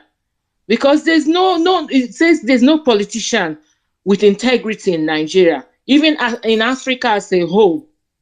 But except our principal PO, who came out to say, I'll take you from consumption to production. Like Uncle Akaji said, he made instances of different states, what you can make, what you can generate, revenues you can generate, instead of relying on the federal government allocation. And even when they get this allocation, they don't do nada with it. All they do is just spend the money, squander the money, send their children up. I know a lot of one particular governor in Southeast. As soon as he became governor, he sent his children to school abroad. And that's where they've been. And that's the same thing PO is saying. When people say, I built this house, I had the money, say, but you didn't build the house until you got into politics. They'll tell you they had the money, but they never did. All they wanted to do is just get in there, whatever they can steal for themselves, I, myself, and my family. That's all they care about. And we Nigerians, we the citizens, all we do is just cheer them up. Obi even said it during his campaign when he is diaspora. He said, when they come here, they build houses and you go and celebrate with them. Even the pastors will say, wherever you go, this one may he come. If it's in Igbo, they say, magic, and people will get more because I gave you money. And they forget to realize that this money is the money for the people, the ordinary Nigerians, that are meant to cater for their needs, their welfare. They don't care about our responsibility, the responsibility they owe to the citizens. All they care about is themselves and their family. When they get sick, they go to the best hospitals or they go abroad and take care of themselves. But when you get sick, when other people in the villages or little things they can establish, like primary health care, that older women, like in my village, there are a lot of people that have died because they had high blood pressure. They are not able to afford the medication to keep them going every single day. Diabetes, kidney failure, a lot of things going on. Young people are dying from kidney failure. There's no education on what you should take, what you should not take, what you should mix, what you should not. People are just chucking down malaria medicine anyhow. There is no education. The money they're meant for communication, information, and all that, cultural, whatever, people just squander the money. They don't care about anybody. Nobody, none of these politicians care. And even the person that saved money or refused to take all this benefit, they are like criticizing and trying to murder him and trying to do all sorts of things on him just because he said, I want to be different. I am different. I want to play different politics. I've lived outside this country and I know how the leaders take responsibility of the citizens. And that's what I want to do. And they refuse this man by stealing our mandate. No, they must return that mandate because we want Peter Obi, and Peter Obi is going to take Nigeria from consumption to production. He's going to reduce the cost of governance, all these little things bit by bit, and he's going to establish production and manufacturing industry in different states. These are all for the benefit of the country, the citizens. Why are the citizens still supporting a man that is a narcotic drug baron, a man that nobody even understands where he comes from? And people don't want to see it. It saddens me that people like what they call it, Festus Kiyamo or whatever, all the rest of them, or Nanogo, whatever his name is. These people are educated and well-traveled people, I suppose, but they still support this evil man. They support all the nonsense that has been done to the citizens of the Nigeria. They don't want us to move forward. The youth, me, I'm over 40, so I'm not calling myself youth. But the youth, this is your time. Do not let this time pass you. I've been saying it. This is the time. You have to change the narrative. Peter Obi has given you the opportunity. Now is your time to grab it. He said, no, you're going to grab it and run with it. And the judiciary must do the right thing. If they don't, they're going to burn the country, because you youths in Nigeria are successful, are intelligent, and you can do more than even the youths any other place in the world if given just 1/4 of the chances these other people have.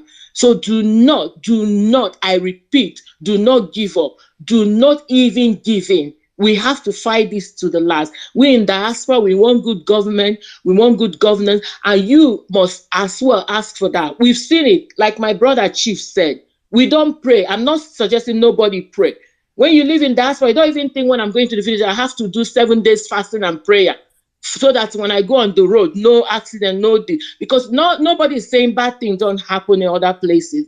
But not when it is someone who is neglecting, out of negligence, that these things are happening, and no one is taking responsibility of this thing, and we let them get away. The next time they'll come and campaign after every 2 years, before the third, fourth year, they'll come back and start fixing little roads for you and tell you that vote for me. Do not agree to this. They must return our mandate.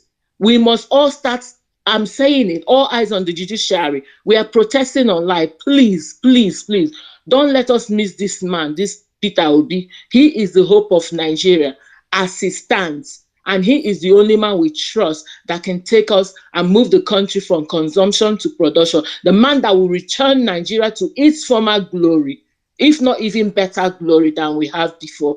Please, please, I beg you, let us all come together. Whatever we can do in our own little way, tweeting, retweeting, tagging and all that, let us all do it together.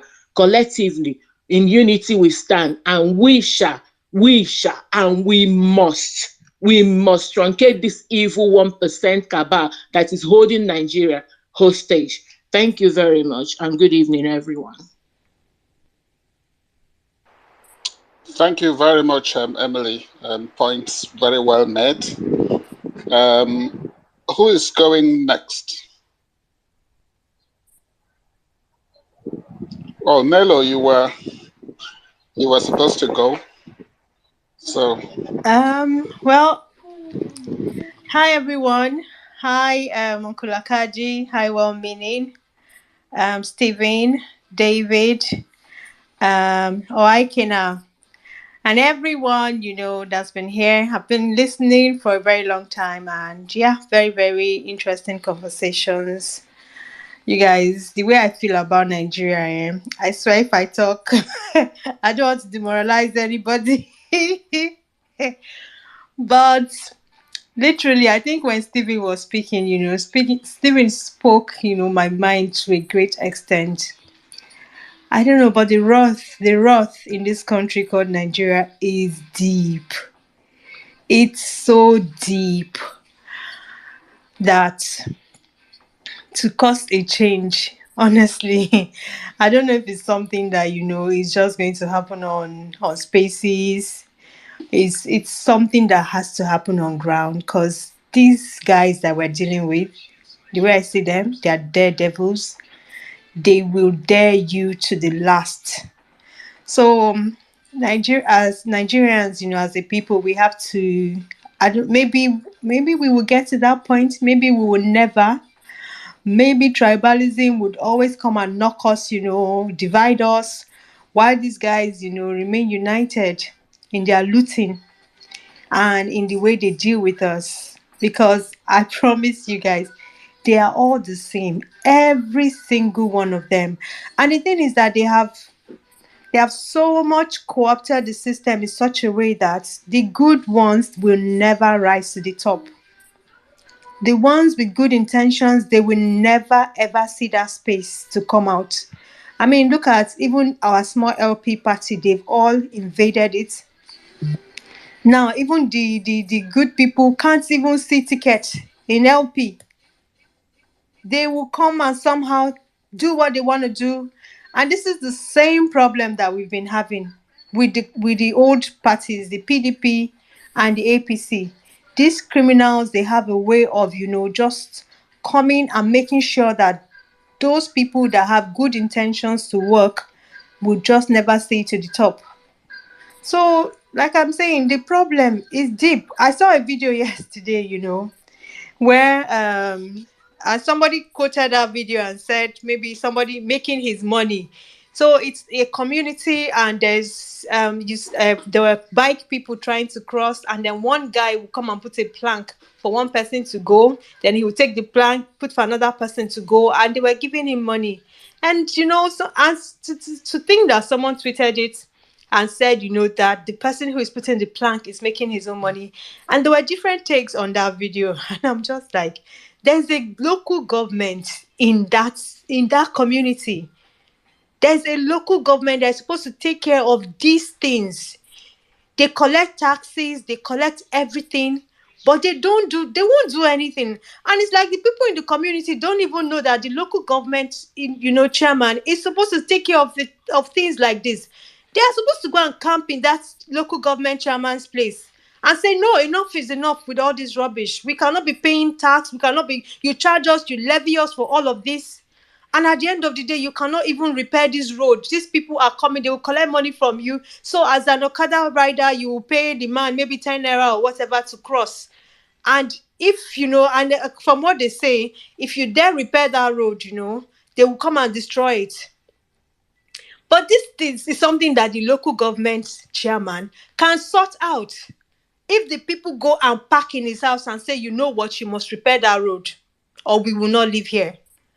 So as a people, I don't know if it's if it's a case that Nigerians don't understand the power that they possess as citizens, or is it that they're happy with things the way they are. It's some things that I would like to think that, a lot of Nigerians don't know these things. They don't understand that a lot of the things that happen in your community, you can actually put a stop to it if you come together and demand, your right. It's like this election that just happened, that APC have just come and done what they did, and we nobody, yes, we complained, we said, oh, let's go to court, let's do this. But the truth is that the people of Senegal, they did not wait for any court. They hit the streets. And to a large extent, they are going to get their way. There is power in citizenship. I know sometimes I listen to people come and say, now that they say we cannot protest, please let us die that line of argument.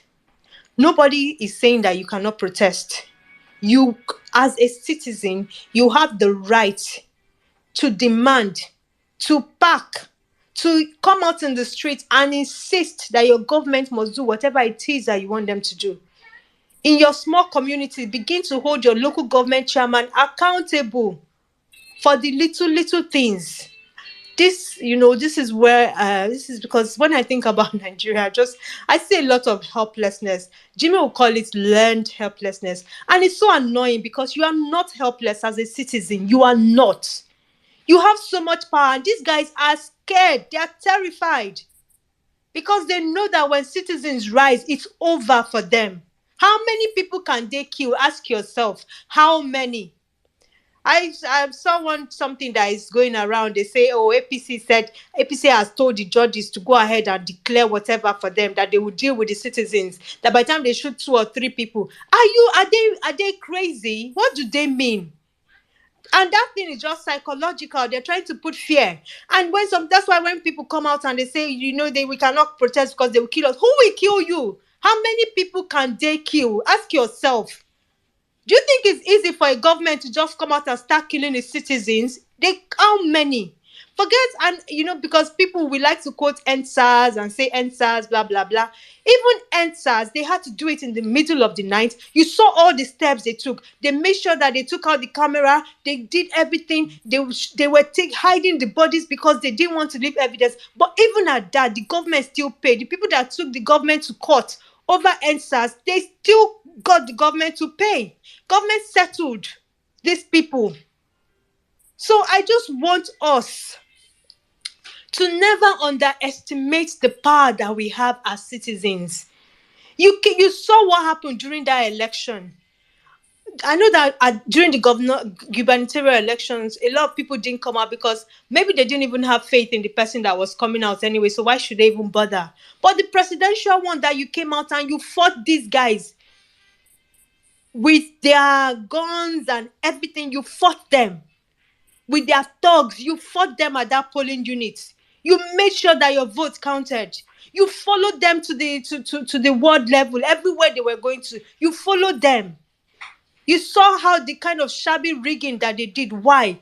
Because we came out and we stood together. So I just want us, because I know that leading to, this judgment and everything, there is going to be a lot of psychological warfare that is going to come out there. But I want us as citizens not to understand that we are more than them. They are just a handful of people. I saw Dan Borono tweeted right now that the governor of Zamfara, Zulum, he came out and he did a propaganda. He said he has released 80 luxurious buses to take farmers from farm to from their houses to the farm. Dan Brown went to investigate. He said it's a lie. There are no buses. Government of propaganda and lies. And it's the same thing all the states, from the east to the west to the north to the south. These people don't care about the citizens. All they do is they come and lie to you. They collect money. They do nothing. The funny thing is that we fold our hands and we just act like these people they are not more than us. How can your local government chairman be taking all the money that is meant for the local government? He will not do anything. Your road will be bad. The road will spoil your cars. The road will spoil your cars. The road will, and you people will just sit down. Nobody will organize everybody and say, you know what? Is this a local government road? Yes. Just find out which is it a state government road. Whatever it is, match there. They will repair it. They will.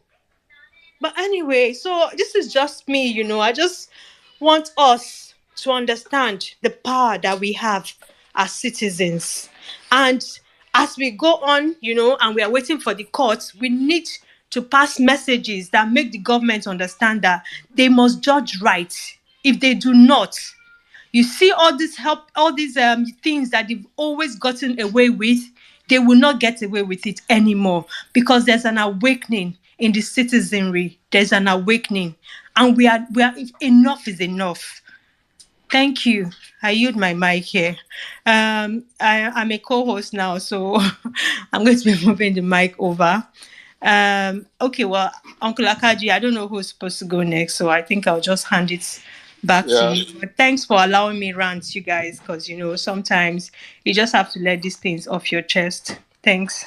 Yeah, it's always a pleasure, never a chore. What we do is to sit by me and well-meaning, hoping to catch you out with one F-bomb or the other so that we can get some money off you.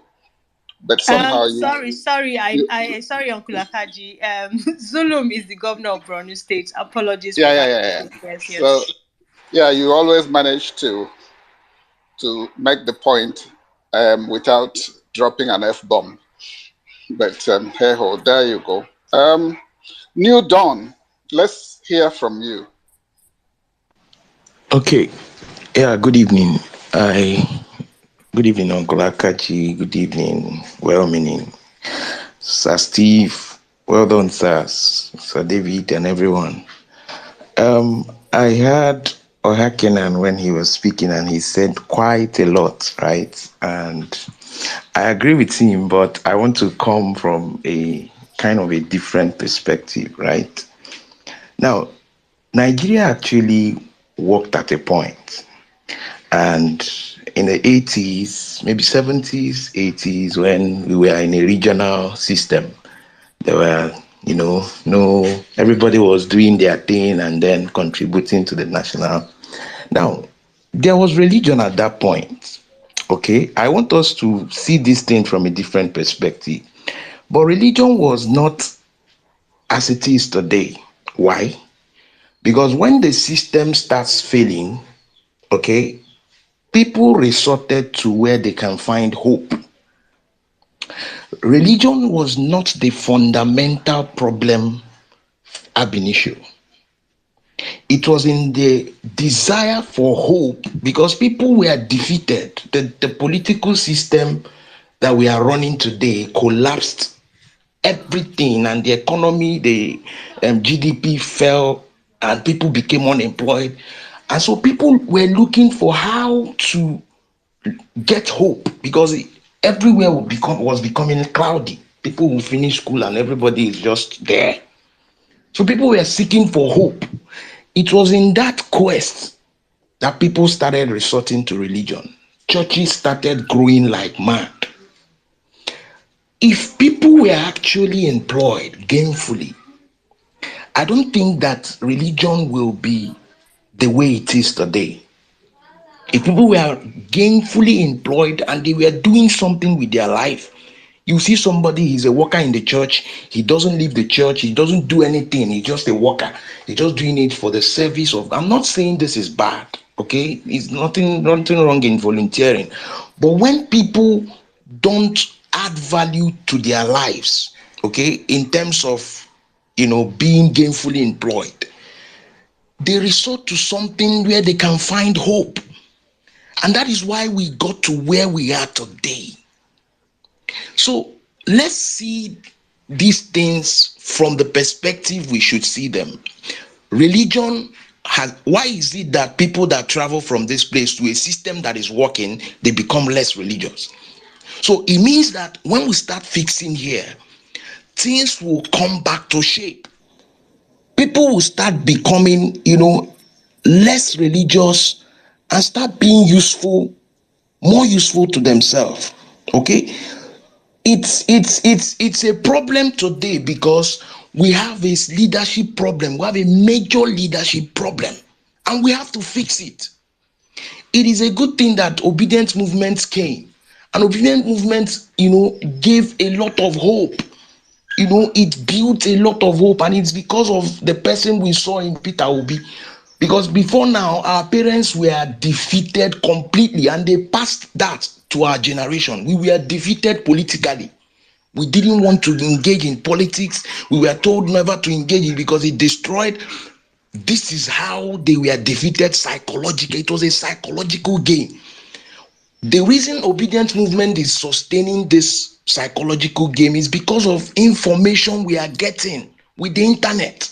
That is why we are defeating these people, or we are matching them right now. Okay, so I don't really blame what happened with them because they didn't have what we have today. Information is power, and that is what is helping us.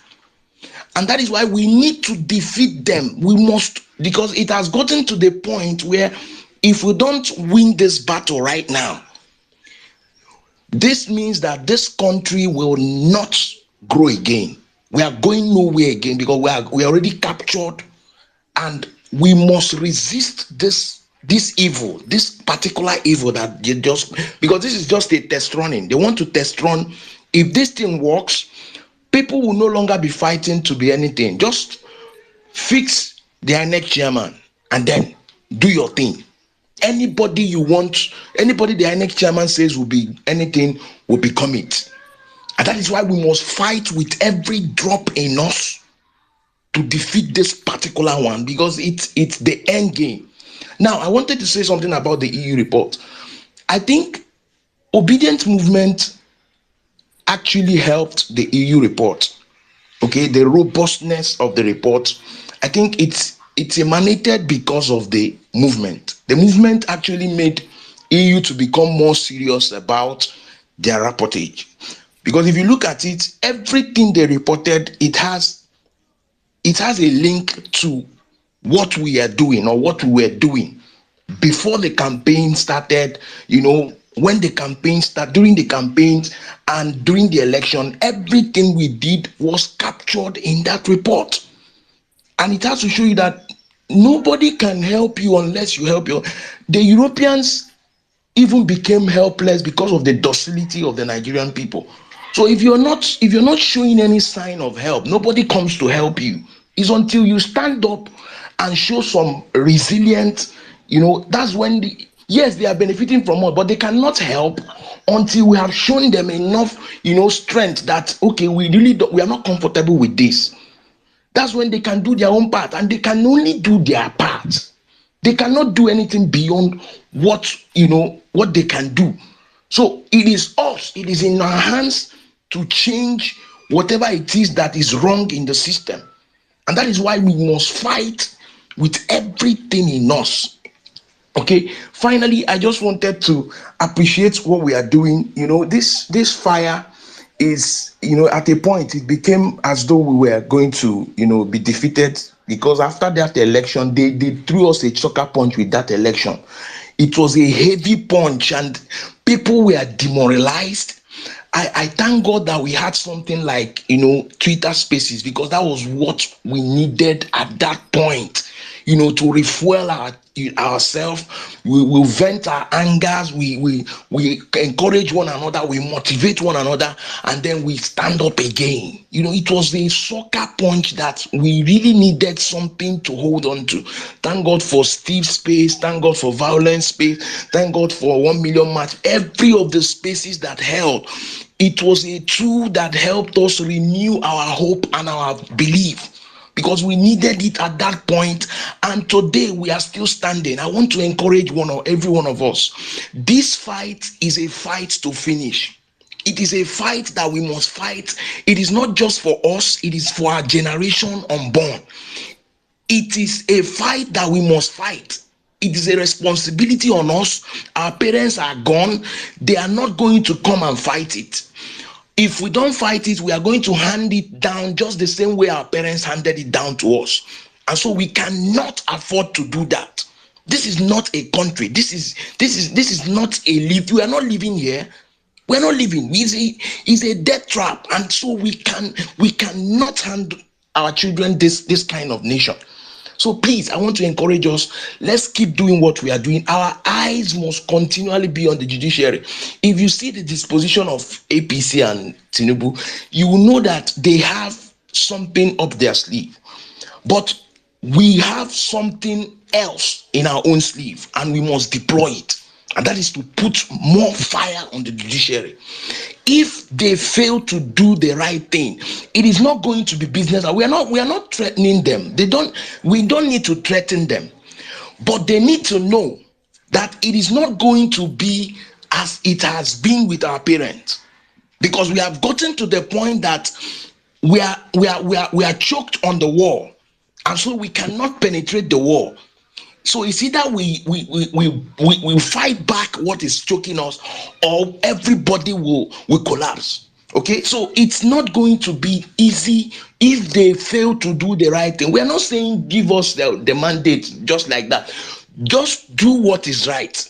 Just do what, once you do, and we see it that this is justice, because we saw in the court, we saw their witnesses, we saw what they presented, we are seeing, and we saw how defeated they looked. We want to see that justice is done, not just justice. We don't want to see we want to see that it is done. And that is what they must know. They must know. Everybody around them must tell them. The people are demanding that justice must seem to be done, not just the justice itself. So that is just what I wanted to say. I want to thank you all. Continue doing what you're doing. God bless you. I yield my mic right now. Yeah, thank you very much for your contribution. So yeah, quite a few things. I don't even know how the conversation, deviated to religion and all that again. I guess it's because of the ICT pastor, since he came to testify at the court. Let me just say what I said earlier for those who were here. Matters of faith and religion are, it's an individual thing. And the thing with it is it's a personal experience, and experience will always trump opinion. So no one can come and say to you, you didn't experience what you experienced. All we're just saying is, as a corporate, as a collective, as a corporate entity, I don't think people who are holding religious offices are pulling their socks. You cannot tell me that you will be pastoring in Lagos and potentially some of your members, because of their ethnicity, will be threatened and killed, or their properties destroyed, and you will say nothing. It's very simple. Love your neighbor as yourself. And you should also be at the forefront of saying that, look, character matters a bit. Don't be, because you're not frightened, at least we believe. You're not frightened. You're not looking for patronage from the political office holders. So I just wanted to make that clear. We're not attacking any religion, and it wouldn't be nice to do so. We respect people's right to believe in something or someone, or not to even have any belief at all. It's a free world. But we're just saying all the organized religions, because of the number and the clout, the influence, the enormous influence the world, is not speaking to the heart of the challenges we face as a nation. When you see people being slaughtered left, right, and center, you need to speak out. When you see politicians threatening people because of their ethnicity, you need to speak out so that we know where you stand. Because if you keep quiet, it will appear, and then tomorrow you come and say, oh, let's thank God for our government. I saw one of them jumping up and down and saying, oh, a new thing has started. God is doing a new thing. Give me a break. The new thing is to have a young man amputated at the prime of life, because he turned up to to a rally or to stab a lady because she went to cast a secret ballot. That's the new thing, right? I don't agree. I vehemently disagree. Manuel Umo, Uncle you have the... Akadia, you're on the road. There's Oh, sorry. Is it windy? Yeah. Yeah, Okay. it's Yeah. Manuel Umo, and then I will shut up for 10, 15 minutes. Nello, you hold the fort. okay. Can you just call it as it should go, and then I can, can you just call the queue as it should. So Manuel, David, Bethel, Jacob, Illuminator. Okay, all right. Yeah, then you can drop those that their hands are not up. No, Uncle Akaji, the press video said I should play. I think so. Maybe after some speaker, you can ask me to play. Okay. And also, just to add, the last speaker says you don't know what APC. It looks like APC have something up their sleeves. My brother, they don't have anything up their sleeves. The only thing they have up their sleeves is impunity. That's all.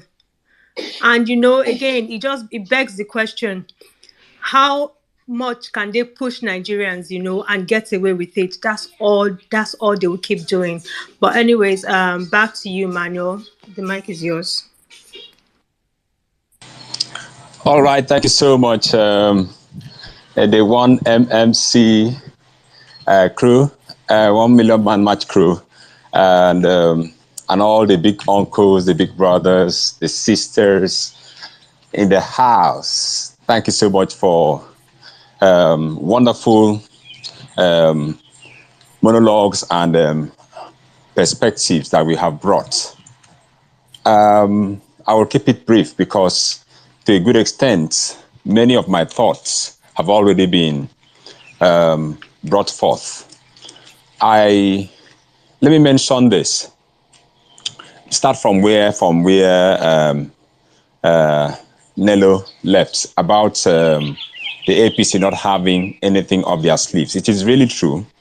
I have in my neighborhood a high-ranking member of the Presidential Campaign Council of APC, and of course, a party stalwart. He laments every now and then as to how they are losing it in the cases, not like he laments to me directly, but how conversation brings up some things he says, and he will be trying to gaslight me and deride me, but as per the obedience, he will inadvertently just cave in on the frustrations of the case, and I will, of course, take that chance to rub it in. Look, you can't, even if you have the best, you may have had the best lawyers, that you did something. What you did, you have a bad case. You did impunity. It's evil. What you did, you stole, and you stole it in a way that the evidences were replete. It's evidence to everybody. So there's no way anybody, even the best of lawyers, can really help you. And of course, what we saw at the tribunal, at the PEPT, was for the first respondents to just call one witness, use only one day, close the case. The second and third respondents pick one, just one witness, a few documents, close the case. And then the fourth respondents doesn't even want to try it. They say, no. We align ourselves with what the second and third did, and we don't even want to open it. We just close it like that. It's because they are doing damage control. They are trying to minimize the harm, the destruction that could have come to them. Truly, what Dr. Levy, SAN, said, he said, look, I just bring you're trying to evade your witnesses being, being drilled. Bring them, I want to greet them. It is very true. But how be it? The judiciary, the justices of the PEPT are greatly on trial. It's today. One of my associates, my colleague in the workplace, was like, these men, what if their life is threatened? These judges, what if their life is threatened? And the fact they are afraid for their families and for this thing. I said, I just quickly responded to her. I said, look, their life, they enter into a profession where their lives and everything that is about them will definitely be threatened. There's nobody who can sit on the bench as a judge and doesn't expect some threats, because we are going to be adjudicating on cases. A number of them will have high profile, political interests and so on. And in this kind of situation, they will be interested. But what you need to know is that it is beyond just you and your family. It is a fate of over 200 million people. It is a once in a lifetime, a nation's lifetime opportunity to end the old system of things and to give opportunity for a new one, for a country to be reborn. I say, look, it is not only the APC cabal, the Tinubu and these people that have opportunity, that have capacity to be a threat to the judges. The judges definitely, by this time, know that the over 200 million Nigerians is enough threat. That there is no country in the world where they will be safe if they don't do justice. It's also a threat for them to pass judgment against all the evidences and the justice, to pass judgment against the evidence, the facts. It is not, if it was a case of these people didn't win election, or okay, they won election, but their judges, their lawyers, their counsel couldn't plead, couldn't make strong, litigation, couldn't bring strong, convincing evidences and line of arguments. It would have been a different thing. But in this case, these people, even when the umpire, who in this case was also a respondent, refused to give them substantial amount of evidences to use and plead their case, they still used what they could carve out of their hand. They could just force it out of INEC's hand. They used it and pleaded a case that everybody everybody could see. Everybody could see that, look, I don't need to have 6 years of law training in the Faculty of Law and 1 year law training in Nigerian law school.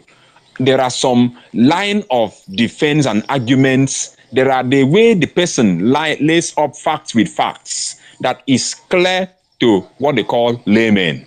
It was evidence. And this particular case has made a number of us to become law students by force. We have gone to read certain things we shouldn't have been reading. Or ordinarily we wouldn't have been reading. Let me not say shouldn't have been. Ordinarily we would not have, some of us wouldn't have been reading certain things. But this, because of what is at stake, we say no. We will not wait to be told. We want to know it ourselves. And we have become... Mario, please round up. Okay, sorry. We have become better for it. Then let me mention a little bit about the EU report and the matter of election, the turning up at the polling unit of officials and so on. I was opportune to play a very, very good role on the election day. I went around, I covered 208 polling units, moving around. I was an observer. And I can tell you, I missed a paper, the sheet where I wrote the records. I wrote records of the number of polling units I saw as at 9 o'clock. Number of polling units that materials and personnel had come by 10 o'clock. By 11 o'clock, I did it in an hourly interval. And I can tell you that what EU is saying about materials and personnel, INEC personnel not coming up at about, 9 o'clock, 9:20, that they are under, as in they are very moderate with what they are saying, because as at 11 o'clock, less than 40% of those 208 polling units, less than 40% were actually up and running. Some of them, they were just appearing at about 11:30 and so on. let me speak to my own polling unit, the way I voted. We had 1,031 voters, and the officials came at 10:28 a.m. 10:28 a.m. Now, by 11:30, the beavers they brought had packed up. So at the end of the day, the over 1,000 voters, just 131 voters could vote. It was a mad scenario. So what we are seeing, what the EU report is saying is a true reflection of what happened, even in a very mild form. I yield my mic. Thank you. All right. Thank you so much. Guys, we have a lot of speakers, and today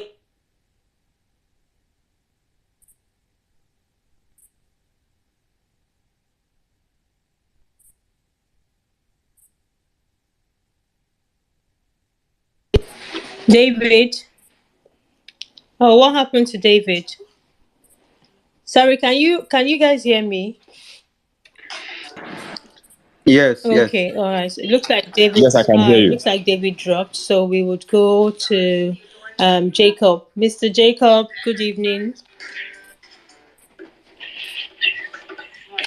Good evening. Greetings to our uncle, the people's uncle, Uncle Doakaji. Hello. Good evening, 1 minute. Illuminator. Everyone, Mami Bolanle, Ankadede, Auntie Omega, I always see you. And Steve, over there, I'm trusting God that God will make a way that you win that ticket in the primaries and then ultimately win the governorship. Jennifer, every other person that is here, and all those who have spoken, I've been here since, morning when the space started. I've been here since that time. And although at some periods, network knocked me out. I want to just make very brief comments.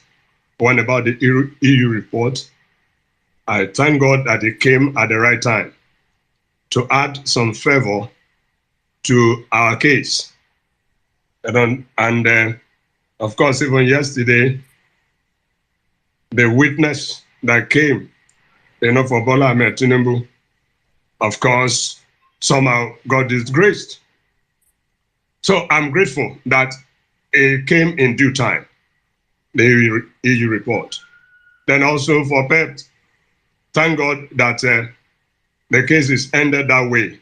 And of course, it's a proof to the fact that APC, INEC, they don't have anything, to defend. They don't have anything to prove. They don't have anything to show. They rigged the election.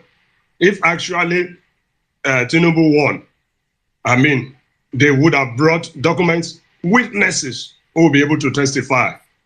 But our legal team presented very solid, evidences with witnesses who were masters in their own field. So we thank God for how it all ended.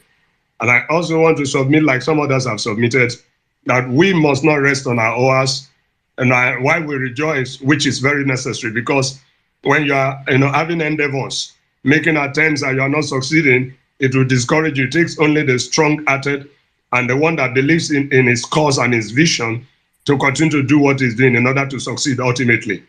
But for as long as we are making little gains, let's celebrate those little gains, and then it will serve as a motivation, a propeller, to doing further things, greater things. So let's go hard. Let us not please rest. All eyes must be on the judiciary, from the appeal court and then to the Supreme Court. We must not allow this to go. I support that. That's why the little I can do, I'm doing, and I'm always here. I do my personal business, my little work, and I have to struggle to always ensure I get data to be able to attend obedience spaces, and then make my contributions. So please, let us, Nigerians, we just have to, this is the last chance, just as somebody has said, we must be declared the winner. He must become the president for Nigeria to be better. Then finally, just briefly, please, I just want to say I thank God the way Uncle Akaji, tried to put it. Religion, please, whenever I've always said it, I am sorry personally, and I own up to it, that the pastor, the clergy and the laity have done so much damage, especially in the course of these elections, 2023 election, from 2022, to the elections are now. To be quiet at the face of, evil is not the sign of a pastor. It's not the sign of a child of God. Jesus rebuked them for doing evil. So that's where I stand, and I don't support that. We can call and redeem, I belong there, and I will not be offended. But we should not please generalize and submit the fact that religion is a problem here in Nigeria. No. Actually, religion is not about going to church and then getting close to where food to eat and all that, or get good road. That is not religion. Religion, faith, the faith I believe in and the Bible I read is about having a relationship with God, your creator, in order to ultimately have a life with him. Because in John 14, from verse 1, we are told he's coming back. And I believe it. And that's why I'm in Christianity. That's my Christian faith. I don't know of any other faith or religion. But my own is that I have a master who saved me, and ultimately I will go and meet with him and live with him. That is it.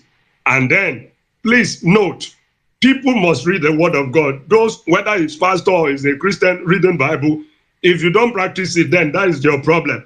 The Bible never encourages laziness. In fact, when you read 2 Thessalonians chapter 3, verse 10, the Bible says, Paul was talking to the brethren. He said, a man that walketh not need not eat. So it is an abomination for somebody who calls himself a Christian to be eating and to say you want to get something to eat and not go and walk. What of Proverbs 6, verse 6 downward? Sorry, I quote that. I will be rounding up with that. Bible tells us to go and learn from the ant. It said, go to the ant. You thou sluggard, that means lazy, indolent. Consider our ways and be wise. Ant, we are told to learn from. So there's a difference between you accept to become a full-time member of a church or minister or worker, or they send you on mission. Church will pay that. That is a different case. But you are not a full-time worker in the church, in a ministry, and they are not paying you and say you are going to church every other day praying from now to there. Nothing will happen. I believe so much in it, but we must have God. We must do His will, no matter how good things are. So that is the point. And some of us, I tell you, even in my own church, that's why the Father redeemed, because there are so many, we have different kinds. I'm so sorry. I will round up within the next 30 seconds to maximum 1 minute. We have different kinds and different types are there. But I even have on our platform, in our senior pastors platform, I have even Yoruba pastors who are for Tinubu. And I have Yoruba pastors like me who are for Peter Obi. Up till today now, messages are still going on with those fake, campaigns supporting Tinubu while we are also supporting Peter Obi. So please, it's a personal thing, and we cannot say, because you don't go to church or gather with other people, doesn't mean that somebody should not gather. And religion does not encourage, if it is the Bible that I know. In fact, if you follow it, you will do the right thing. You will live a life that is good. That is my take. A man's life do not consist in the abundance of the things he possesses, but in what he will do to affect, and impact lives. And that is why I will, at my age, I am nothing, but I will follow people to go out if it comes to that level, that this case will be decided the other way around. It is very clear. If we accept it, the Nigerians, we have allowed ourselves to be defeated. The evidences are there, the facts are there, the points are there. So what are we waiting for? Let them give their judgment from their appeal court, then Supreme Court, and let Nigeria then become what you want to become. So I'm a pastor doesn't mean that I'm eating. Nobody should. No, things are not going well. Call the pastors who are doing nonsense. Call them. Yes, I support it. Khan and PFN, I've tweeted against them. Therefore, somebody can go check my tweets. I tweet, I retweet. Life is nothing when others are not doing well. That's my belief. That's my conviction, and that's why I'm here. Thank you. God bless us. We are going to rejoice and celebrate together. It's going to be well. In Jesus' name. Thank you. Amen. Amen, Pastor. Thank you. Thank you so much. All right. Tommy. Hi, Tommy. The mic is yours. Good evening. Can you hear me? Yes, Tommy. Yes, good evening, everyone. I didn't want to come up. Most times I just like listen, but I got a little bit emotional when my chief, my brother, Chief Oyakina, was speaking. And you see, I want to liken what's going on in Nigeria to a marriage. And I will not mention the sex so that I'll be sensitive about the sexes. Now, the other spouse is the government. The other spouse are the people. Now, it can be likened to a spouse being very violent. They gaslight us, we are in this marriage with them, but they gaslight us, beat us up, and you will see we the people that I want to liken it to fellas suffering and smiling. They tell you in marriage is supposed to be, endure. We keep enduring. All this kind of marriage where a spouse is suffering, being beaten black and blue, until you start hearing stories of, oh, the person have died. That is what is happening to the average Nigerian. Suffering and smiling, enduring. My pastor will tell you, marriage is not supposed to be endured. It is supposed to be enjoyed. And that's why you see when Chief Oyekina was sharing, you see, I just got emotional. A government that is empathy. See, you will tell a government that means well for the average Nigerian by how they treat their old people, how they treat their persons with disabilities. I always say when I come on spaces, I have friends who are persons with disabilities like myself. Those who are Nigerians, those who are Americans, white Americans, because we have these groups where we talk, where we meet on Facebook. The average American who is a person with disability is getting about $800 to $1,400. I think it has increased now. Just for support from the government. You go anywhere as a person with ability, they treat you preferentially. So what do you expect? I went to go and vote. There was no braille paper for a blind person. And I had this complaint with the way I was so serious about this election. Almost all the people in my group of persons with visual impairment, we had that same issue. So what do you now expect for this kind of government to have for you, the average Nigerian? They care about just themselves and their family. I always put that tweet up there. See, all these people that are supporting this book, it's all based on corn, greed. That cookie jar that has sweetened your mouth so much, it has purged you. And it's still that thing that is going to kill you. People are suffering, 200 million plus people. But because it suits you, that leader is going to give you that position. That your bias, evil, it stinks. Your evil, your inhumanity stinks. That's your lack of empathy. As long as it suits you. But this time we are saying no. Many of us, I remember when Saddam was saying it. For some of us, we are selfish. For me, I keep saying it. I have this fear that if I don't fight today, my son might just be another victim. Probably. This is not me cursing my son or somebody's son here. If you don't fight for these children now, we fought before election. During election, they are killing us. Ex-NSAS was an example. EU have come to open their hands like the counselor that comes during the marriage, and they will still gaslight us. Like that spouse that we gaslight that counselor and do as if no, he didn't beat the spouse. He didn't kill the spouse. They tell us they accept for God. For what? Accept evil. For God. Remember what Peter Obi said.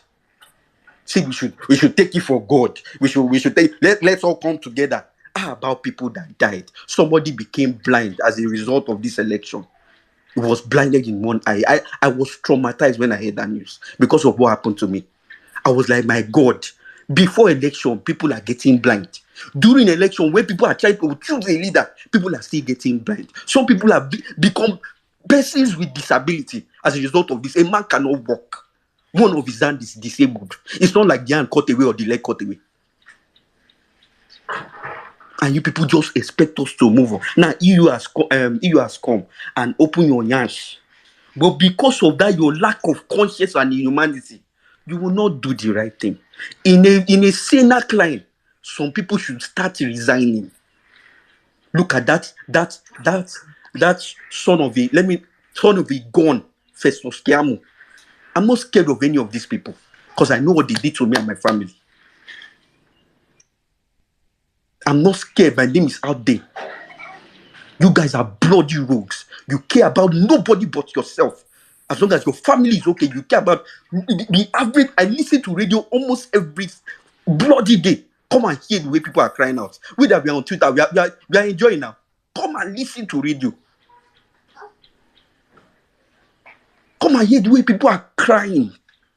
Tax here and there. Now they brought a new tax where they'll be taxing the average pepper seller. They say they'll give them card. They'll be collecting VAT from them. We all know how far better now. What do you expect from a drug dealer? My uncle, my auntie's husband, who knows Tinubu very well, then he was telling me, we are having an argument in their house. Go and vote Tinubu. I said, vote what? You can imagine he was even telling me that I was telling him, sir, why is Tinubu looking so old? It was not saying the thing is that Tinubu smokes weed, and you're still supporting that person. For God's sake, this thing breaks my heart. I don't know how people can be so inhumane. How did we get here, for God's sake? Is it religion you want to talk about? How other tribes we hate ourselves? Is it ethnicity? And it is these people that have passed it on to us. They make you fight yourself, and they are there enjoying billions here and there. Health system is rubbish. You fall sick today, you'll be scared to go to the hospital. Those of us who are in Lagos, we know what we are talking about. Before they even answer you, I remember when my case happened, someone who heard about my story. That's why none of them can come and debunk it. They always avoid my story. He heard about nothing. The only thing they did, why are you complaining on social media? You are complaining about the negligence of the doctors. Because that was what happened. You gave me an appointment for 1 week, and people are coming after 4 weeks. A damage as severe as the eye damage, both eyes. And you expect me not to talk. That is what they do to us.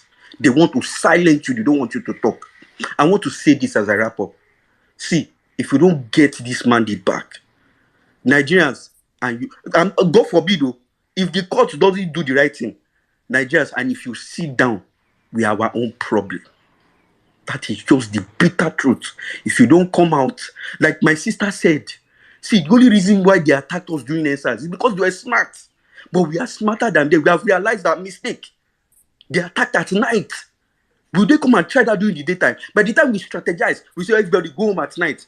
And we come back home the next morning when it's daylight. We come out with our cameras. Let's see whether they'll come and start shooting. We are smarter than these people. If we sit down, then we are not ready. We still like the suffering. I'll yield the mic here. Thank you so much, Tommy.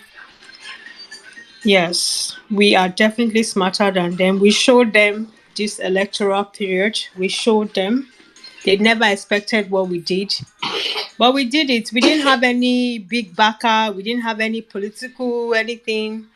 All we had was ourselves. We organized, we mobilized, we went to the streets, we used our money, we printed flyers, we did everything. Even when they did what they could to stop affect our agents, we stood up for ourselves. We became party agents. Honestly, Nigerian youth, Nigerians, give yourself a pat on the back because you did amazingly well. You are the reason why we even have a case today in court. Because I'm telling you that normally people don't come out and they do whatever they want to do.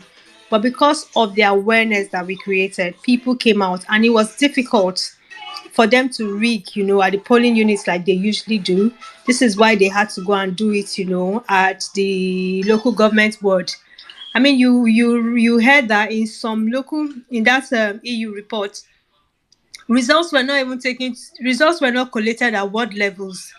They took them straight to the local government to go and write whatever they were going to write. And you guys were the reason, because even at that ward, so many obedients were there waiting, saying you cannot do shit. So yes, we are definitely smarter than they are.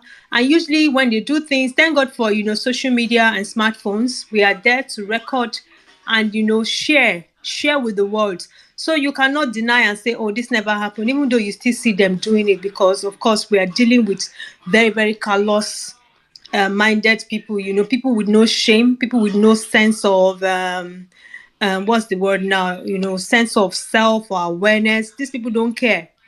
Cold-hearted people that will see facts and they will tell you to your face that that's fact that you're saying is a lie.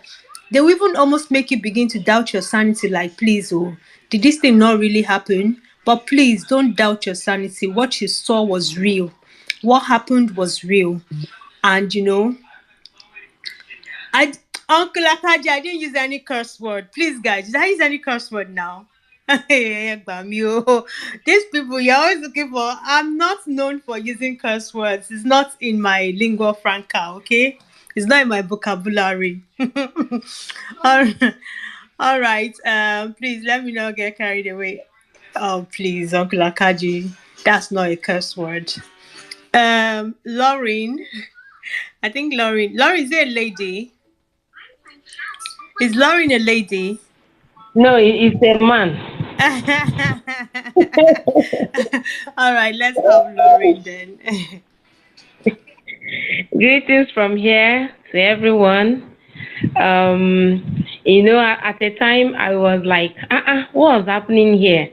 Since yesterday, well meaning, my belly not sweeting with you. In fact, since yesterday, I've been trying to come up. It's like I don't know if it's my network or something else. Anyway, that's by the way. Thank you so much, Nelo. Thank you, Uncle Akaji, well-meaning, everyone, every obedient. We are great fighters. We are doing well. I want to appreciate everyone.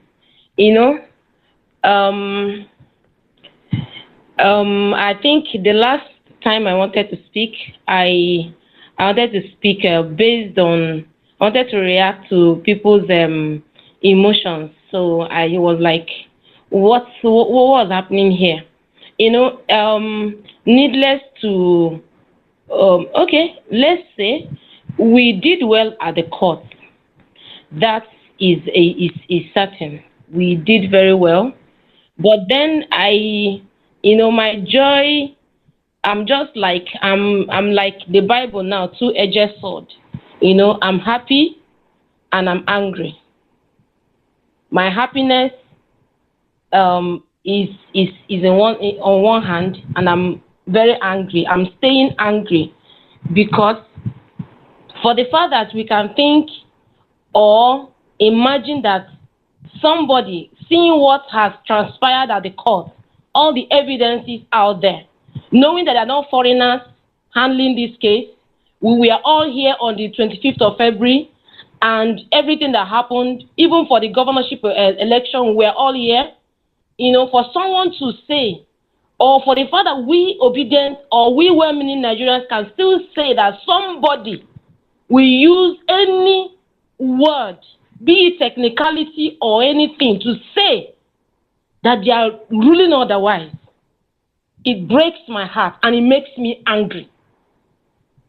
So until that mandate is in the hands of Nigerians, until it is returned to Nigerians, my happiness is just momentary. It's just for the moment.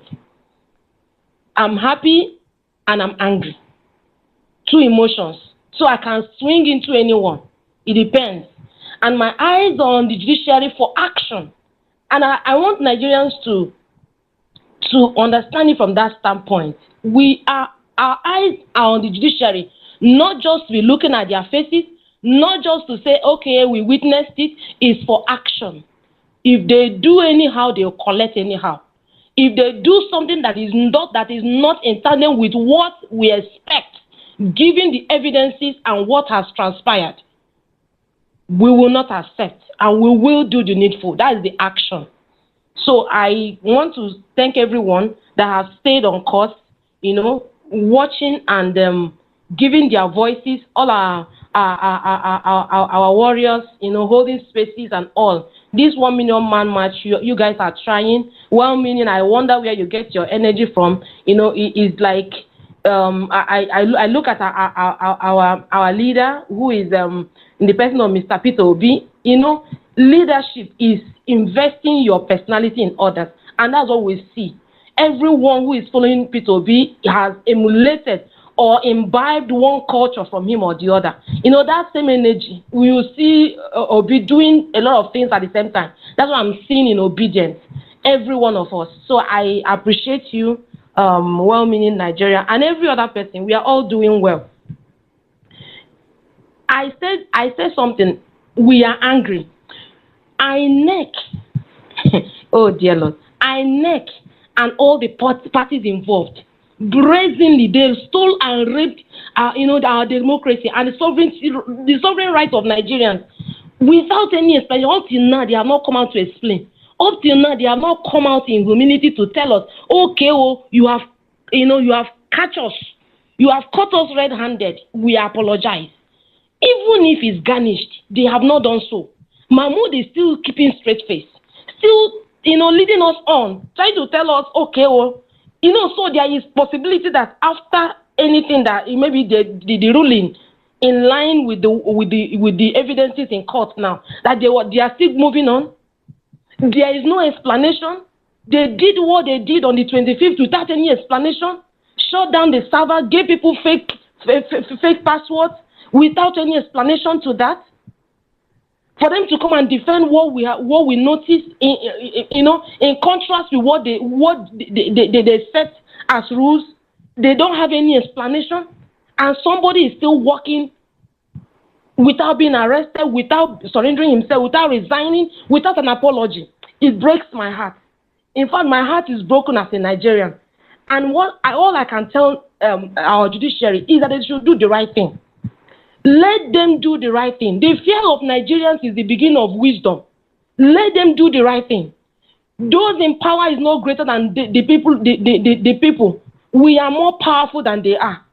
They are only willing power that we gave them. So they should not do anything in favor of anyone. As they're not even supposed to do. They shouldn't do anything for anybody. They just look at what is before them and what they also witnessed.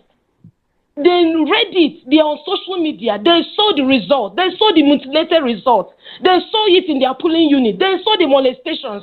What are they saying? And we have done necessary things at the court. Please, let there be peace in Nigeria. Because in the face of injustice, there can be peace. And we want peace. Please, anybody that knows somebody should tell them to do the right thing. Our hopes are high. At the same time, we are watching for possible action. That is what I came to say. We are happy, those that have drank their beer or whatever they drank, please drink it. And, it's like when somebody praise you, don't chew and swallow, just chew and spit it out, because the person can come back to. So now our joy now is momentary. Let nobody be so joyful to forget that we are here to demand for something right to be done. And we'll do it to the letter until that mandate is handed back to Nigerians. We will not rest in our house. Thank you very much. Thank you. I yield my mic at this time. All right, thank you so much. Sorry, I had to quickly come on the app. Thank you. Please, we need more ladies to bring the fire. Thank you, Lorraine. Can we just let well-meaning play 1 minute of Dr. Levy's Oh yeah, sure, of course. Yeah, well-meaning. You're good. Well-meaning Nigeria. All right, let me see. Okay, I think it's there. Well, we thank God that this case has successfully come to successfully completed the hearing today. And the next stage is for us to go into writing of addresses.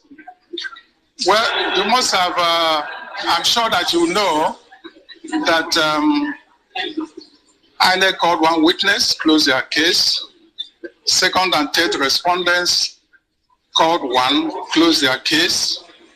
APC had no courage to call any, and they closed their case. The witness for the second and third, the only thing I can say, I encourage you people, look for his deposition, place it side by side with the cross-examination to make up your minds and find out whether the two of them are consistent. I don't want to go further into that. You can do the investigation. So I can tell you that we are happy the way and manner the hearing ended. We are very ready to react to the addresses of the respondents, which they must file in the next 10 days from today. Thereafter, we will file our reply. Thank you. God bless you all. Notice they were very careful.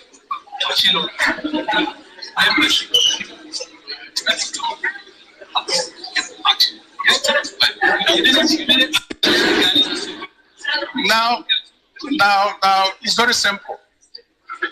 The membership of His Excellency P2P has been determined by the Federal High Court, and they went out to Court of Appeal. Court of Appeal confirmed the decision of the Federal High Court. So it's a no issue. It's a judgment in rep. It's a no issue.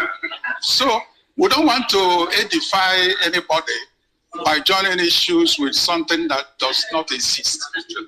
It's as simple as that. So I'll be surprised if they're not aware of these two judgments. If they're not aware of these two judgments, then it's not our fault. It's their fault. So that's it. Thank you. Thank you very much. All right, so that's actually it. Meanwhile, where is UC Maxwell? I just remembered now. San Levy gave us assignments. Said we should look for the witness deposition of that man. Please, we've not done the assignment. Me, I don't know how we'll get it, but I hope I will try to reach out to UC Maxwell to see if there's anyone who can lay our hands on it. Now, assignment too. We need to finish it. All right, Nello, go ahead. All right, well-meaning Nigeria. Okay. Uncle Akachi. All right. Yeah, we don't get assignments, so obedience. Now here I don't know 1 minute. Maybe you go still play that part again for us before we finish this space. Okay. All right, guys. Please, if you want to speak, put your hands up. Only Mr. Kolade's hands are up, and I know he just came. Hello. No, there are 4 hands. So there are 4 hands up. Yes, Bethel will go. On my screen, though. Only. What phone do you use? It's iPhone, though. See, now we just put our own up now. Okay, I use Android. Sorry. What's that? I told well-meaning. My hand don't depend me. Okay, so we have. I think yes. Bethel, you go. Then Chris, you go. Then Engineer Andy, and then Kolade, and then Lorena. No, there's Kelechi. Oh, sorry. So, Oh, Nelo, sorry, what did I call him? first of all, Nelo, I'll personally have to sue you because I was already drafting the process to file in court because you broke the protocol. I've been on the line for a while, and even Mr. Kanji, that's Uncle Akanji, mentioned my name as the third person to speak, but you jumped the protocol. Well, thank God you are not I'm INEC as far as you sorry. apologize. I'm sorry, yo. Okay, so I just want to thank you so much. Apologies accepted. I just want to greet every one of us, my fellow patriotic Nigerians here who have made our time, who keep making our time, who keep putting in their resources to make sure that we change the narrative in our country. I just want to, first of all, say that I'm very proud of Uncle Levy, who I happen to know personally, and he's one person who takes his job very seriously, and I'm in awe of him as a person. You will never really see him except it's important. Like he's one of those very few people, very few family friends that you don't see around anyhow. He only comes and he comes at his time. So I'm so proud of all what he's doing. Similarly, I'm also proud of other lawyers in the team, um, many as much as them as well, we already know. But I just want to talk to specifically speak to the personalities of some persons, some people who are supposed to be elder statesmen, particularly the person of General Abdul Salami Abubakar. He keeps on coming. I know we said about this. He keeps on coming up every time, every election season, signing peace accords and all whatnot. And at the end of the day, there is no accountability. It's just like INEC. Nothing comes out of it. We don't know who has disobeyed the peace accord, who has not, what has actually happened. No in depth. It just seems like he just comes to that peace accord is always coming to sign and things like that. It's just a way of him coming to trying to show his relevance at every point in time, or trying to get something, be good with whoever wins at the end of the day. So it's quite pathetic, to be honest, to say the least. And then speaking to people like, I'm speaking to the personality of people like FFK and Festus Keyamo, particularly with, pertaining to their response to the EU report. First of all, FFK tried to make it an African versus European thing because of the European exploitation of Africa. I was not trying to say that these guys, they have exploited us, blah, blah, blah. We are not talking about exploitation. When we want to talk about it, we'll talk about it. What we're talking about now is the legitimacy of the election that was conducted by INEC. So it's not about any other thing. Then Festo started talking about reportage. They were only called to come and observe and not to investigate. The fact is that a reporter is also an investigator. You don't report you don't report findings that are not that don't have true sources, that don't have genuine sources. You have to investigate, you have to interrogate the report that you're about to give out to be sure that everything is verified. So these guys are all just psychophants, especially our uncle Wole Soyinka. He would not. How many of us have we ever seen Wole scrub all the maimings, all the tribalistic, all the He said he wasn't in the country, so he wasn't in the country. It's only when he hears obedience speak that he comes onto he becomes he comes into the country. That's when he's alive. When the worst things are happening, he doesn't know. And even after that, he came in, he could not comment on those things. Particularly, first of all, the major thing he should have concentrated on was those issues. He did not. Started calling out obedience. People that are fighting for their lives. People that are fighting for the good of Nigeria. So it's very bad. Then talking about the spirit of citizenry, the citizenry is really poor at the moment, and we need somebody like Peter Obi to come in at the helm of affairs. Peter Obi is he's a personality people don't really appreciate so much. Peter Obi abhors anything unfair. So if Peter Obi is in a place and he's seeing that somebody is being treated, I've experienced this at least twice.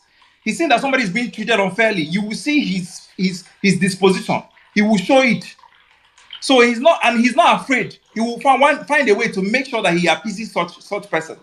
And then I just had a news that somebody like Abba Kyari, a murderous police officer, somebody that has been indicted for murder and fraud, who is being indicted and who's standing trial. Those kind of offenses are not bailable. They are non-bailable offenses. So why would somebody like somebody like Abekari be released on bail or whatever it is? I've not yet interrogated that particular fact, but I know that as a matter of fact, he has been released. On what grounds? When we had somebody like Tude, who was being frivolously accused of cyberbullying, was held for weeks in the cell for a couple of days, and we were begging, pleading for him to be released, and even the court was finding it difficult to grant him bail. So it's really, really pathetic. It's very, very bad.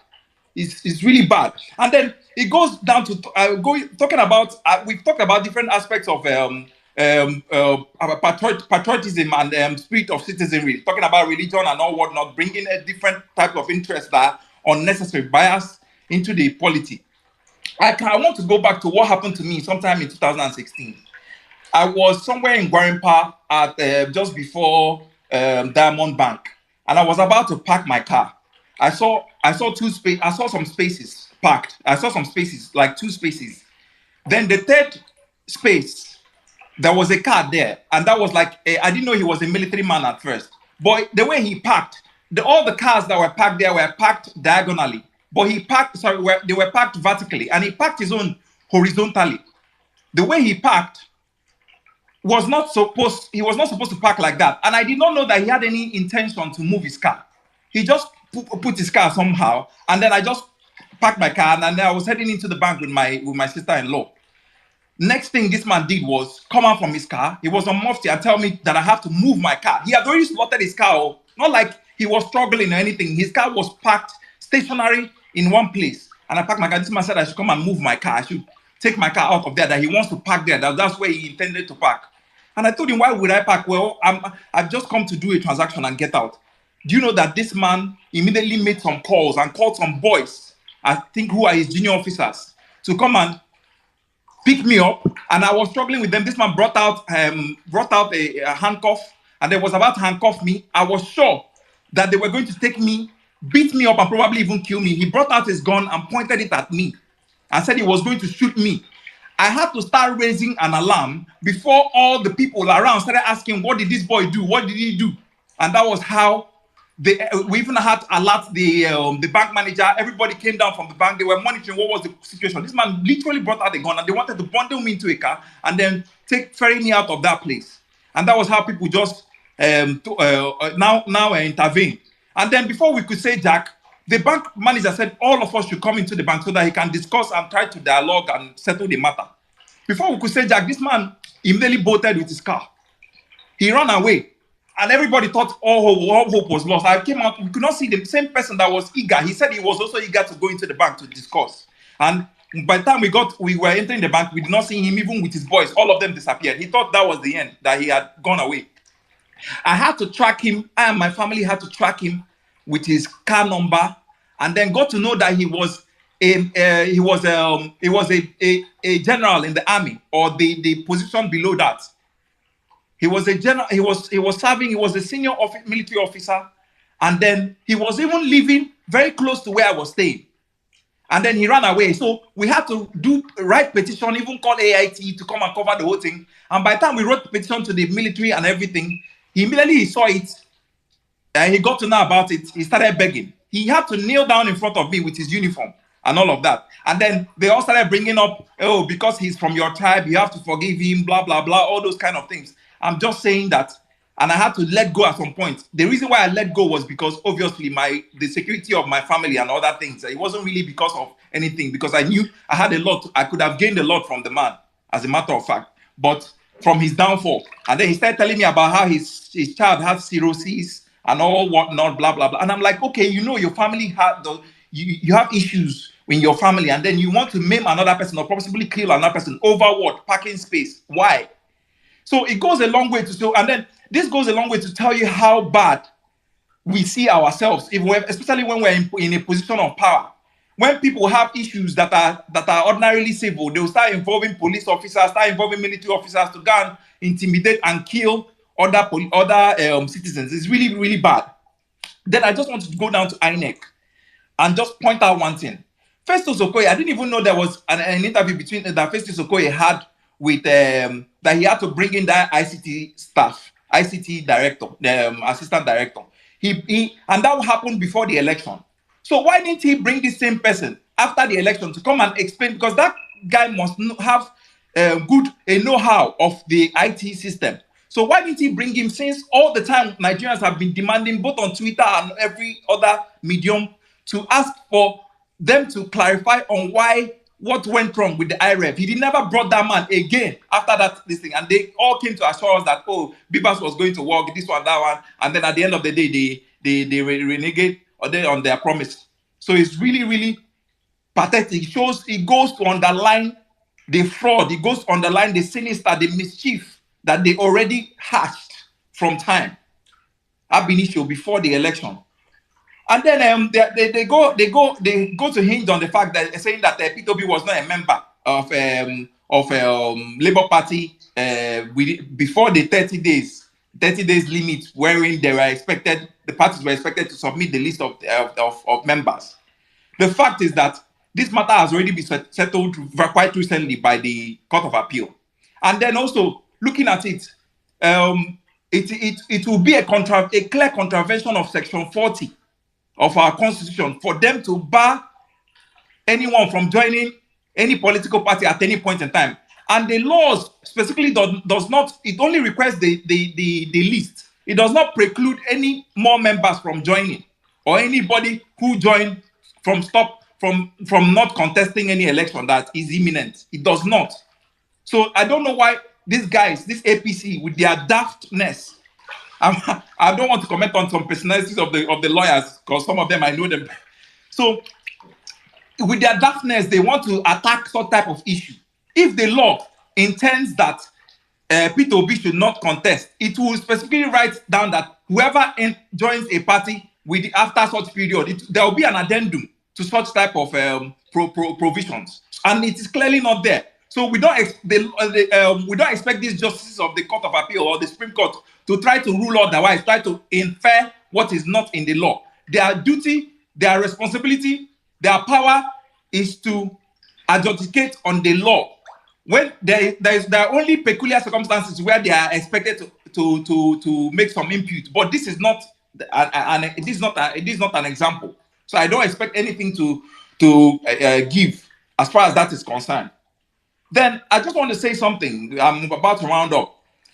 That as much as we charge, I keep saying it every time, as much as we charge the judiciary to do their work, because as a matter of fact, P2B won this election, and they must, if they do their work very well, if they put their hands straight, they will deliver judgment in his favor. We also have to pray for them, because these guys are going through a whole lot in times like this. A whole lot more than we can even imagine. There will be a lot of blackmails, both with their family and all whatnot. DSS, we already know DSS is in the hands of Tinubu. It's one of those agencies that he did not remove, he did not do any changes, any structural changes, any leadership change in.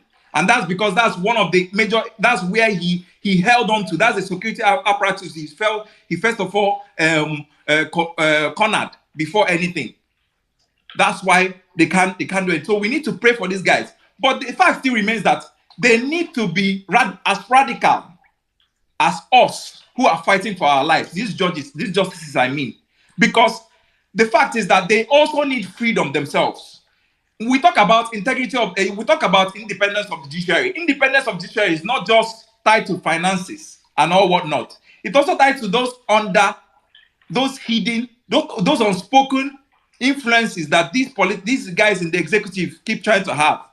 I'm done soon in a bit. Just done. This is my last point.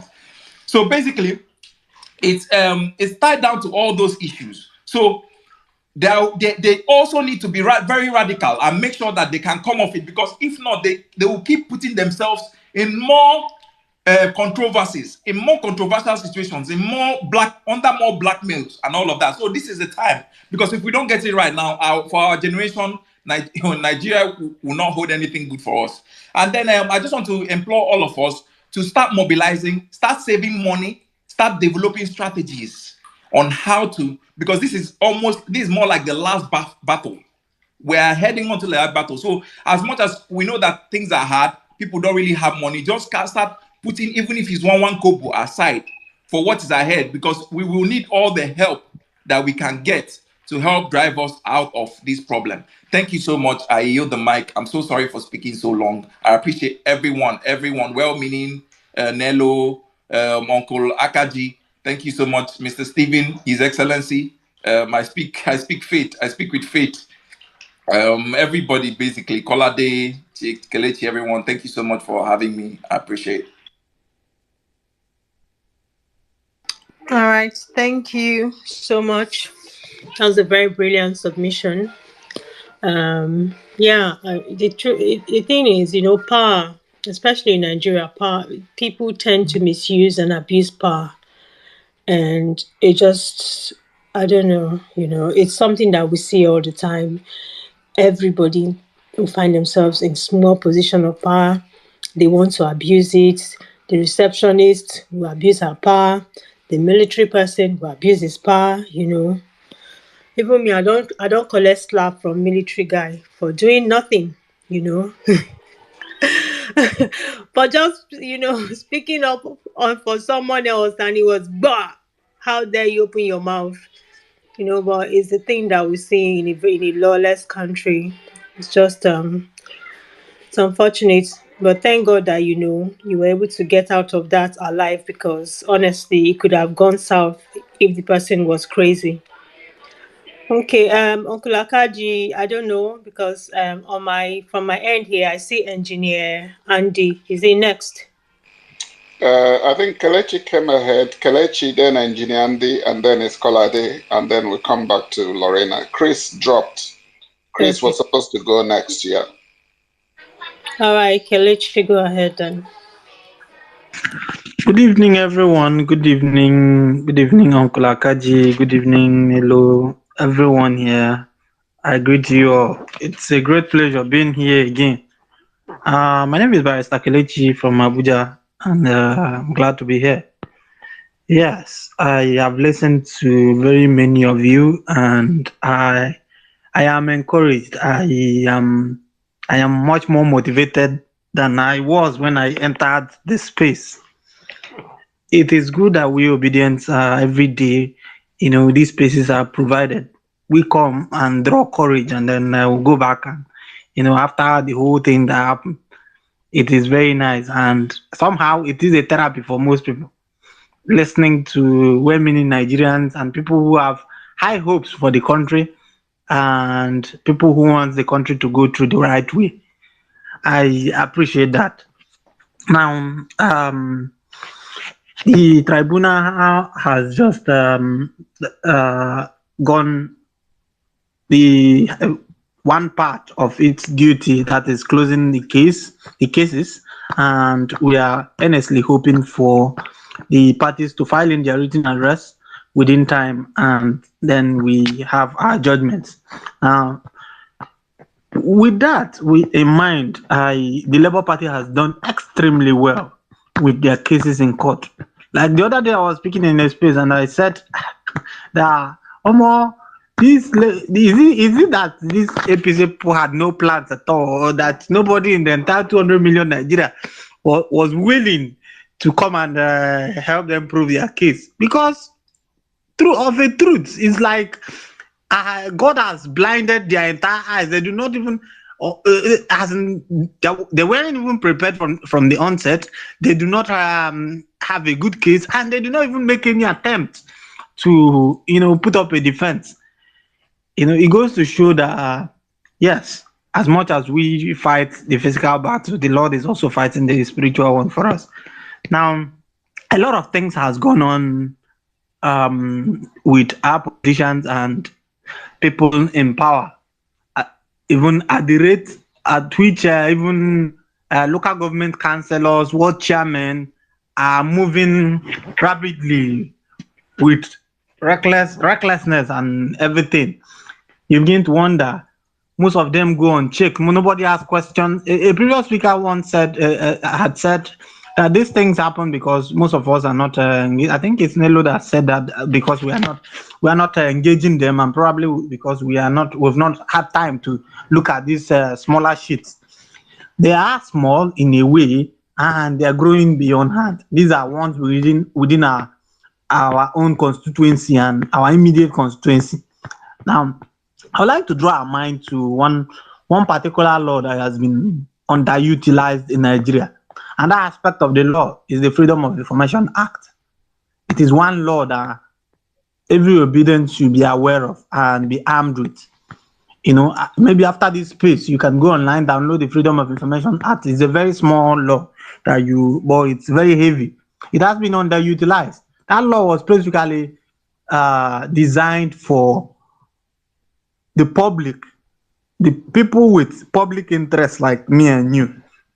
It was not designed for the government. It was designed for access to information, documents that are held by public institutions. Now, what will this law do? It basically helps you request any information that is within the public cover.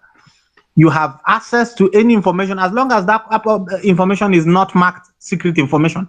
And for an information to be marked as secret information, it is the duty of the president to mark information as a secret information under the act. Now, it is only few informations that have been marked secret information, just few, because of national security.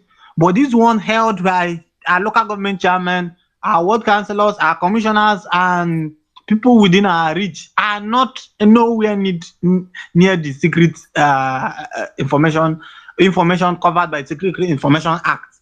So that Freedom of Information allows us to make any application, and that government office have 7 days within provide you with that information, so you can run with the information. You can to the public opinion court, which is where we are now. And if you do not have the means to go to court with any of them, let's challenge it on the social media. This is our own court. Here we have the judge, the jury, and even the lawyers, the best of it. Everyone is a lawyer as long as social media is concerned. So you just bring it up and then we will hit the fire running.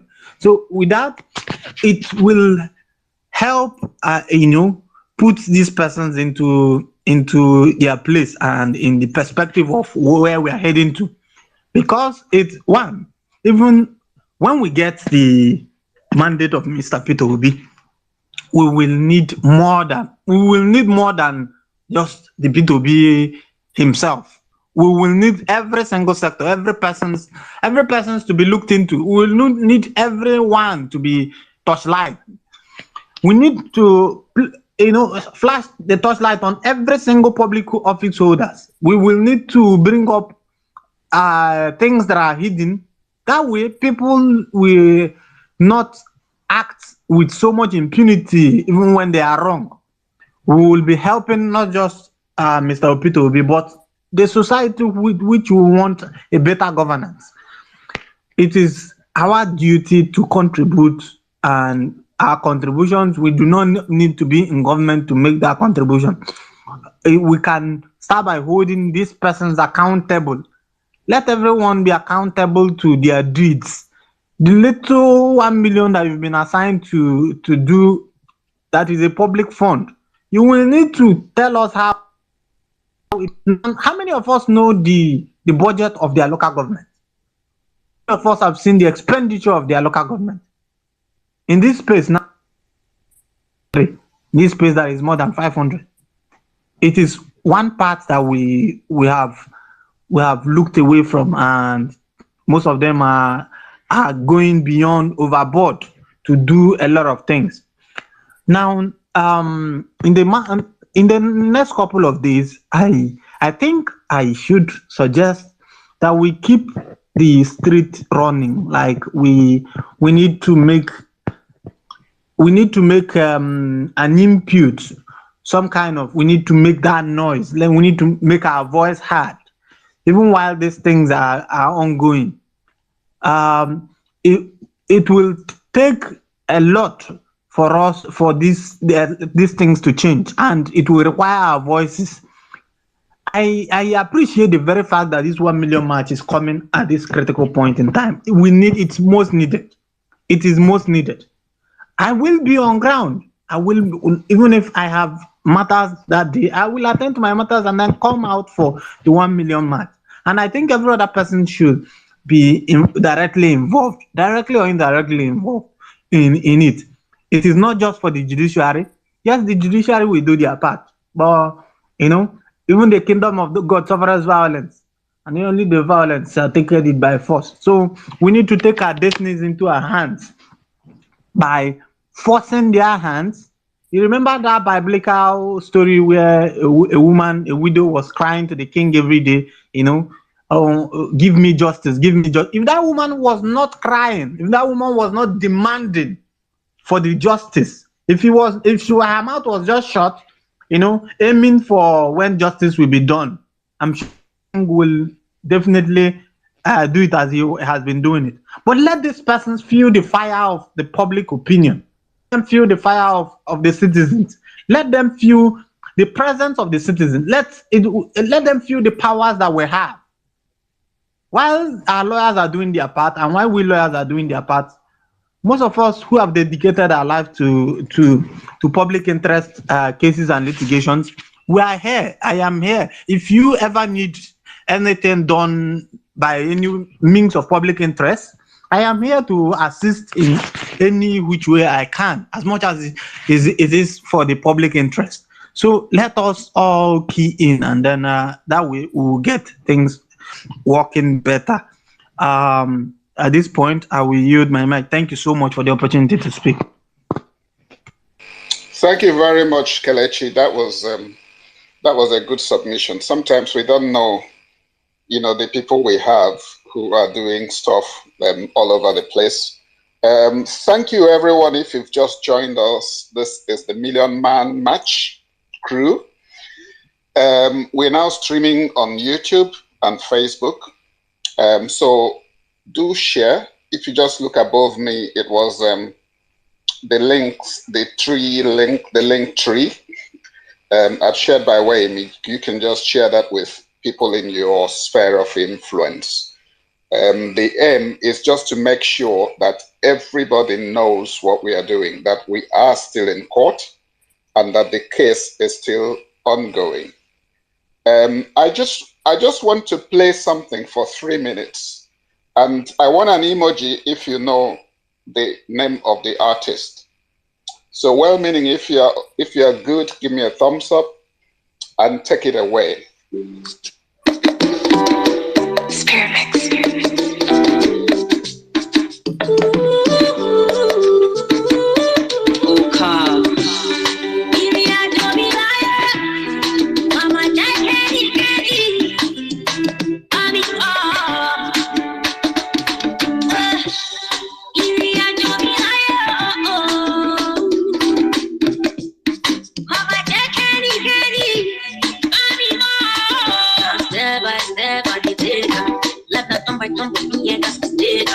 The streets, this my gas station. So one day, peace I go make.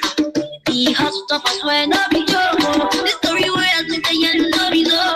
I'm a bad man, you be my joke. No be so hey, tomorrow me, I'm for me. Hello, baby, so good. Hello, baby,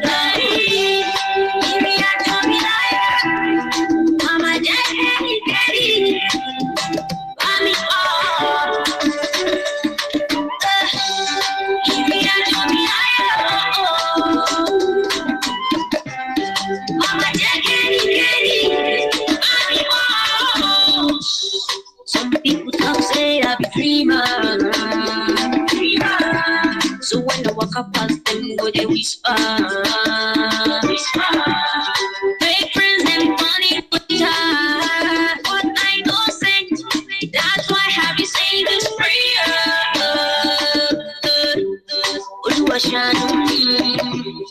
What on sana, mami ya wale, baby daddy inja, tomorrow me,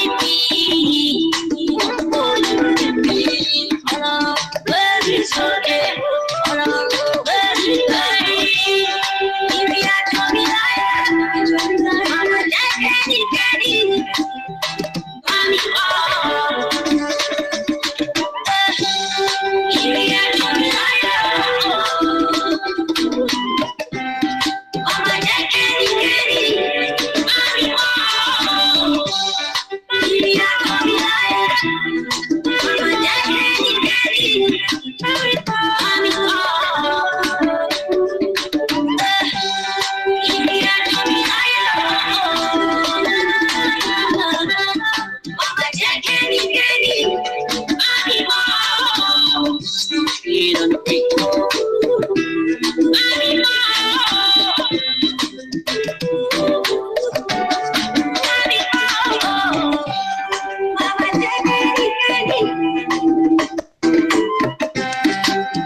All right. Okay. Wow. Okakaji, over to you. But I just want to tell whoever sang it, I know you reveal the person that if you have copyright, if they give us copyright issue on YouTube, we'll come and meet you to give us your license to tell them.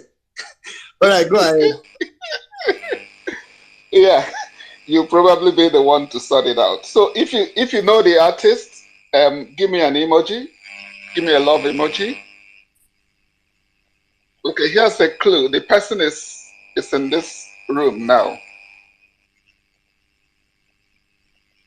Ah. Okay, well, meaning you want to do the honors?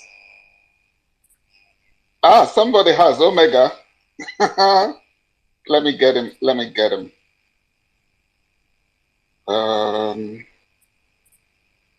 Sorry, Omega X. I can't bring him up. Oh, is he up now? He's up already. Okay. Yeah, go for it. Okay. I think greetings everybody. I think I know that voice. That voice comes on the 1 million match, and I think it's $1 Million Baby. All right, $1 Million Girl. I think so. That. Yeah, give him a clap. I'm not using my iPhone. Okay. Now let iPhone get clap. That's cool. That's cool. Yes, he is absolutely correct, and it's our own $1 million babe. I was just looking at some of the stuff, the amount of talent we have, and this lady came on here with the Lagos team, and they were doing quite a lot of stuff, and I just stumbled on this, and I'm like, whoa. So the copyright will be on Big Mag because he's the head of the crew. Even though I didn't take permission from. No, I defer to Wahala Record.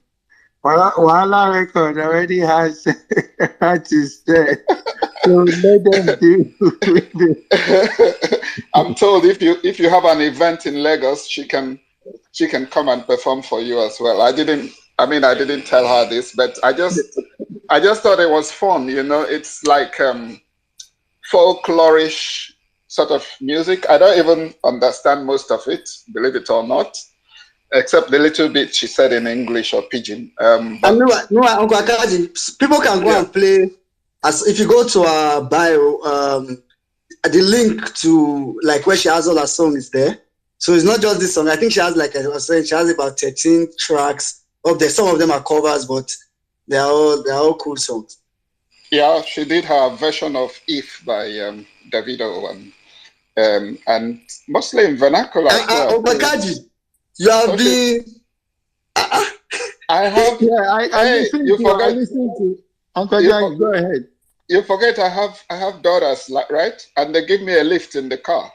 So it's just like being in an Afrobeat concert.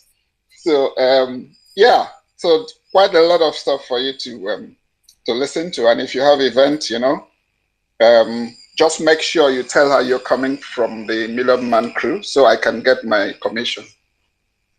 So I'll just use.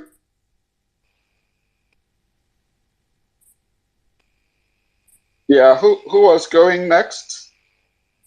Engineer Andy, I think. Hello, Engineer Andy. Can anybody hear me at all?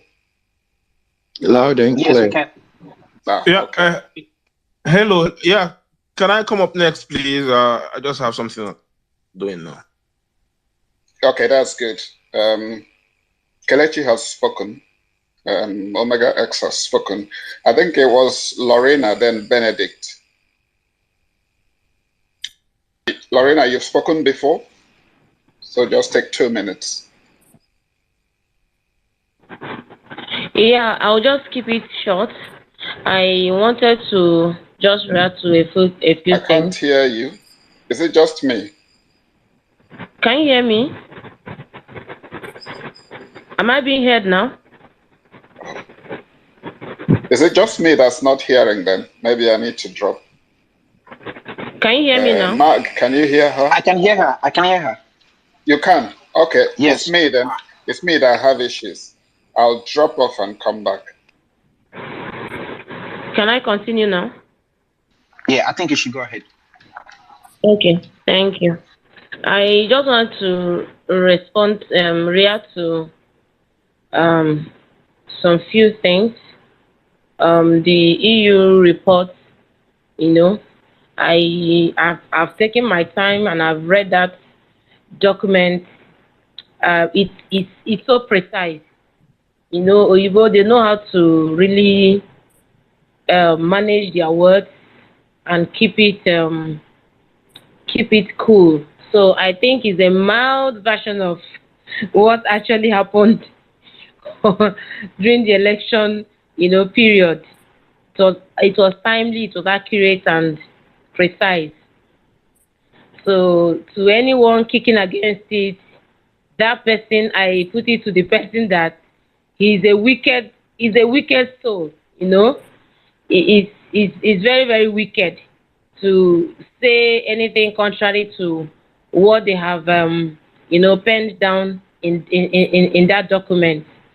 Thank God it came from a neutral mind. So it's immaterial if they agree with it or not. That brings me to the issue of what's happening in the southeast. I don't want to. When I saw the little children being harassed, dehumanized by these men, during the so-called sit at home that was defiled, I wept. These are children that should be protected. These are children that should be, nurtured, cared for. But we saw them in the open without any form of protection from those that should do so. So it's a call on everyone responsible. Let's not shift blame. There are people that are saddled with the responsibility of keeping law and order, maintaining peace in that region. Please let them do the needful, and let's not just be, saying. I was reading some articles. It's unnecessary. There are people that have every machinery to do the needful. Let them do the needful. Let them do the needful. I look at this government, this illegitimate government, coming out and making some pronouncements, making some demands of citizens without considering the implications. It's not right. And it's high time we start calling them out and demanding them to restitute for any harm that comes to the citizens as a result of their directives.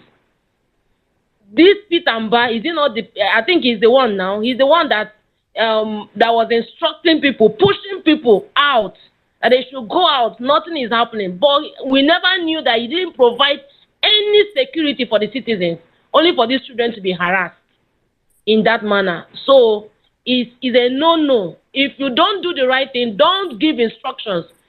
Talk is cheap. Do the needful. Do the work. Let it be seen to be done before you can come out to be doing a illegitimate governorship on Twitter or on social media. Do the work, at least for the small time that you have to sit on that seat. Let the right thing be done. Though I'm not expecting you to do anything right, but people cannot be suffering because of your pronouncement. And that applies to everyone that has the responsibility to keep law and order in the southeast. Enough is enough. The people want to do their business, and you should do the needful and make the place safe so that people can come out and do their lawful duties. So that's what I want to say. And let's not be carried away by the bigotry going around. We know it's a sponsored terrorism outrightly on the southeast, and the southeasterners are not happy with that sit at home. If there's any reason for any sit at home, there should be the people should be in agreement with it. It shouldn't be something that for no just reason. And we see it in this when we are at the verge of collecting our mandate back. They are trying to bring up something that does not exist. So let's say no to any bigotry and anyone that wants to, join us in their fight. We know they are fighting themselves. They are the ones instigating. They are the ones crying foul. So let's just leave them in their fight and let's be focused. Let's not be carried away by IPOB or whatever. It's not IPOB. They know what they are doing. They know the beginning and the end. If insecurity lasts more than 24 hours in a state, they know what is up. They know it. So they should use all the apparatus within their jurisdiction to do the needful and stop, pushing blames. P2B is not the one to put the necessary measures in place. We should leave him out of, and every other person, and let the people that are responsible do the needful. I yield the mic at this point. Thank you so much. I'm grateful. Yeah, thank you so much. I appreciate you. Thanks for your submission. Well, I see a lot of those agbados here, but I have to do the Jimmy way. So guys, you guys are welcome, and we're gonna keep Jimmy you guys.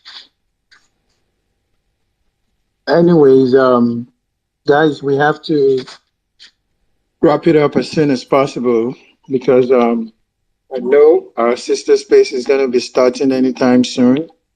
So for those of you that are here on the speaker session, please try to make your submission as short as possible. All right. I don't know at what order. Nello, okay, Uncle Kaji is back up. All right, Uncle Kaji, please, let's try to wrap up real quick so we can all move to violent space. So please try to make sure the submission is as minimal as possible. Yeah, that's cool. Guys, thank you so much. And the next, let's say 30, 40 minutes, we'll be done. I'll be shutting down for today. Yeah, we'll do. So thank you. We'll do it before 30 minutes. We'll be done before 30 minutes. All right, sir. Yeah, so Engineer Andy, are you good to go now? Right, if you're not, that's fine. Benedict, and then it's Odigie or Saro. There's a few of you that don't have your hands up. I'm going to have to remove you from the speakers. If you want to speak, raise your hand, then we can put you in the queue. There's something that looks like a love thing at the bottom of your screen. If you click that, the raised hand is all by itself to the right. If you click that, then that will be your hand raised. So Benedict, you go. 3 minutes tops. Benedict? Yeah, can you hear me? Hello? Yes, go ahead. Yeah, good evening, everyone. Good evening, Obedient family. I just want to thank all of you for this great opportunity that you've been giving to us to speak to the world, to let the world know what's happening. So please, for me, I really want us to praise up. We shouldn't just sit back. And I know personally, I was actually thinking, what were these people, what kind of defense are these people coming to make? And I noticed that I saw nothing yesterday. After the time they ended, there was nothing. Please, I think you need to go fix your. Please go fix your phone. We're getting a terrible feedback. Please kindly fix it and come back. Can we go to the next question, please? Yeah, Engineer Andy, you go. Engineer Andy? Okay, you're not ready. Osaro Odigie. Yeah. Good evening, obedient family. I was. Greeted. Can I continue? Good evening, Nello. Good evening, Uncle Ankanji. Well, many Nigeria, I see you. I see you. My incoming governor, I see you also. I see everybody. I see you. Well, I just want to make a little, just my own submission. Oh. You see, this obedient movement, I need not to say much. God is really, really, really involved. God is really, really involved. God is on our side. That's the only thing. Although I might not be that too holy, righteous, but this one that I'm seeing, God hand did this one. He did well. Nobody can tell me otherwise. Man, APC, INEC, Tinubu, Shetima, they keep making mistake. If I'm correct with what I'm be reading concerning the court proceeding, see, those weaknesses that came to testify for INEC and Tinubu, those people just spoil the case the more. You no get how you want to tell me. See, those people spoil the case the more. Say now, though, it's not clear that everything is now left for the hand of those judges because no case really, no case. So I'll leave it for God to just continue doing what He has started, and I hope that He will finish it. I believe that He will finish it.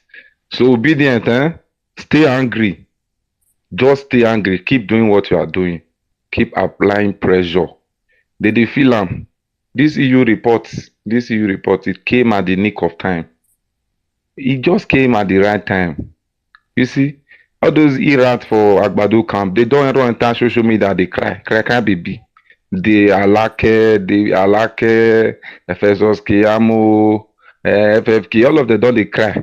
They just they cry. You see Twitter, they are crying. Just ordinary report, but they just they try and rubbish the report. See, this report is just like it might be the icing to the cake. It just this one just came at the right time, and it's all God handwork. My little submission, if time will allow. Obedience. I want to beg all of you now. It's a special appeal. I'm not forcing you. It's a very honest appeal. Edo State, where I come from, I need you guys to help us to install a government that will be accountable to the people. Obedient have been doing it before. I so much believe in this movement. I so much believe in this movement that whoever we support always come out victorious if we come together as one. See, obedient, Edo is obedient is Edo. And we all, let's see if we can return that favor by electing one of our own, who is no other person than Stephen Osemenge. See, Edo State politics is money politics. That's just the simple truth. But this time around, we want to change the narrative. Stephen Osemenge might not have the billions other aspirants have, but with the obedient by Osaro, yeah. Osaro. Your 3 minutes. You just have 10 more seconds. Okay. On Sunday there'll be a big thing that will be about the Edo 2024, and you can see it above my head actually. Use that. Invite all your friends and everybody else. Let's comment, talk, and debate. Yeah. Okay. Steve is here. I mean, he's spoken a few times already. Okay. That's just my appeal. Yeah. That's just my appeal to the obedient family. That we all should support Steve to get that ticket. Because this ticket that's the most important. Osaru, please just kindly listen. We do not have a problem with you supporting Steve and soliciting or campaigning for Steve. Steve is part of us. You're not going to sell Steve to me or to most of us here.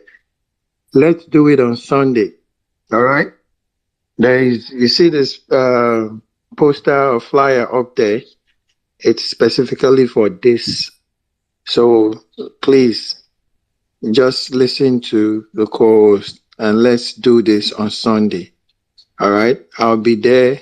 Please be there. Steve will be there and every Edolite will be there. All right? We will talk about the way forward. All right? Thank you, man. Thank you, sir. Thank you, sir. No problem. Uncle Akaji, thank you Yeah, very much. thanks. Yeah. Obazi, let's hear what you have to say. Can you give me 2 minutes? That's fine. There's a Lua Femi. Has he spoken? His hands are not up. Or can you see Okay. his hand up? No, actually, it's not. Okay. Now you Please, guys, Sabi. if you want to speak, put your hands up. We're about to end the space. All right. Okay, yeah. So now you Sabi. That's the only person you can say. Hello, No, my good hand is up, oh, afternoon. not the only person. Oh. Hello, good afternoon, everybody. Good Obedient, you evening, just wherever you came. are. So, I wanted to talk about something. I see a lot of gaslighting in most of the spaces. I've visited, and all over social media, even Festus and FFK, they all do that. So I was looking at somebody's skit. Sometimes it looks like it's stupid or it doesn't make any sense. But there's this guy. Just for what's I'm trying to look for his name, his handle, for fun comedy. This guy is actually using comics to actually make ridicule of these people, and it's so annoying. I could really imagine how stupid they'll be looking when they see the guy do that to them. It's like the ultimate, it's like the ultimate way to actually, reverse what they're actually doing. If we have people like that doing this consistently and it's going viral everywhere and people are watching how stupid these people are, all the mistakes they are doing, they make it comic and stupid. I think we have something that we can use against these people. Thank you. Are you the mic? Yeah, thank you very much, Nayusabi. I wish you knew the name of the guy. I couldn't tell which one of them. There's quite a few people doing stuff. Is he the one that combs his hair? There's Harry. There's yes, the guy that combs his hair. Yeah. That guy, okay. The guy that combs his hair. Yeah. There's no hair now. Yeah. that combs his head. Yeah.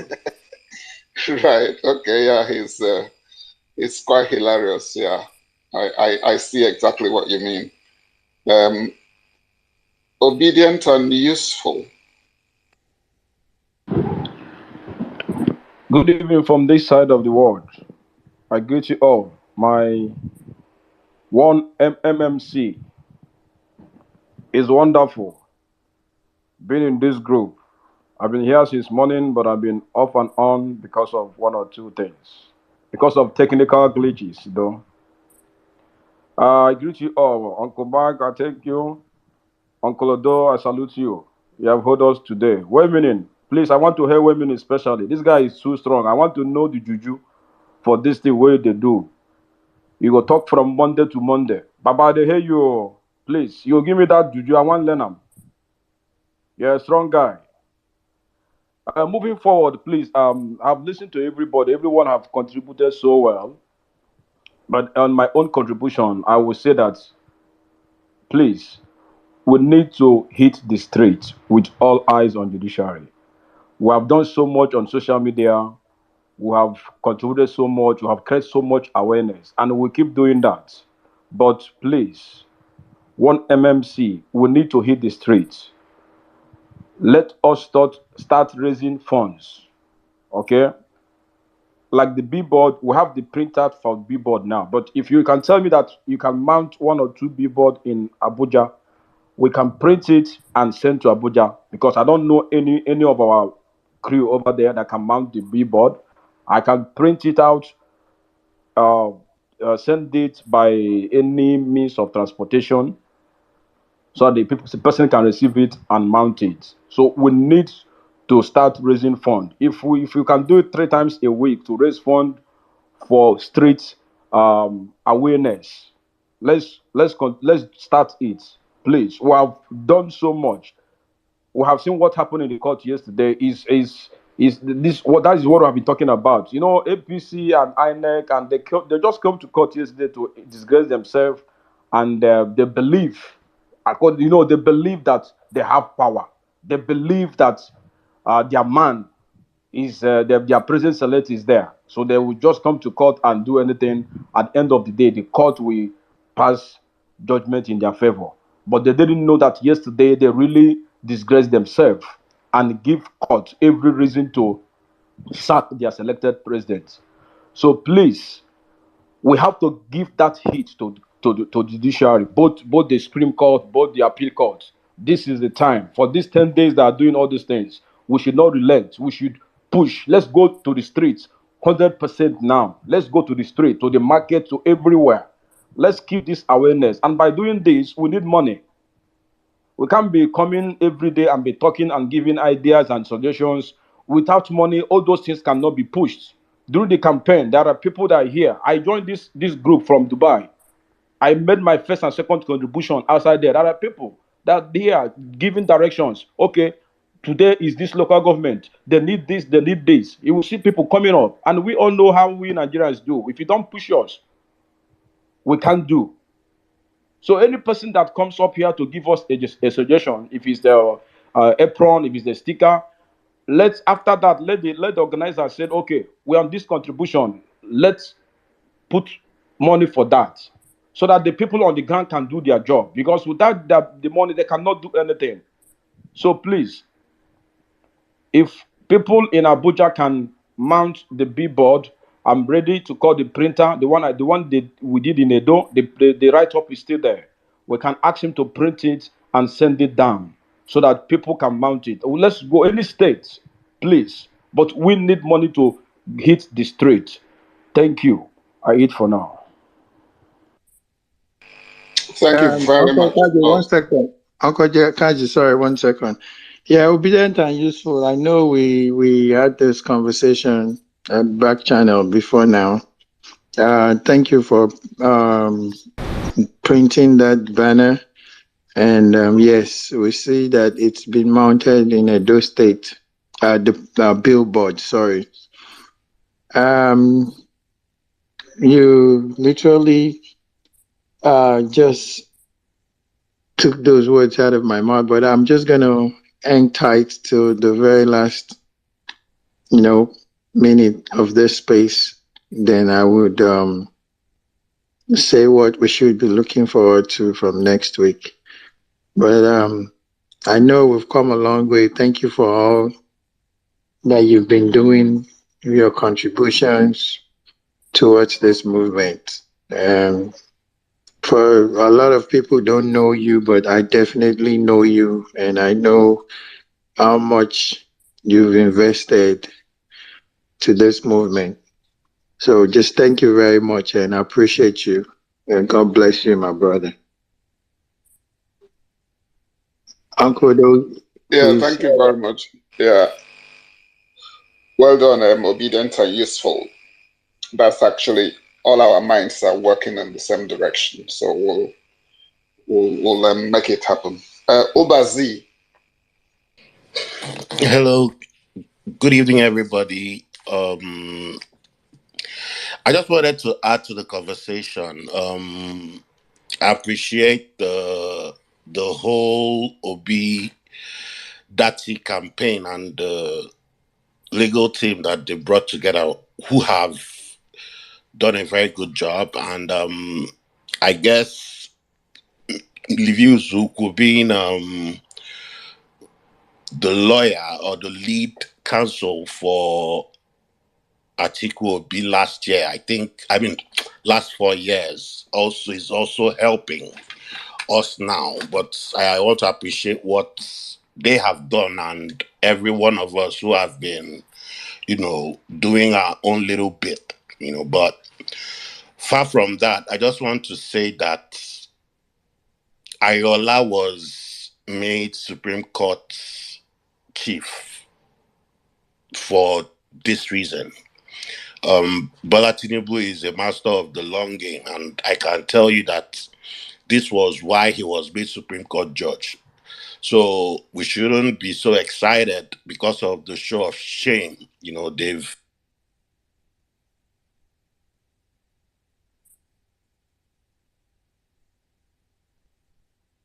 I can't hear him no more. Or is it just me? No, same here as No, well. he's disappeared for a while. It's Ubazi, right? He's still on the speakers, but I can't hear Yes, him. yes. Okay, Obazi. Obazi, unmute your mic and speak.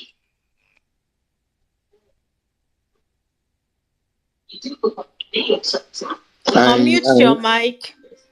You're muted, Ubazi. Yeah, I muted the mic because I wanted to see if he's still here or maybe his network is gone. But I guess he's gone. Now let's go to the next person, please. There's Unless no you can one here see, again. yes, unless you can see somebody else, I think that's pretty much. I can see you at least, Uncle. Angie, I've not heard your voice here today. No, please leave Angie alone. No, I need to hear her voice, please. I've spoken today. I'm not speaking again. I'm done. I just came up. All right, so see you people tomorrow. I've been sleeping all day. Though today was good. Ngozi, you're always sleeping, bedroom voice all the time. All All the right, time. guys, let's call it a wrap, man. Yeah. Nello. Okay, Ngozi has given our own submission. Oh, well-meaning is down. Okay, I think it should be going. Moving over to the next space. Nello, what you got?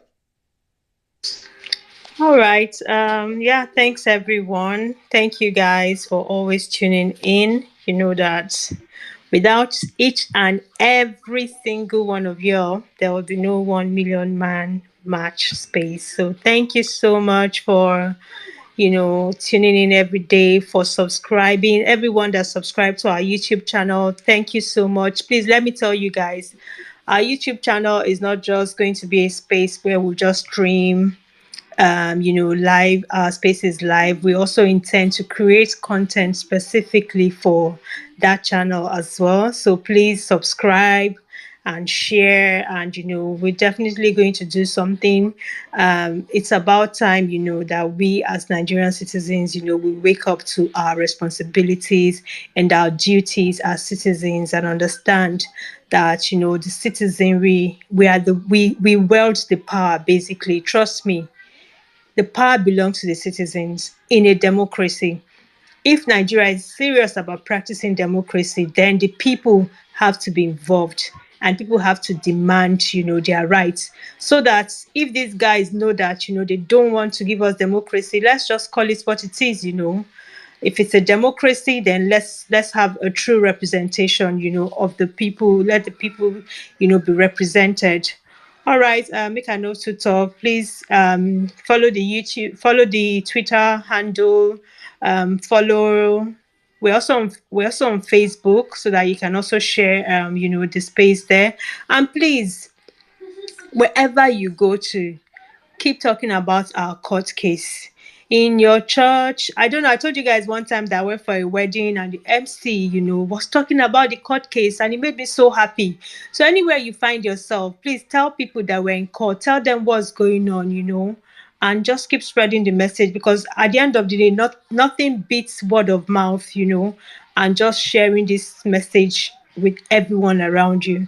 Thank you so much. Back to you, Uncle Akaji, or Sibon, or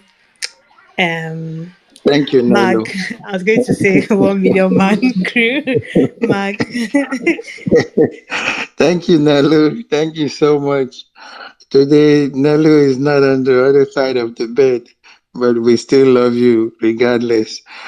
Uncle Akaji, what you got, man? Yeah, just to say thank you everyone for showing up, for doing this with us. We look forward to more interaction. We just said we are not going to switch off because these guys have 10 days to bring their report.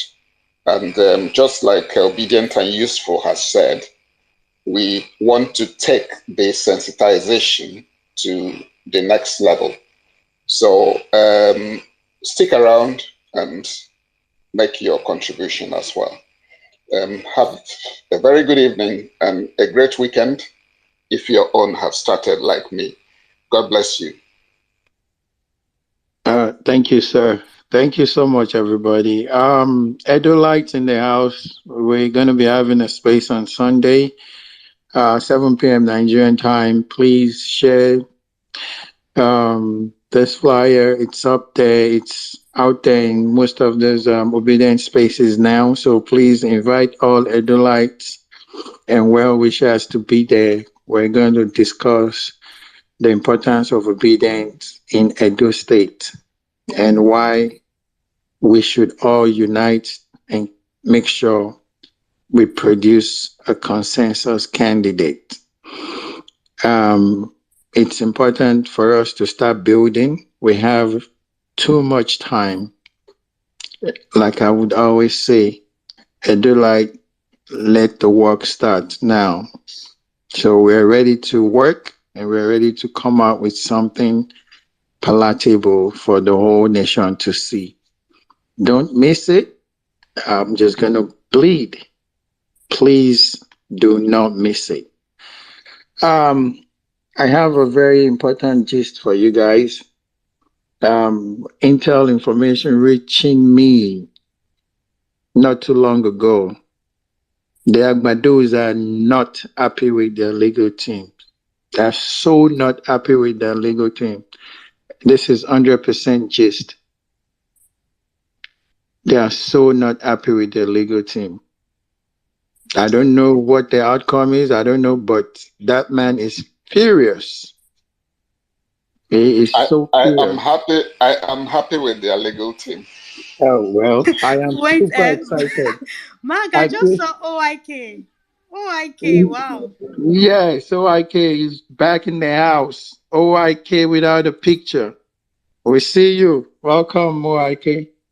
Yeah, so I am so delighted. As a matter of fact, I want to take those attorneys out for lunch.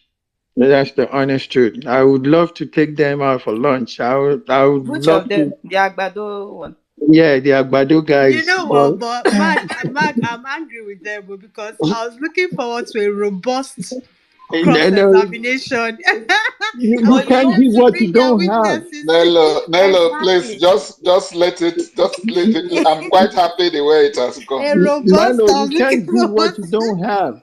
Okay, You can't give what you don't have. Mag, you know what we'll do? Tomorrow's space, PEPT in review, Agbado's lawyer, Tinubu angry at his lawyer. We'll just fall laugh because I think Yeah, so guys, whatever they want to do, that's on them. I don't care, and honestly, I won't lose sleep over that. But I just want us to focus, and focus. Obedient and useful already spoke my mind. Next week, we're going to crowdfund. We're going to paint T-shirts, key holders, banners, aprons, whatever we can print. And we're going to go sensitize the market, the people in Abuja. All we have to do is go out there and share. You don't even necessarily have to say anything. We have 10,000 aprons. We'll go to the market and give them. Please put it on. Somebody sent me something today, quite hilarious. They said we should go to court We've gone to court. Judiciary, give us our report card. that was, I think that was hilarious, man. They said we should go to court. We've gone to court. Judiciary, give us our report card. Guys, we have to get out there and make the country aware that this is not over yet. While they are writing their reports for this next 10 days, let's create more awareness. Let's go out there. Let's give the people this message in a different form. Let's make them see that this is still ongoing. Create that awareness. We're not fighting, we're not screaming, we're not yelling. We're just going to storm every nook and cranny of Abuja. Give them the t-shirts, give them face cap, give them whatever it is. Face towel, handkerchief, all eyes on judiciary. All eyes on judiciary. All eyes on judiciary. Return our mandate. Give us as simple as that. That's it. We start from there.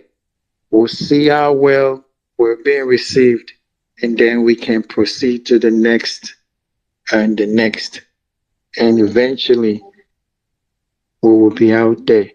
We're trying to build back that momentum. We can't just jump out. Guys, we need to be strategic. We need to be strategic. I'll just say that. Please, next week, we'll crowdfund all through next week. We'll crowdfund, we'll print t-shirts, we'll print flyers, handkerchiefs, face towels. If you can't do it yourself, no problem. We've had some t-shirts that have been printed already. We've gotten, I think, 50 or so, and we're still giving it out. Obedient and useful, hit me up, my DM. We're going to put some billboard out there. As long as you know what to do and you're ready, we'll work together. So, that being said, thank you all for being here today. From Uncle Odo to NG, Nello, well-meaning Anchor Dede, Omega X, Steve, Engineer, Mr. Tony, and the rest of you guys. I want to thank you all so very much. Dr. Jeff, I see you. Like I would always say, there won't be no space without you. I love you all. I would go to battle with you all any day, anytime. And thank you guys for believing in us. Thank you guys for lending your ears to us, to listen to us, even sometimes when we don't make sense. You guys still tolerate us.